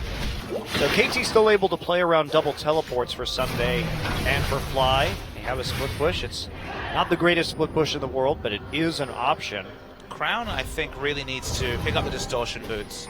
Seems like it's going to be very flash reliant for any sort of engage. Honestly, the Miracle Cassiopeia ult is honestly their true initiation option. Obviously, Alistair can do it, but often isn't in position to do so, and Olaf doesn't really have the CC to back up his strong initiation. They have no Orianna Olaf synergy here, so feels like Crown's flash is going to be pretty much a cornerstone to a one-team fight, unless they can monopolize an objective like Dragon or Baron. And wow, Score has gone for Black Cleaver this game, as I promised aggressive as you can be on this Lee Sin. I like how he didn't snowball, yet still got the snowball item.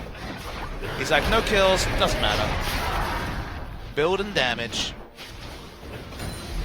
Relying on Poppy and Trundle to be the front line, which I think is pretty fair. Yeah, with one turret here, KT could actually equalize this gold score, and they're trying to finally just push Cuvée off the top lane so they can take their first turret of the game. With all the damage they are bringing up, and then, wow, they're actually just going to leave this turret to die, though, so really poor trade from KT. They moved so many people up, but there's no protection in the mid lane. Lulu wasn't there. Lulu was just split pushing the bottom lane, so communication seems to be an issue, and Samsung aren't done just yet. Of course, they have to back away the moment they see Achani. That was a bit of a breakdown right there. They didn't need to commit so many people to the top side to pick that up. And now they lose a mid turret and a blue buff to Samsung. Who Dragon spawns just now as well. see an opportunity, and no one's in position, like you said, for the Dragon either. So Samsung massively benefiting off a poor rotation from KT. And Samsung, if they can get Dragon or Baron control, you need to run into the Cassiopeia. You need to run into that short-range damage or that very punishing AoE stun. Very strong team fight. But think about the other situation. If Samsung ever fall behind in objectives, Olaf's going to run in. Obviously very good at that with the Ragnarok. Instantly Trundle will ult him if he's not out of position like he was so horribly around the Dragon. Take him down, very different fight. So objectives this game are really important for Samsung to have a reliable way to pick the team fights they definitely are looking for. Oh, they're doing a good job of controlling the vision in the bottom side jungle at least. Ambition here popping his Raptor buff to start dealing with some of these wards in the top side river. They can really start threatening the Baron now. Have the Scuttle Crab, and they have the Tristana 2 items complete, working on the Blade of the Ruined King. And so they will be able to take down the Baron really fast with this composition, meaning that KT has to start getting concerned. Cassiopeia with blue, Blade of the Ruined King on Tristana. We're talking about a 12 to 15 second Baron take, so no downtime allowed in windows around there. Mission pushed out Stitch, for some reason all on his own in the top side, and now Sunday going to force a TP out of Cuvée. Score is here, he wants to finish it off. There's the kick and the combo, and that Lee Sin does a lot of damage. Fly now coming around the side. Ambition, the next target, gets hit by the Frost Queen's Claim. Cuvée completed his port, and Sunday is on the run. Ragnarok has already been used. It's going to fall off and force the flash immediately, and there we go. Sunday coming in, but they're in a choke point. They have to be careful about this Cassiopeia right now. Achani splitting off. Fate's Call going to be launching them back onto Crown and Ambition. They're diving the turret right now. They still want this arrow, trying to get as much damage out. 3-man Cassiopeia ult though, a knockup comes through, and are they going to get another one? Yes, Ambition gets a second knockup, but they just don't have the follow-up damage. Ambition barely living, and that is a 1 for 2, surprisingly in favor of Samsung. and we see lots of flashing red. It might have even been an overall 2 for 2, but KT just over-pursued so hard under the turret. If they had had that outer mid-turret down, this would have been a great fight. Crown held onto his ult. At first it looked like too long, but KT are just never happy. They keep going in. Score kept fighting. They keep fighting so aggressively around this very healthy outer turret, and in the end they get punished for it. Ambition played that really well, though. He tunneled under and then comes back in for a flash on Burrow. Looks like there may not be enough follow-up damage, however, everybody else too low. And they do, in the end, just lose Stitch, and they kill 2 on the side of KT. So another favorable trade for Samsung, and KT pursues that so far. They can't even take the mid-turret as a result. Just relentless with the bloodthirstiness of diving that turret when it didn't look like they really needed to. They could have just regrouped and pushed down with superior numbers. That pesky outer mid-turret. Ragnarok's going to time out soon. Yeah, Cuvée out of position. Someday here keeping pace alongside him, and there's that auto attack. And goodbye, Cuvée. You are done with here, as Someday will receive the kill credit. Samsung going to try and black out the vision on Baron and at least threaten that in the interim. But there's another turret, and this one goes down for KT. They're ahead in kills still, and they even up the gold with the turret. They didn't have teleport on Lulu, but otherwise Someday could have reacted to any plays around Baron. So risky, very, very risky to try and take down Olaf when both Cassiopeia and Tristana are on the same side of the map as Baron, but in the end, don't pay for it. Yeah, and they're making the plays around the Olaf without the TP right now, and it's working out. They forced out some pretty poor Ragnaroks 2 times in a row now. They get the kill on the second attempt. Some days found his champion's a blind pick. They want to take his other speed. He goes fairly heavy on the damage. Again, good synergy between Steric's Gauge and the Iceborne Gauntlet. Light on the magic resist, but play around that, and so far so good for Someday. Yeah, he's got the Spirit Visage incoming, though, with the Kindle Gem. They're finally going to complete a big MR item. And Arrow just been this holding force with the Runin's Hurricane in the mid lane, and they're still just trying to finish off this turret. Wraith doing a good job of defending, but it's finally going to fall as Arrow pops over. Someday just zoning everybody out, and there's a TP actually canceled right there for Fly. It was actually really good lane assignments. They had Lulu with teleport, split pushing against a no teleport Olaf, and then they were pushing aggressive in mid. That's really good team play from KT on a different level to some of their poorer decisions earlier in this game, and they finally got that objective. Guess what? Another defensive Ragnarok forced out by Someday, who comes in from the side, angling for the heroic charge. And here we go again. Ambition in the jungle does get kicked around. Arrow is still there. He's got the Ren. He's going to use it, and there's the finisher. Score comes in, but the Ignite takes it. Score dies to Crown's poison, actually. They're still going hard, though. Stitch found in the backline. Double kill now for Hachani in support. Now Arrow still getting a lot of spears in. Crown the next of all. A triple kill for Hachani. Arrow picks up kill number 4, and that is an ace, courtesy of Someday underneath the turret. We were getting dangerously close to a support pentakill right there. I'm not sure Someday was taking damage at all during that turret dive, but you had a support pentakill would have been something else. The result, though, that fight was started off by an amazing pillar from Hachani, so maybe he deserves the triple because he actually pillared Ambition out of the burrow, couldn't get out defensively, it interrupted it, nice re-engage. Score gives up his life, but the follow-up and just how tanky this lineup is when the Lulu shows up means that KT pick up a big team fight win. Yeah, I love the way they just keep continuing. Watch the traffic going really big to stop Ambition getting out, and although Score takes the second Q and gives over the trade, wait for the re-engage here from KT. I mean, it was a good ult from Crown, too, to try and take that, but Stitch couldn't find his way underneath the turret. Stitch was perma-CC'd and died. Yeah, Crown, too, just taking knock-up after knock-up right there from the Lulu ult and then the ultimate from Poppy. The range from the Poppy E into just the Fate's Call is just ridiculous. There was no time whatsoever for Stitch to do anything. Couldn't W because, of course, the heroic charge was active. More Poppy things coming out on the Rift, Monty.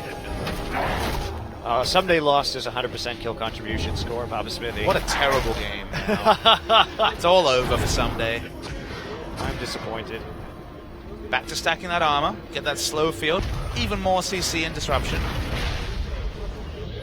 Well, we had questions about Crown, but Crown is actually doing pretty well on the Cassiopeia overall. He's kept up with Fly, and even though his team has been losing, he has hit some quite nice ultimates in terms of the disengage. It's mostly been Stitch and Cuvée caught out of position on the map that has really turned this game back to KT's favor. KT have certainly not played around Cassiopeia at all. They've opted into fights in bad terrain, good terrain. They've just been looking for fights. And despite the super aggressive build, well, I guess because of the super aggressive build, just betrays that KT are looking for scraps wherever they can get them. With all the mobility of these champions, Crown can only do so much. Yeah, Someday actually gets onto Crown, does sidestep that ultimate, now going to knock him up. Can he finish off the kill right here? They're going to target down Someday. Someday with wild growth on him, though, does escape for the moment. That's going to be Arrow actually falling at the start of this fight. All their carries are starting to go down, Fly on the flank. Score still trying to escape Ambition, trying to follow up under this turret. And Someday is going to get targeted, tries to slow them with the Iceborne Gauntlet, and he does, but is this going to be a Baron now for Samsung? They get a catch out in the mid lane, and they turn it into several kills. Target selection was super good from Samsung. That's the one thing Cassiopeia does, incredible single target damage. They just focused down whoever she was slowing with the Rylizer. Now it's time for the Score Miracle play. Well, it's going to be Baron for Samsung. Well, he's got the damage. They do have Fly here too. Are they going to come in? They're going to try and get it. He's going to get popped out of the pit though, and Flash, and Ambition will secure it. Cuvée doesn't die, and they're going to pick up Score too. Big win for Samsung. Suddenly, the gold lead that had been built up by taking down this mid lane inhibitor is almost completely gone. Only 2,000 between the two. Messy engage from KT. They've been so looking to scrap that this time they chose the wrong time to fight. Big credit to Crown, though, again in that last fight, putting down the necessary damage. And in spite of that early death for the first blood, Look Crown where is... Lee Sin and Lulu are when this fight starts. They're nowhere near. They don't even have an opportunity to get it. Okay, Lulu channels the teleport, but Lee Sin is a complete non-factor. And Crown, for the majority of this fight, can just single down the closest target. Smartly, Samsung turns on to these people, and they rack up the kills. Cuvée, too, on top of Callista instantaneously. The big threat onto the back line, and Arrow really doesn't have a chance. So with that major source of damage going down early, I think much. Arrow needed to go a similar item build that Stitch goes, actually, ironically, in Hysteric's Gauge, because Callista can do nothing when Olaf runs at her. Yeah, that's a good point. Picking up Hysterics probably be very useful right now. Can't finish her off quite as efficiently. You can shred this diving Olaf, sure, with the Trundle. You can use the Black Cleaver, but Olaf can do so much damage to a no health. KT really wants to fight, actually. They're pushing up. They're going to come in at Ambition. Score is there. Someday is here, too. They know there's no teleport onto Cuvée. Now they're going to start the fight immediately. Big knockups coming through once again. Stitch has Someday on top of him. Stitch is going to go down. Meanwhile, Ambition also low. They're going to clean him up. Cuvée finally gets into this fight, but has to ult to leave. Meanwhile, Wraith targeted by Score. So this has been such a bloody game so far. Someday on the pursuit. There's the heroic charge, feeding this Olaf back to the rest of his team, and there you go, dunking him. Crown comes back, but this is probably going to be the end here at 35 minutes. When you see the replay, you will see something very unlikely, but it was actually Fly who won them this fight by using the polymorph onto Crown when he finally had a chance to use ultimate. Was complete non-factor in the fight after that, and you're right, the game's over. Yeah, it is. There's one turret down. Too much damage coming down onto these turrets. It will be a 2-0 for KT. Samsung fights back in that game, but Someday puts on a hell of a performance on Poppy, and that's going to be a clean victory. But what a change of pace for a Korean League of Legends game to be so fighting intensive. It felt like even when people were out of position, KT wanted to fight. They wanted to brawl. They wanted to show that the KT that we have in our minds, this slow, methodical, wave clear focused team, has another gear to them, and although it still needs a bit of refinement, it is still a 2-0 win over a Samsung team that I guess now is on the inevitable downtrod, facing tough opposition, but not matching their earlier performance. Yeah, that's true, but at the same time, I think you have to give Samsung a lot of credit for being very far behind early, and Cuvée in particular making the most of the absence in the top lane of Someday to take the turret, get a big CS advantage. Even Crown playing quite well in some of those team fights in spite of giving up that first blood. So they definitely had some fight left in them, even though they suffered that early game deficit. Well, Samsung had interesting and innovative ideas last season, but it didn't really feel like they had the cattle on the field to actually take them to the next level. the lineup they have now has promise. Sure, they've made mistakes. Sure, they have some gaps, but they're finally getting to a point where they can start to push forward. And that's exciting just in itself for Samsung fans. Yep, indeed it is. Well, KT, they bounced back from their loss to the Tigers last week. The damage charts show that you were right about Crown. So much damage. 29,000 damage. The next highest is Poppy, ironically, at about 24,000. Actually, a little bit less, nearly 22,500 even. So definitely a big gap right there. Crown pulling his weight in that game, showing that he can play that Cassiopeia, but Samsung caught out a little bit too much there towards the end, and KT finds the picks they need to turn the game, even after Samsung is able to get that Baron. I look forward to a series where KT can show both these gears in the same series. I want to see the wave clear, then I want to see this more pick-focused, pick the Poppy early, change the course of your draft. Is this just Fiora's ban, so this is our backup strategy, or is it the move to the Poppy pick? It's kind of hard to say. What KT looks like with both those champions off the board, that's still another question we don't know the answer to.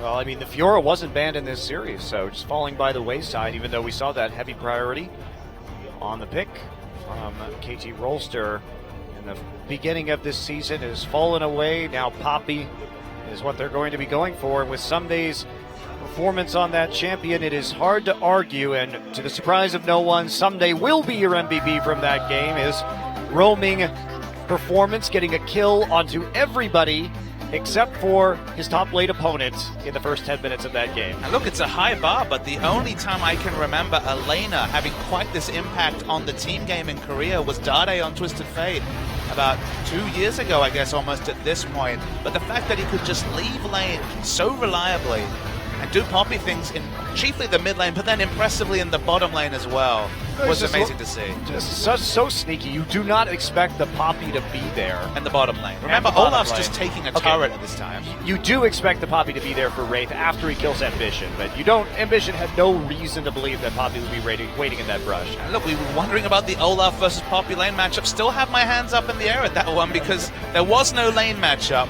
Someday was not interested in 1v1ing this Olaf.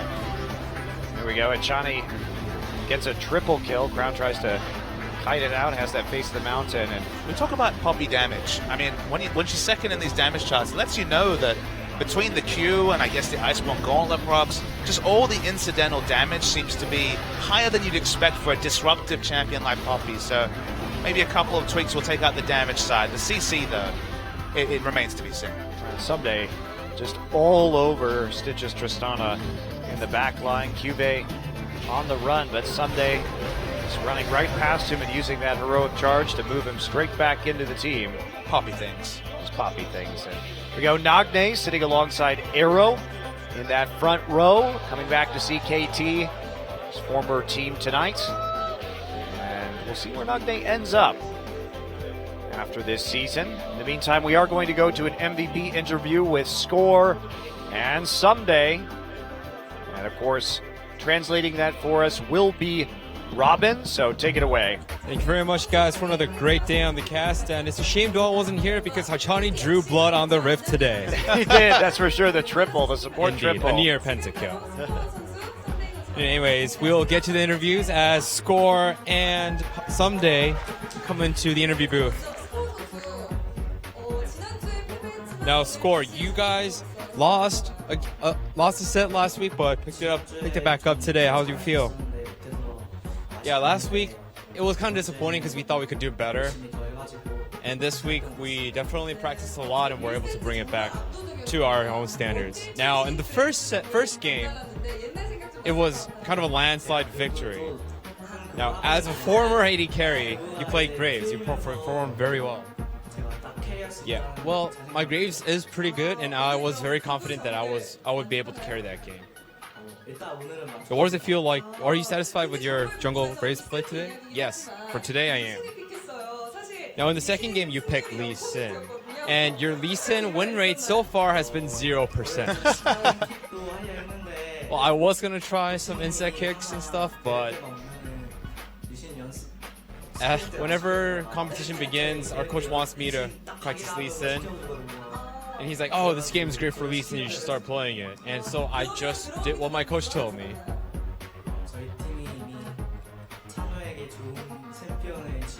Now, in that game, our team gave Someday a very, very good champion, so I had a lot of confidence in him and that we were going to be able to win. Now, the opening cinematic that we have, you are in there with Mad Life. Are you satisfied with how it turned out to be? Well, as like one of the oldest players, I was in the biggest scene, the finale scene of the opening ceremony, and I'm very thankful for that. Did they change your face a little? Yeah, I think they photoshopped it a little bit. Oh, it seems that your fans are very happy that you guys won today. Do you have anything to say to them? Usually we slump a lot in the spring, but I think this season is a little bit different. And from here on, I hope that we will be able to continue our streak. Now let's meet Someday. Now, Poppy appears to be a pretty OP champion. How do you feel about the victory you took with Poppy? Yeah, in the first game, we were able to take a lot of advantages in the early game, so I was very happy about that. But in the second game, it was pretty even and it was back and forth, so I felt a little unstable about our performance. Yeah, in the second game, it didn't seem like you guys wanted the late game. Am I right? Yeah, in the mid game of the second game, we thought, oh yeah, if you do go to the late game, it's going to be a little bit more difficult for us and they're going to give us some trouble. So I took charge of the mid game and initiated a lot of the fights with just by body slamming into the walls and stuff. Now in the mid game, Crown did have a very, very solid performance. What was it like? Yeah, because of Crown's great play, we gave up one dragon, but we didn't think we were going to lose the game. Seems KT really doesn't go on tilt. Now Nagne is here to view you guys live today. Do you have anything to say to him? Nagne has a very good character and he plays the game well as well, but hopefully he'll be able to land a good team. And I hope to see him playing League of Legends again. Eligible free agent Nagne. Okay, that is it for the interviews today, and back to you guys. Thank you, Robin, for your translation as we gaze lovingly at Nagne, former KT player from last year, taking them to a top 2 finish and a quarterfinal finish at the World Championship towards the end of that season. So that'll wrap up our day today, though, as we do end with a 2-0 victory for the Jin Air Green Wings over CJ Entis, followed up by a 2-0 for KT against Samsung. The favorites definitely came up trumps today. I thought Samsung would put up more of a fight. They did in game 2. In general, the series was definitely not super one-sided to KT, but the better team on the day picked up the win. Yeah, I still think Samsung has a really good shot at ending up in the top 5 this season, especially with that early victory over Longzhu. This does drop them, to 3-2 right now. They're still up there. KT improves to 3-1. Rocks Tigers still number 1, and Jin Air picks up yet another win. Rocks Tigers, KT, Longzhu. They're probably, Rocks Tigers, KT, SKT, probably going to be the top 3. Jin Air, Samsung, and Longzhu, that's where kind of the question marks come in. Any of those teams could fit the remaining playoff spots. And will we see Scout and Blank start tomorrow? That'll be the question when they go up against EM Fire.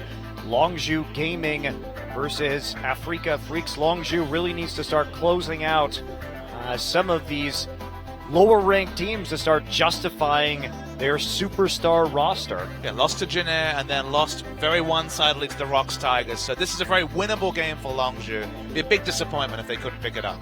And rounding out our week on Saturday will be the Tigers versus Samsung. Tough week for Samsung. And Jin Air can continue their roll against Spenu Sonic Boom. Spenu at the bottom of the league currently, and the way Jin Air played tonight should be a pretty solid win for them, barring some sort of crazy upset. Definitely, and Poppy. Poppy was the story today, Monte Cristo. It was. It was a day of Poppy, and tomorrow will also probably be a day of Poppy, but there's only one way you can find out, And that's by tuning in once again. Thanks for watching tonight, guys. KT looking good. Some nice Someday play. Always fun to watch Someday take over a game. Jin Air keeps rolling. Yeah, Jin Air too. And SK Telecom back tomorrow. We will see you then.